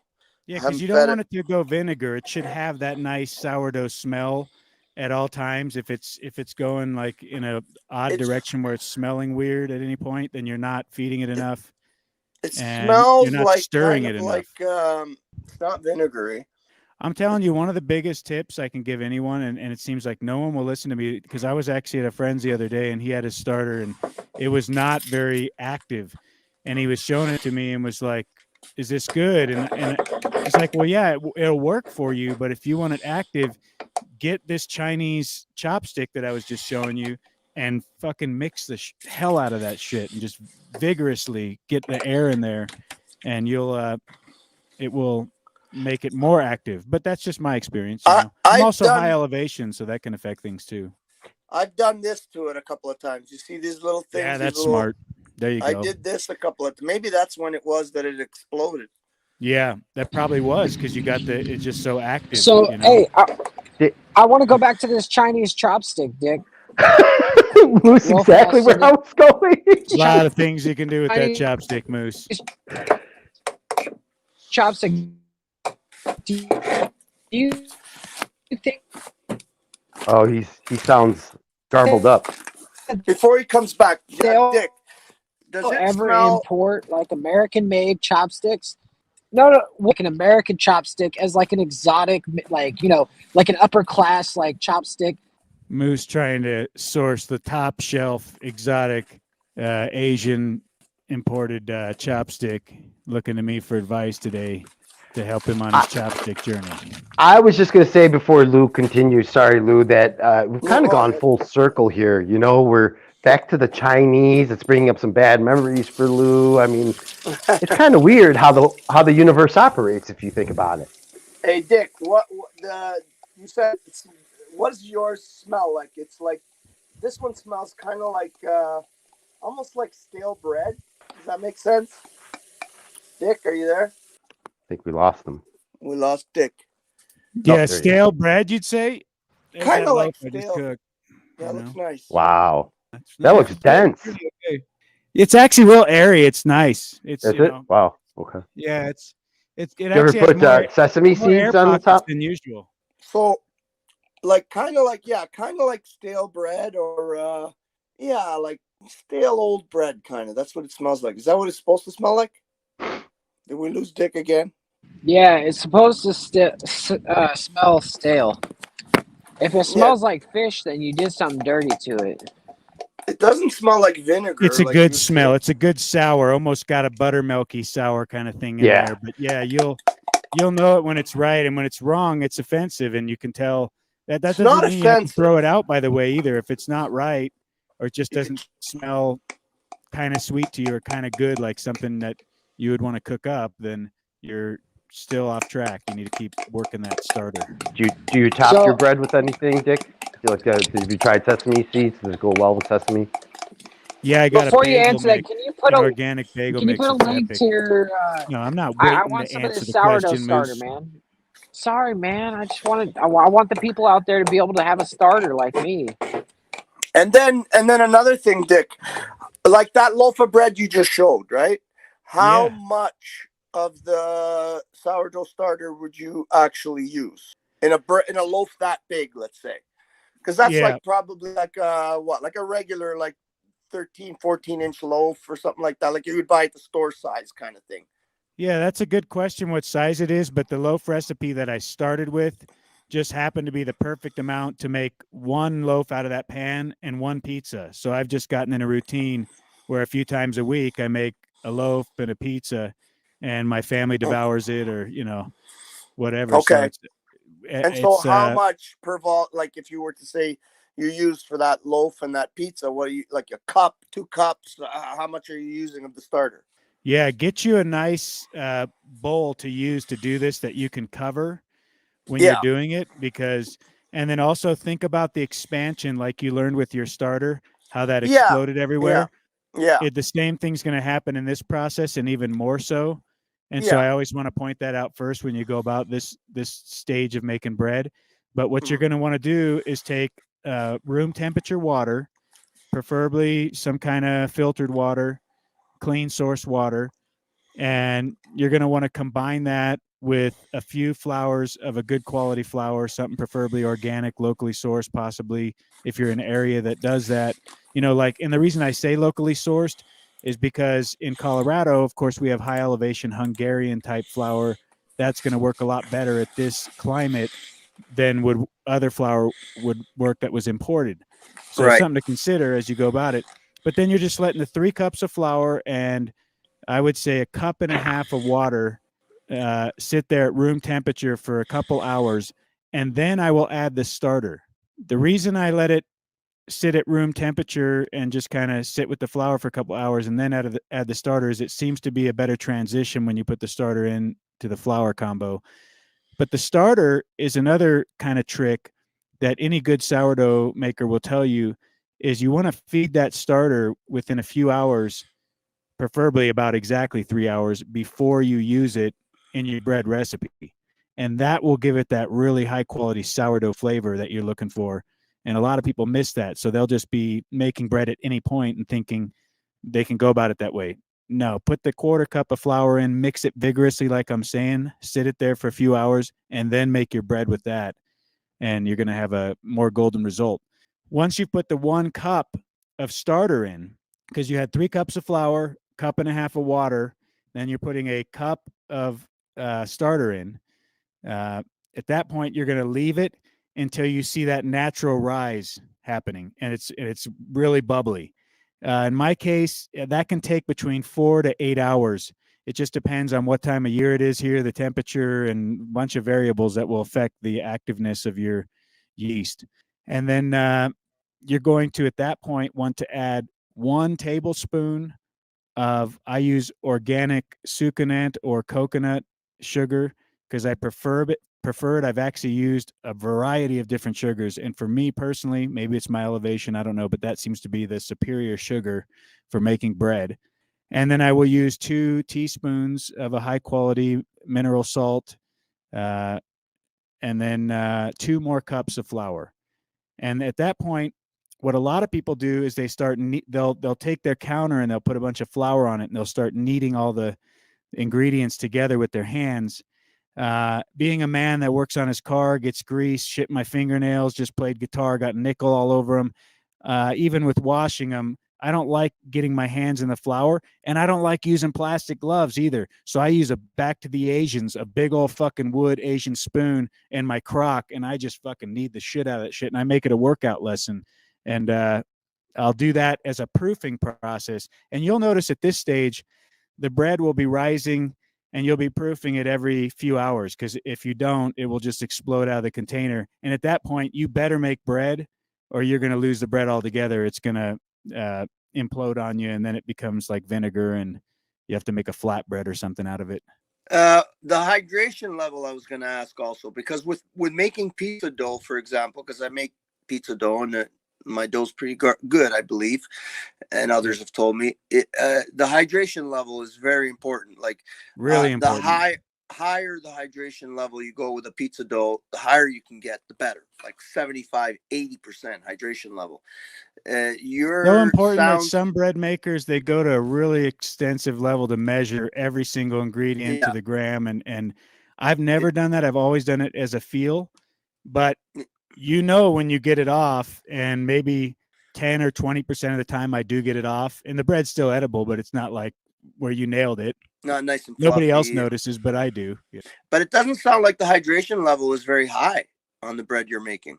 It sounds fairly low. I forgot to tell you one other step, and thank you for pointing this out. So in the beginning, you put 1.5 cups of water in. When you add the additional 2 cups of flour and the tablespoon of coconut sugar and the 2 teaspoons of salt, you're also then going to add hydration at that point. And that's where I'm doing it by eye and by feel, because I know the texture of flour I need to make decent bread. And in fact, that bread I just made was a little over watery, I would say. And maybe that's what made it have a few more bubbles than normal, but and rise faster. But yeah, it's all about getting that point where it's at the perfect rise within the vessel that it's going to be cooked in. So depending on the time of year, that can fuck up your game too, because all of a sudden your flour's not rising as fast as it was. And before, in the summer, it's like an hour, and in the winter, it took 3 hours before the bread was ready. So a lot of it is just a feel and an intuitive nature to the process, and just watching how everything comes together. And once you kind of get a knack for it, once you've made a few successful loaves, everything else just kind of starts to speak for itself and reveal itself to you. Yeah, that's do you ever put any of that Chinese white rhino horn in there in your bread to kind of strengthen yourself? Maybe some tiger blood, anything exotic? Exotic endangered animals for my pleasure. I Something use that I moose could blood. put as a trophy. I save all my moose blood and I use that. Yeah, I hear it's tasty meat, actually. Moose on the plate. Moose so yeah, is Lou, amazing. Have you never had moose meat? I have not. No, if I probably have had moose meat. I had moose meat last year, but it's probably like a moose burger or something, along Yeah, these moose lines. meat's really good. Moose burger or moose chili. Are those diamond plated right there? The only problem with it is it's lacking fat, because it's like venison, right? There's not a lot of fat on it. But even without the fat, it's I prefer moose over deer like 10 times. Yeah, I love moose. Yeah, it's great and chili too. Yeah, I prefer moose over Illumitami any day. You guys got a lot of moose out your way in Quebec there, OTW. I mean, if you guys were to choose between whack or crack, I think you'd choose whack, right? Yeah, I would whack both of you and the Illumitami, if you were around here. I'd probably whack. Hey, just to give you an idea, though, of the total hydration. Do you swallow? We're back to bread, Moose. Read the room. I just like to use it. I just like to use it for skin hydration. We're talking about bread. That's all that matters. Go ahead, buddy. Go ahead. I was just going to say that second step of adding water, I'm going to guess another cup of water. So it sounds to me like you're 2 cups to start with, then you're adding another 2 cups. You're adding once it rises, and you're adding in that process. You're adding 1, 2, 3. What did you say? 4.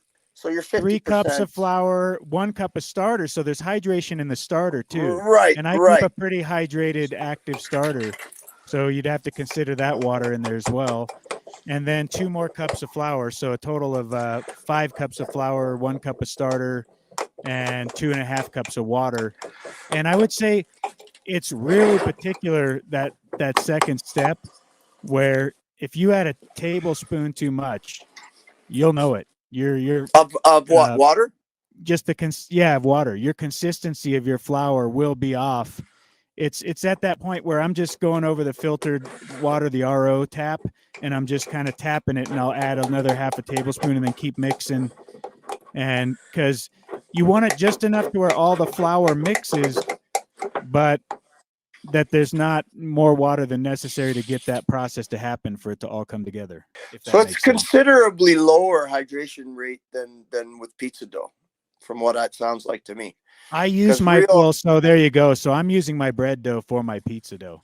Yeah, so no, but when I say pizza dough, I'm referring to like wood oven pizza. Like, I don't know if you know, like a traditional, the original pizza, like the original margarita pizza is the dough is like really high hydration rate. You could barely touch it with your hands. It's so, wow. Like It seems like it'd be really difficult to work with. It's very hard to work with. To get it right, it has to be almost, you can't touch it, because it's almost like it's just folding. It's just, the slump level is so wide that it's hard to touch. But that makes the best wood oven pizza I dough. bet it does. I love my sourdough for making pizza, though. It's just ridiculously good. But it sounds like it's a different thing, which would be great. There's nothing wrong with it. It's just it's different from a wood-fired pizza dough. Mine is like more of a traditional, original pizza dough type thing. Yeah, mine's probably like a more superior tasting, better mousetrap pizza, if you will, just better all around. Yeah, Yours is bigger, better, tastier, longer, faster. Why is my mic fucked? Can you hear me or not? You're loud and clear. Loud and clear. Was I not coming in before? Yes, I was muted and nobody else gave a fuck. I see. Ben's not coming like up if to it's your tell us show he's a or master something. pizza maker. It's not your show or anything, OTW. It's our show. OTW, I thought you said you were giving the show over for a little bit to these fine two cooking gentlemen. I did. I was just sitting here listening. Oh, okay. That's what I thought cook, too. Aren't you? Aren't you a trained chef? Hi, Benton. Are you a trained chef, Pineal? Welcome to the show. That's Ian. Yeah, hold on a Ian. second. I dropped my phone in the shower and I'm putting it in rice. I'll be right back. Oh my God. Pineal's like a disaster. That's Ian. Lou. Ian is the cook. Oh, okay. I thought Pineal was also. Yes, sir. I didn't know that. Graduate, sir. That's me on the screen, sir. Guy Junior, culinary expert. Yeah, I was telling the story the other day when I met him in South Beach, and I made him an exotic fruit salad for him and his wife, and he was so surprised. But then I ended up losing the job, and I always look back and I realized, it was probably because I gave them free food, repeatedly. So always make them pay, Pineal. Always make them pay. Yeah, I mean, it was the fucking, Ritz-Carlton, not the Ritz-Carlton, the fucking Lowe's. I think it was the Lowe's Hotel. So, it's like $1 billion hotel. I think they'll be all right. They were rich people that you gave this free food to? Yes, dude. You don't give free stuff to rich people. You give when you them got $1 billion hotel, I don't think it really fucking matters. Now, does it, sir? No, I'm serious, bro. When you got rich people, and whatever it is, if you're going to do construction for them, if you're going to cook for them, or if you're whatever it is, you charge them more than what you would charge anybody else, because they want to brag to their friends how much they paid for something. And if you give it to them free, they'll never come back to you. But what kind of rich are you talking here, Lou? Because rich is very differing in people's mind. There's wealth, and then there's rich, which most rich people are upper middle class. They don't realize it yet. Yes, I get what you're saying, but I'm talking about upper middle class people. They got a $5 or $10 million company or something like that. Not major money, but driving a Mercedes S-Class and whatever. Yeah, people like that. They don't want to be charged less or given free stuff. They hate it. They want to be able to brag to their friends how much they paid for something. I've seen it so many times. Interesting. Just a little tip for you, Pineal. Honestly, though, between you and Dick, that was really cool, Dick, by the way. I need to go and listen to it again because it was a little overwhelming. Yeah, that was good information, Dick. Big time. I was hesitant to go on See, YouTube. OTW, I think you got to get Lou to do a pizza one day. Well, we're gonna get that cooking segment in there. Probably get Pineal to participate in that, and then like. Well, let's not get too many cooks in the kitchen. I'm loving this. I'm loving these ideas that you guys are giving me because it's just permitting me to expand the show and make it even better and and cover a multitude of different topics that are actually interesting. So this is one of them. Maybe you could do. You can have like a cooking myself, segment. You could have. Yeah, exactly. Dick, Lou. You can have even Ian on, and everybody could be friends again. All right, no foul comments, please. Just leave the foul comments aside. But speaking honestly, Lou, like, what do you use for? No, Lou, stop, please. I'm just kidding. What's the tomato, like your tomato sauce? How complex? Oh, they gotta be. It's actually you wouldn't believe it. It's surprisingly simple, but it's important. Really? The tomatoes are important, and it's got to be San Marzano. It's the only Roma tomato. No, Roma's similar. Oh, the one in the can, the one in the yellowish can, right? San Marzano, it's called. It's a particular region I know it. and a particular type of tomato that you just can't use other. You can, obviously, you can use whatever you want. You could use cherry tomatoes if you want, but the San Marzano tomato for a traditional wood-fired pizza is just you can't substitute if you want the real thing. You just can't. And for do you put original, cook it for a super long time? You don't cook the sauce at all. Are you kidding? No.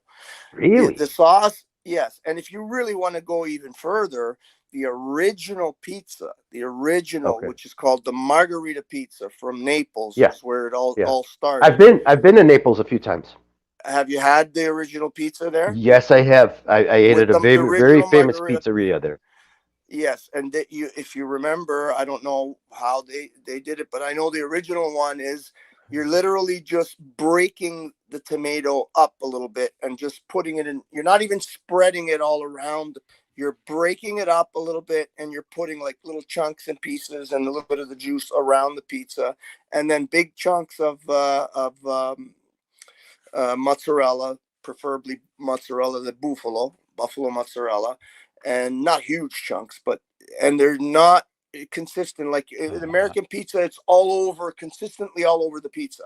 It's not done like that. There's a few pieces put on all around, and then at the end you put in your basil, and that's it. So the dough itself plays a major role in a true original margarita pizza in a wood-fired oven.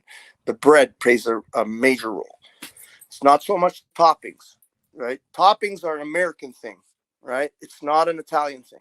Now, they've adopted some of the toppings things because Americans go to vacation in Italy, so they want toppings. So now there's places that'll put toppings. But originally, it was never supposed to be toppings. That's an American thing, specifically American.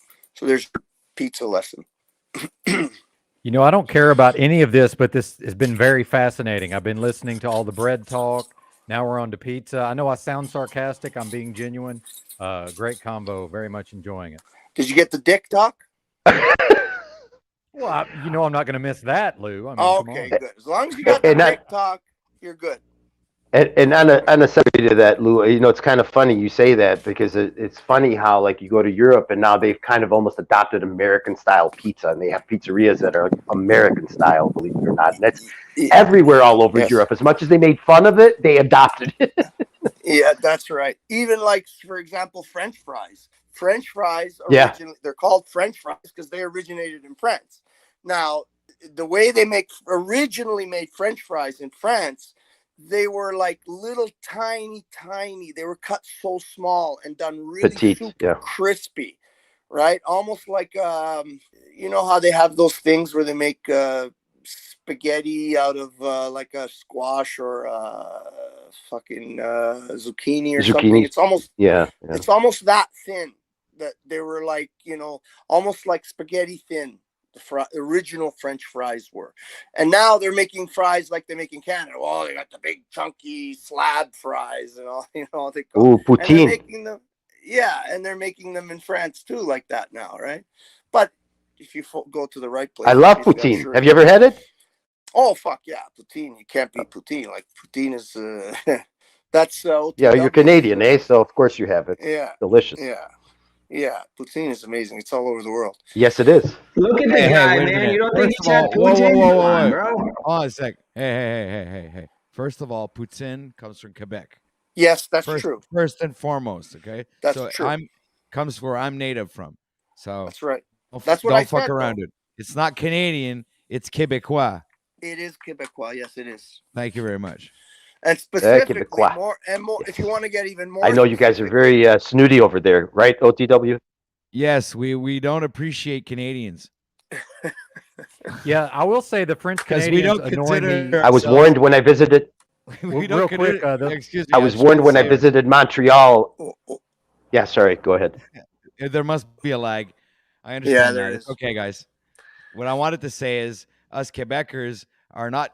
We don't believe us as Canadians. All right. we believe ourselves completely independent to that, and that's why we call ourselves Quebecers. We don't identify as Canadians. Well, real quick, the French Canadians that I've encountered annoy me much less than the rest of the Canadians, if that means. Oh, bro, you haven't really interacted with them. They can be the most annoying, trust me, and I love them. No, dude.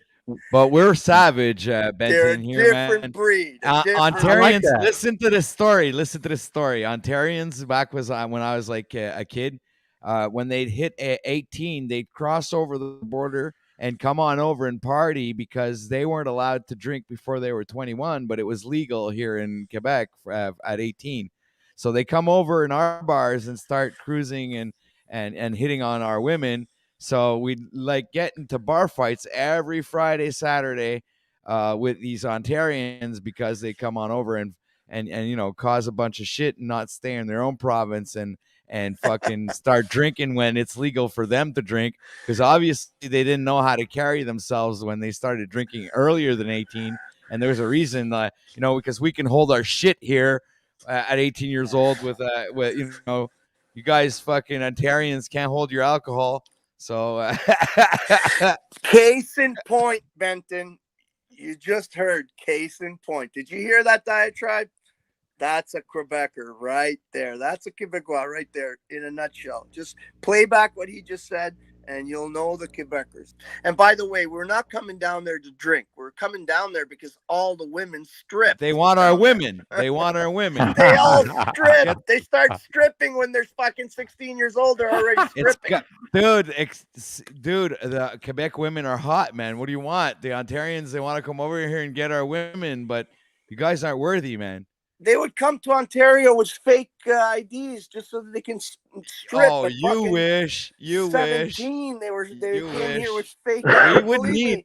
We wouldn't need to do that, up. dude. You know, they'd come here and try to pawn off a fake ID because they were 17. Why go somewhere when why would you go somewhere when you're of age in the province that you're in, that you can go anywhere you want in your own province at 18 years old, but you have to get a fake ID to go over into another province to go there and be the age of 21? Doesn't even make any sense. It's not even. It's because Ontario has money and Quebec is broke. Oh, you fucking my communist, socialist bastard.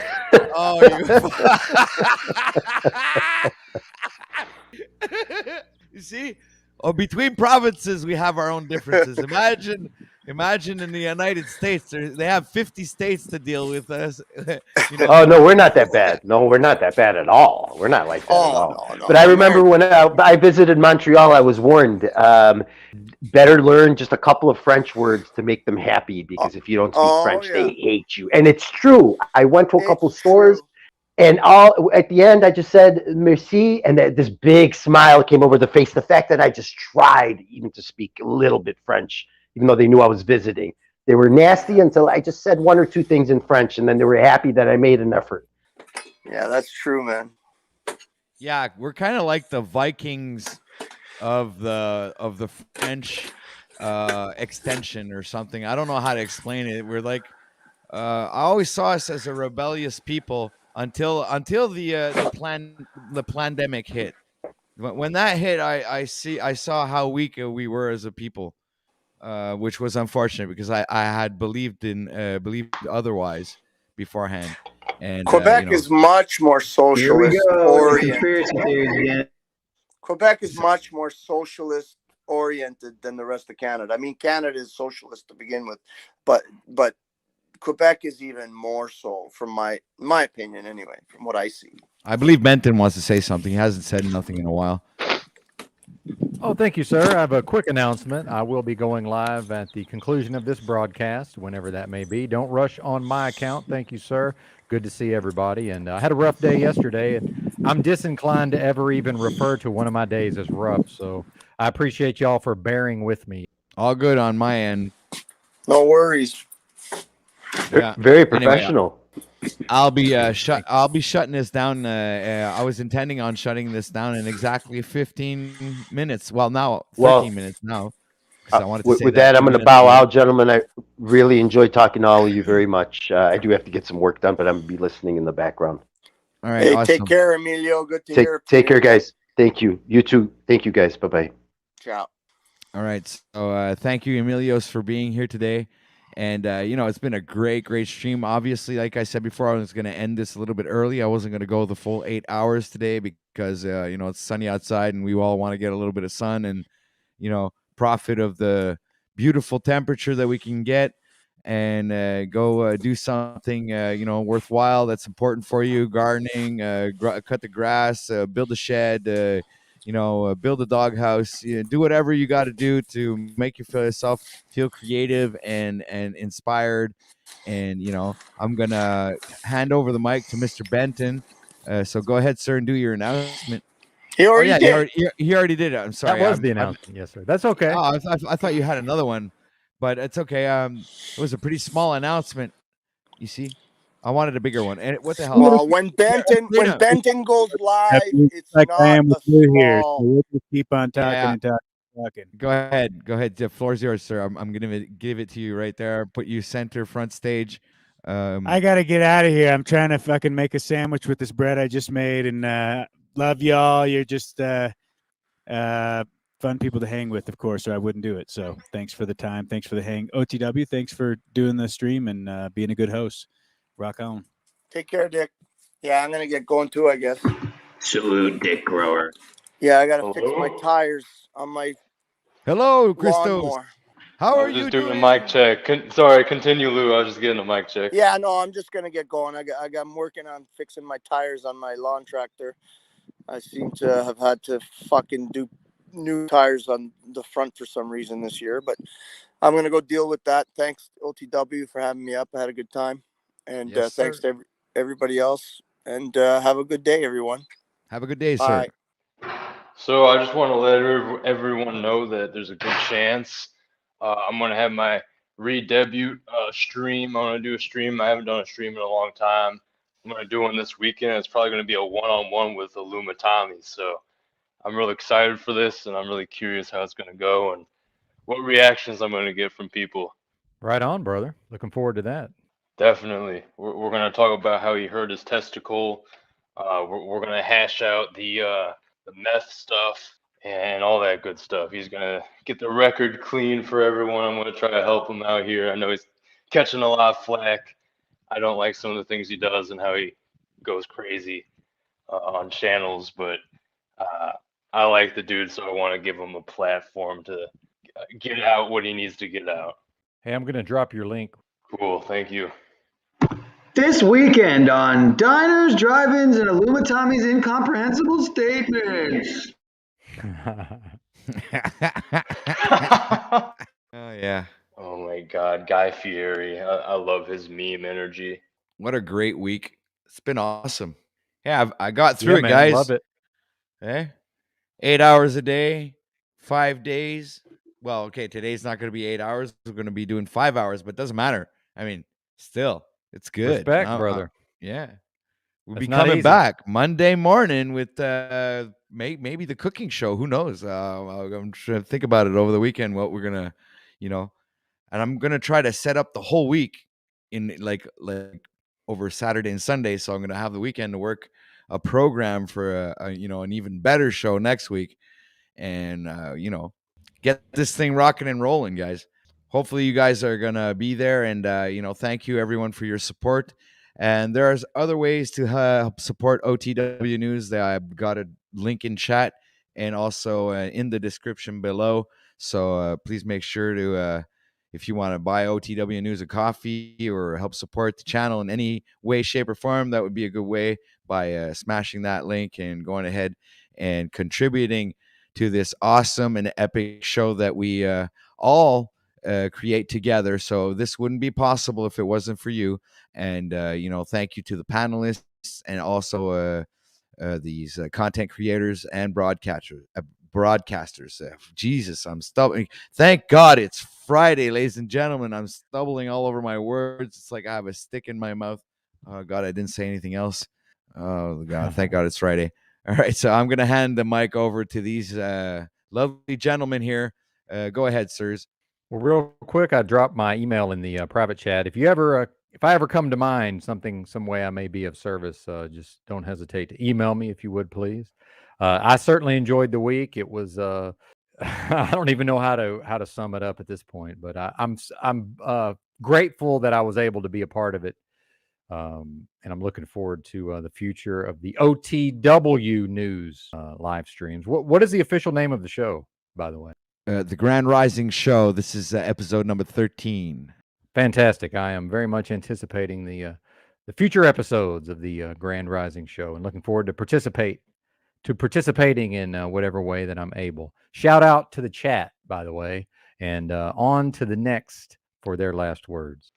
Yep, this is great stuff. I'm really excited for what the future holds with what you're doing here, OTW. It has a lot of potential. Like, seriously, there's a lot of potential on this. And the fact that you're doing it 8 hours, 5 days a week, I think a lot of people like to have like a regular broadcast every morning that they can tune into, and you're providing it with the Grand Rising Show. So keep it up, man, and I'll be around. See you guys. All right. Thank you very much, sir, for that comment. It's much appreciated. And hopefully this will be the case, ladies and gentlemen, that OTW News will keep on expanding and reaching more and more viewers to create an awesome community where we're all going to be able to share information and create all kinds of awesome content together, whether it be on cooking, spirituality, laws, legislations, all types of different subjects, space, even if it exists, flat earth, Mandela effect. We pop over all kinds of subjects. We talk about everything over here. So even our own life experiences, we talk about present moment things, like when we don't like each other and we like to curse at each other in our faces and tell us that we're pieces of shit, and that, you get all of that here, people. So please make sure to be tuned in next week, Monday morning, for another awesome episode of the Grand Rising Show, number 14. Make sure to be tuned in, and love you all. You guys are awesome. I'm going to transfer over to Pineal for his final teeny weeny words, and I'm not going to give him that much time to say, because after I'm going to move on to the ending song. So, ladies and gentlemen, Mr. Pineal Power, and afterwards, the end of the show. So, thank you for being here, and final words from Mr. Pineal Power. Well, my laptop's probably breathing, vacuuming, and my phone is officially destroyed after being dropped in the shower. But that's okay, because it was destroyed already. So much love to everybody. Peace and blessings. Thank you, OTW, for a wonderful week of wisdom and whimsical just amazingness this week with this Grand Rising Show, sir. I've restreamed it Monday to Friday officially. So feel honored in that it was worth restreaming. I've never restreamed anything to that frequency. So you've got me on a good kick here, sir. I think next week maybe I'll adopt my own Monday to Friday show around your hours, sir. Around your hours, of course. That being said, like Mr. OTW said, I hope everybody gets out into nature, get some exercise in, get some maybe gardening, get the green thumb integrated into your life, and be a little bit like Mr. Dick Grower, be a little bit like Mr. Lubass minus the pig blood, be a little bit like Mr. OTW. And see you guys at karaoke night. Yeah. Yeah. Let's go. I'm unstoppable, do the impossible. I'm irresponsible, yet I'm phenomenal. I got an arsenal, I'm dropping bombs, you know. No, I'm not stopping, no. Conquer the obstacle. To the top, here I go, think I'm chosen to be the king of rock, think the people have spoken. I can hear the tick-tock of the clock, I'm in motion. So now I'm gonna pop, causing all this commotion. Yeah, sometimes I think that I'm unstoppable. Yeah, ready to go, man, lock and load. That's right, I swear to God that I could drop you, bro. Yeah, I got a shot and I ain't stopping, no. That's how I know that I'm unstoppable.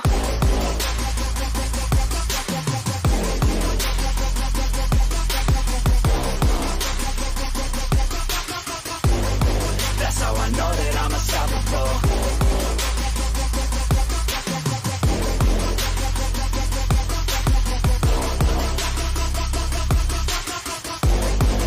Yeah, let's go. I don't care what they all say. That's right, I'ma do this thing my way. Let's go. Been grinding hard on it all day. Okay, we work hard, then we all play.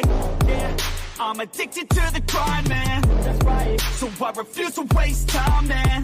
Yeah, one day it all will be fine, man. Let's go. Gotta commit to the climb. You know we're back with the Guinness, setting records every minute, every track. In addiction to the fact that we're winning, still we lack something's missing. Need a track that is hitting, making racks, making millions. Oh, yeah. Rap, that's the mission. I don't waste time, no, I make time. All these people wanna hate, fine, I'ma make mine. While you sitting there complaining, I'll be training. While you sitting there just waiting, I'm creating.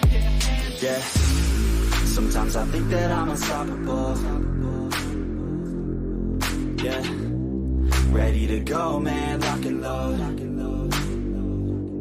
That's right, I swear to God that I can drop you, bro. Yeah, I got a shot and I ain't stopping, no. That's how I know that I'm unstoppable.